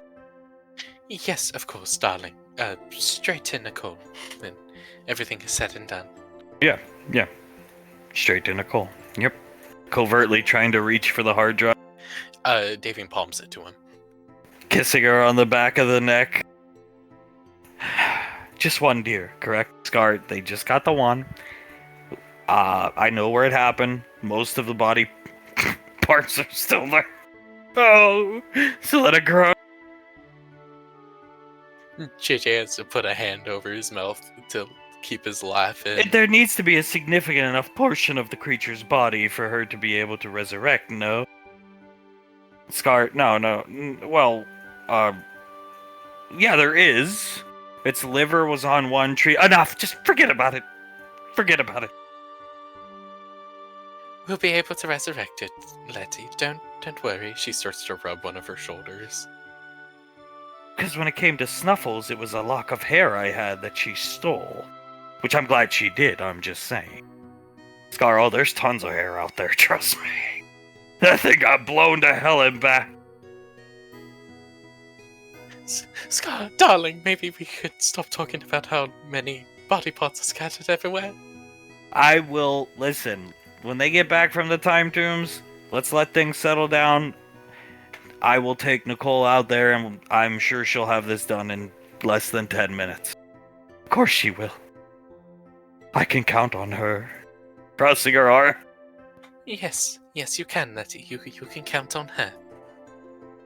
Oh, Scar sits down, Tal trying to comfort her. He says it was the stupidest fucking thing he ever filmed. Starts laughing. Apparently they almost drowned and got washed down the stream, Hunk. And we've got the tape, love. We are going to watch this entire thing tonight. I cannot wait to, as he hears the sound of the teleporter going off, and a complete wreck of a Julius being comforted by Icy, and the rest of the kids show up. Pequod stands up. Move, cat. Meow. He moves out of the way for her. Bitch. In JJ's head, he hears the cat calling Pequod a bitch. JJ thinks in his head, you're lucky she can't hear you. Meow. I know, is what he's saying. As everybody comes back, Icy gesturing for Pequod to come over. Icy will hand Julius off to Pequod. Julius is still basically in the same exact position he was in, rubbing his neck, hugging himself. And he looks at Pequod. Hi, honey. You look horrible. Yes, his eyes are bloodshot. He looks paler than he usually is. And he nods. I know. I do. But I got my answers. Was it worth it? I don't know. I think it will be in time. Crossing her arms, nodding her head at Julius. Julius smiles at Nicole. Thank you. Thank you. Can I see Mom and Dad real quick? Absolutely. Hunk, come here, son. Before he's even able to, outstretch his arms, Julius hugs him, almost knocking the two of them over as hard as Julius can. Never seen him like this. I'm worried, Carter. Carter's shaking his head. Neither have I. Never seen him like that. So, son, over the weekend, gonna relax. He's rubbing the back of Julius's head because Davine's hugging with him. Gonna relax, have a good time. Monday morning, we already called Fernando. You, me, Nicole, Mom, Aunt Suletta. We go out to a nice Lebanese breakfast today, and we'll start the week. Some of your favorite breakfast food. How would that help? It sounds wonderful, Dad. I'm still hugging very tightly. It sounds wonderful, thank you. I got seafood soup for you, too. It's hot and ready in Mama Land's kitchen. Oh, that would hit the spot just right. It's good. He's rubbing the back of Julius's head. You can have as much as you want. And I think Mom and Dad will take the kids for the night. All of them. We can look after them. We can go to JJ's place and hang out. He's got the new hip place on the lane, right, son? JJ puts 2 thumbs up. Party at my place. There you go. We'll have a good night. And, son, maybe Monday we'll talk about it. Because I don't think you want to talk about it now. Julius shakes his head. Monday, please, Dad. Monday morning over a good breakfast and Fernando's best coffee. Yes, thank you. That sounds really good. He hugs him even tighter somehow. Lets go of him. I love you a lot. And Integra loved you too. I know she did. We were lucky to know her. Look at this, son. I ain't causing any goddamn problems. Give me the pill. Puts his hand out to Davey. Davey will pull the Xanax out, hand him a pill, and then hand him a bottle of water. He throws it in his mouth and downs the pill. I'll be straight as a razor for you Monday morning. Thank you, Dad. That means a lot. That means so much. Thank you for being my dad. The privilege is mine. He smiles at him, gives him another hug. Okay. Thank you, guys. Let's go with the hug, and then holds Pequod's hand. Hunk will, alright. Let's have some seafood stew, kids. Pequod, unless there's any questions. All of my kids look down at their feet. Ask if you have any, and we will answer. Because now, you probably have some.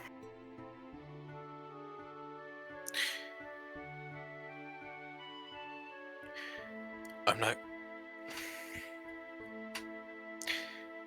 You guys sent her those pictures, right? Every year, one of you guys. Yeah. Hunk, one of JJ. Every year. Yep.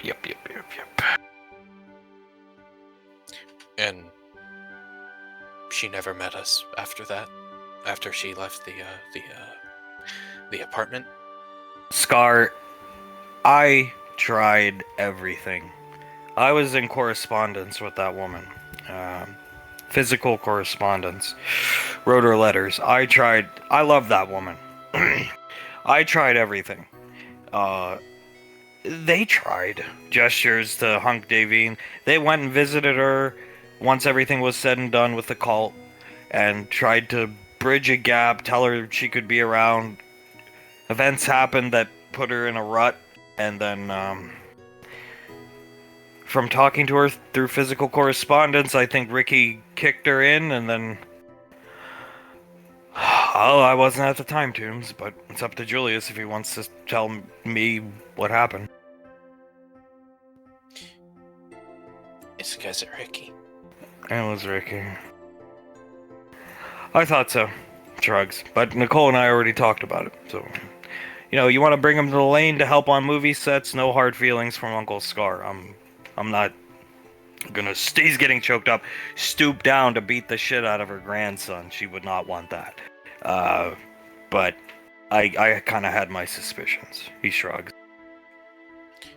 Critter nuts. You mind coming over here, Uncle Scar? Not at all. He'll come over. Nice pantsuit. Memory and thanks. I feel like you need this right now. And he'll give a hug to Scar.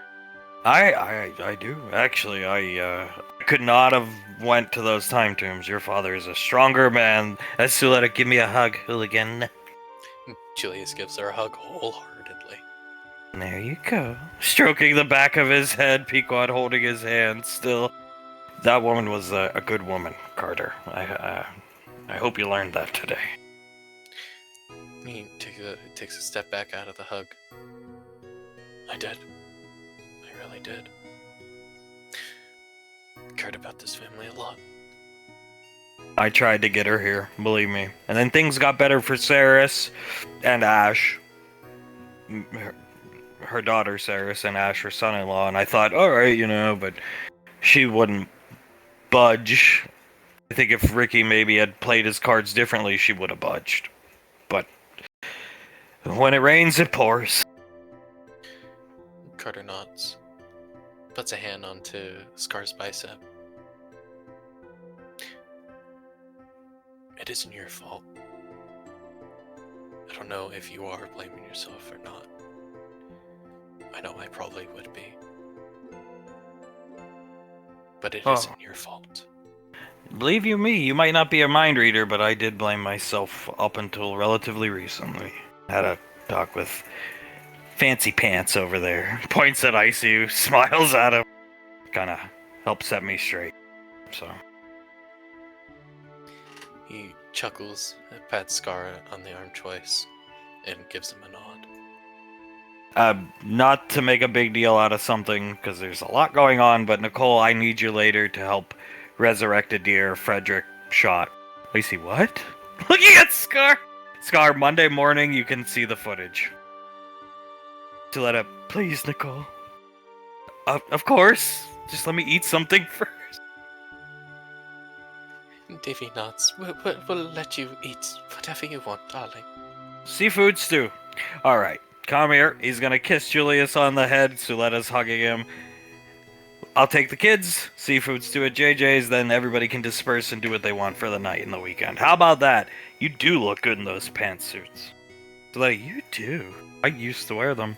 Letting go of Julius, trying to comfort him, rubbing his head. He's like bending his knees and letting her pet his head for him. And Carter nods, right? She looks amazing in them. I just think they make me look older, but not right now. There's a lot going on. Older. Fucking come on. Dismissively gestures at memory. Carter shakes his head, rubs her back. Yeah, later. We can talk about that later. Would you say, son, party at JJ's? Ready to host us? Yes, sir. We are ready to host.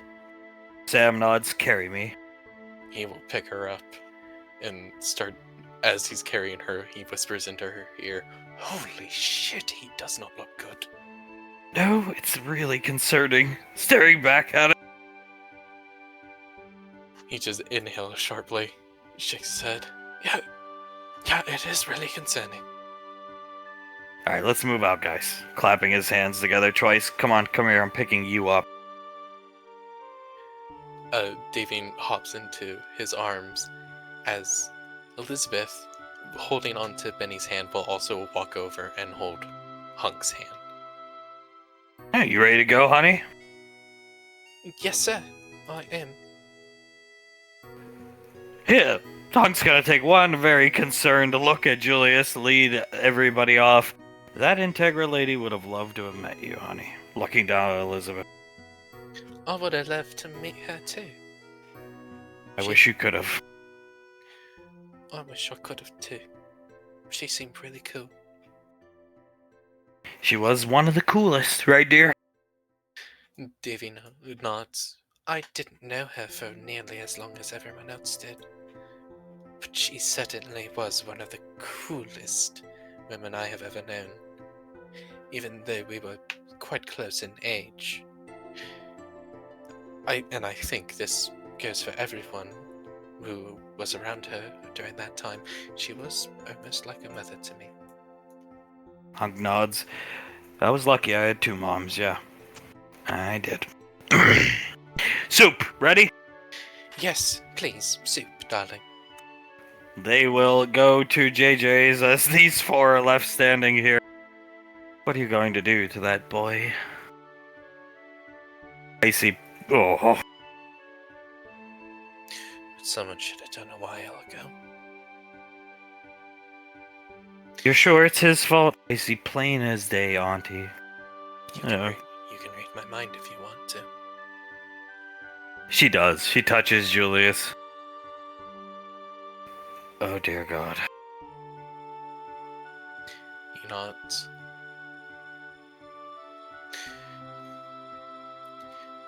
I'm gonna follow what Ash said. Nothing permanent. Anything that a simple visit to the doctor's office could fix. But I'm going to do what someone should have done a long time ago. Do you think he knows? Or is he just that oblivious? Because he doesn't seem dumb to me. He seems quite intelligent. I see he is. Maybe not worldly, but he's smart. He's like his dad. He has IQ. He definitely has IQ. Pequot, he's one of them smarter than he thinks he is categories, and I think he probably knows. Yeah. But without any way to confirm. Wrapping her arms around Julia. Until now, that is.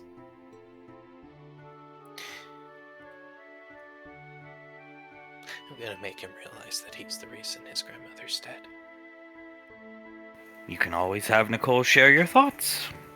Just a thought. She'll bonk Julius on the nose and follow the rest of the group off. I see. If that's what you want, I'll do whatever you want.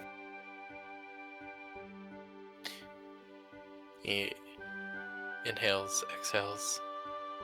What's your opinion on it? Should we just share thoughts? I think, turning around looking at Julius, in the moment you'll know what's best, and I'll be there. Okay. Sounds good to me. You're in good hands now. Gesturing back to a rather angry, still looking Pequod and Icy will follow the rest of the group off. Satisfied.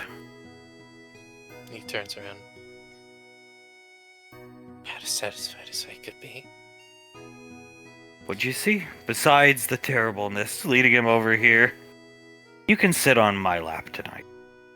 He does. I saw her and Country talking when me and Ash first got to the Headhunters, and I was flirting with you, and she was talking about how she was hiding things, and how she knew who your father was, and all this, and I saw you in the vertebrate sleeping. Always the cutest woman in the world. After that, it was basically the same memory, but later on in the Headhunters, when my insubordination, those actions were really coming to the forefront. Still talking to Country, still keeping those kind of things under wraps. Same thing with Ash, his actions were being kept under wraps by her.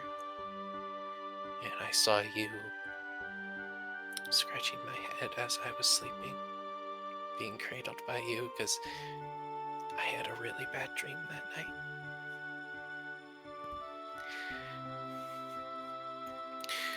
Then we went to a ball. Do you remember that ball? First dance. She smiles at Julius. Exactly. What you didn't know about that dance was I opened up to Integra there, and I asked if I was good enough for you. And she assured me that I was.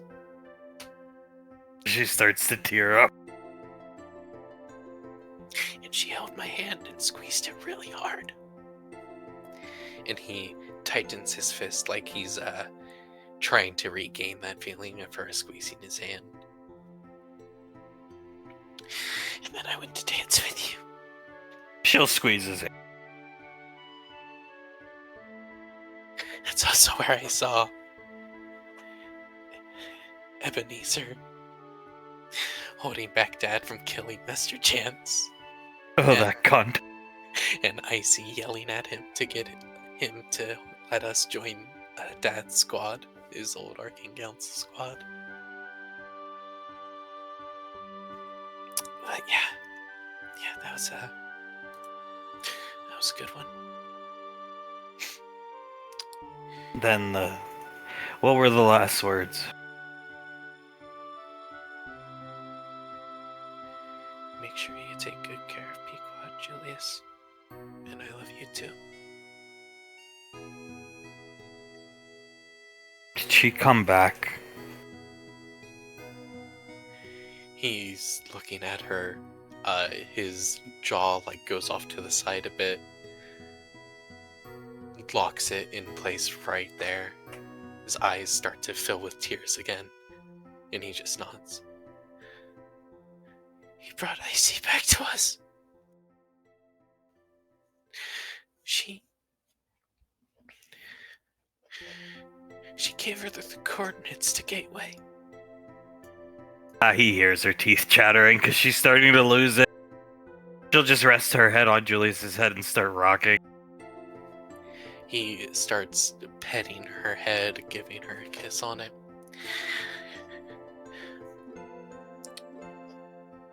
Even in death, she really cares about us.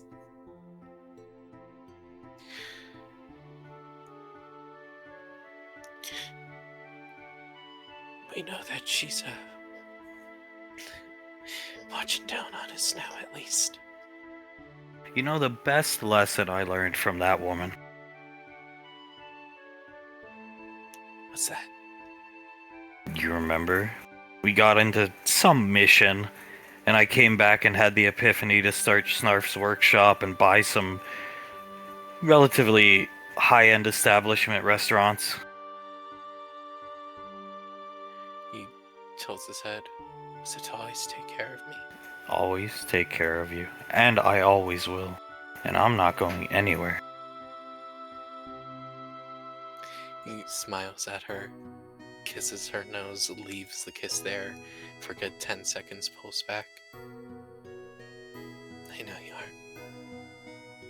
are. I will always take care of you, and be here and love you. And we will always make that woman proud.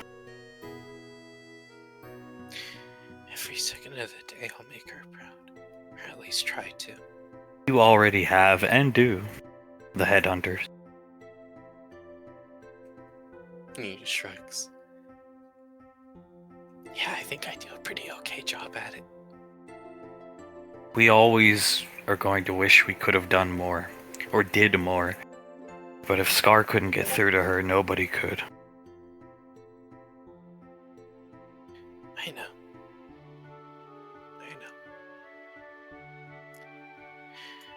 That thought in the back of your head is always just gonna be there, though. What if is the most dangerous words in the dictionary, in my opinion? Because they can mean so much, and they can make you go crazy.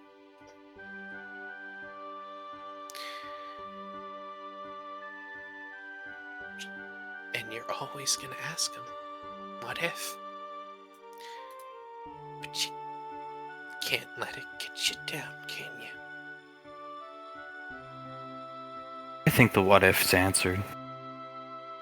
She sent Nicole back to us. She still cares about us and for us, especially you, kissing Julius on the head. Her feelings for you never changed. Us. He smiles at her.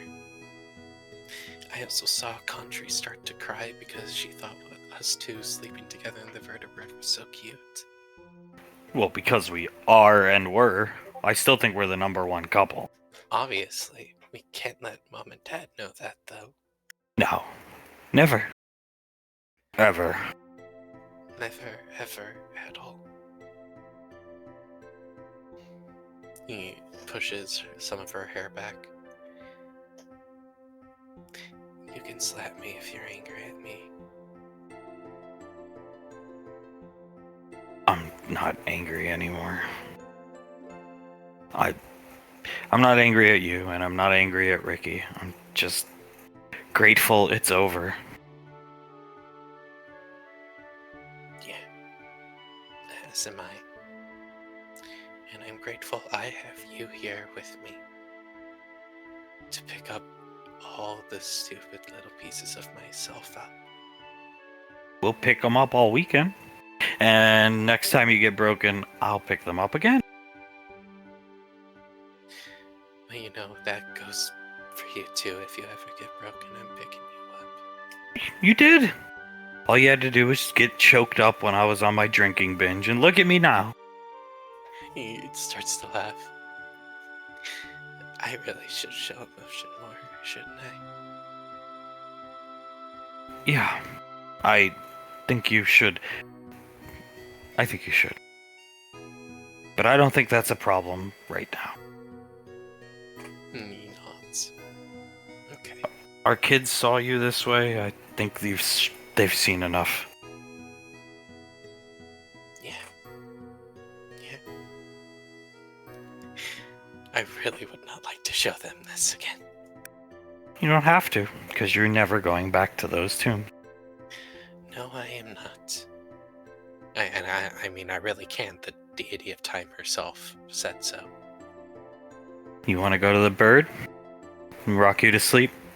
She starts humming Twinkle Twinkle Little Star. Like the good old days? Mom and Dad can look after them for the night. And Icy's with them. Let's go to the bird. Carry me. He'll stand up, pick her up Princess Carrie style, and carry her off to the vertebrate. She's gonna wipe away some tears, but she's gonna give Julius a big kiss before he's getting out of the gymnasium. He returns the kiss. I will always take care of you. Looking him dead in the eye. He smiles at her. I know you will. And I love you for that, sweet pea. And I will always be here to take care of you as well. She will plant another huge kiss on Julius, and we will cut there.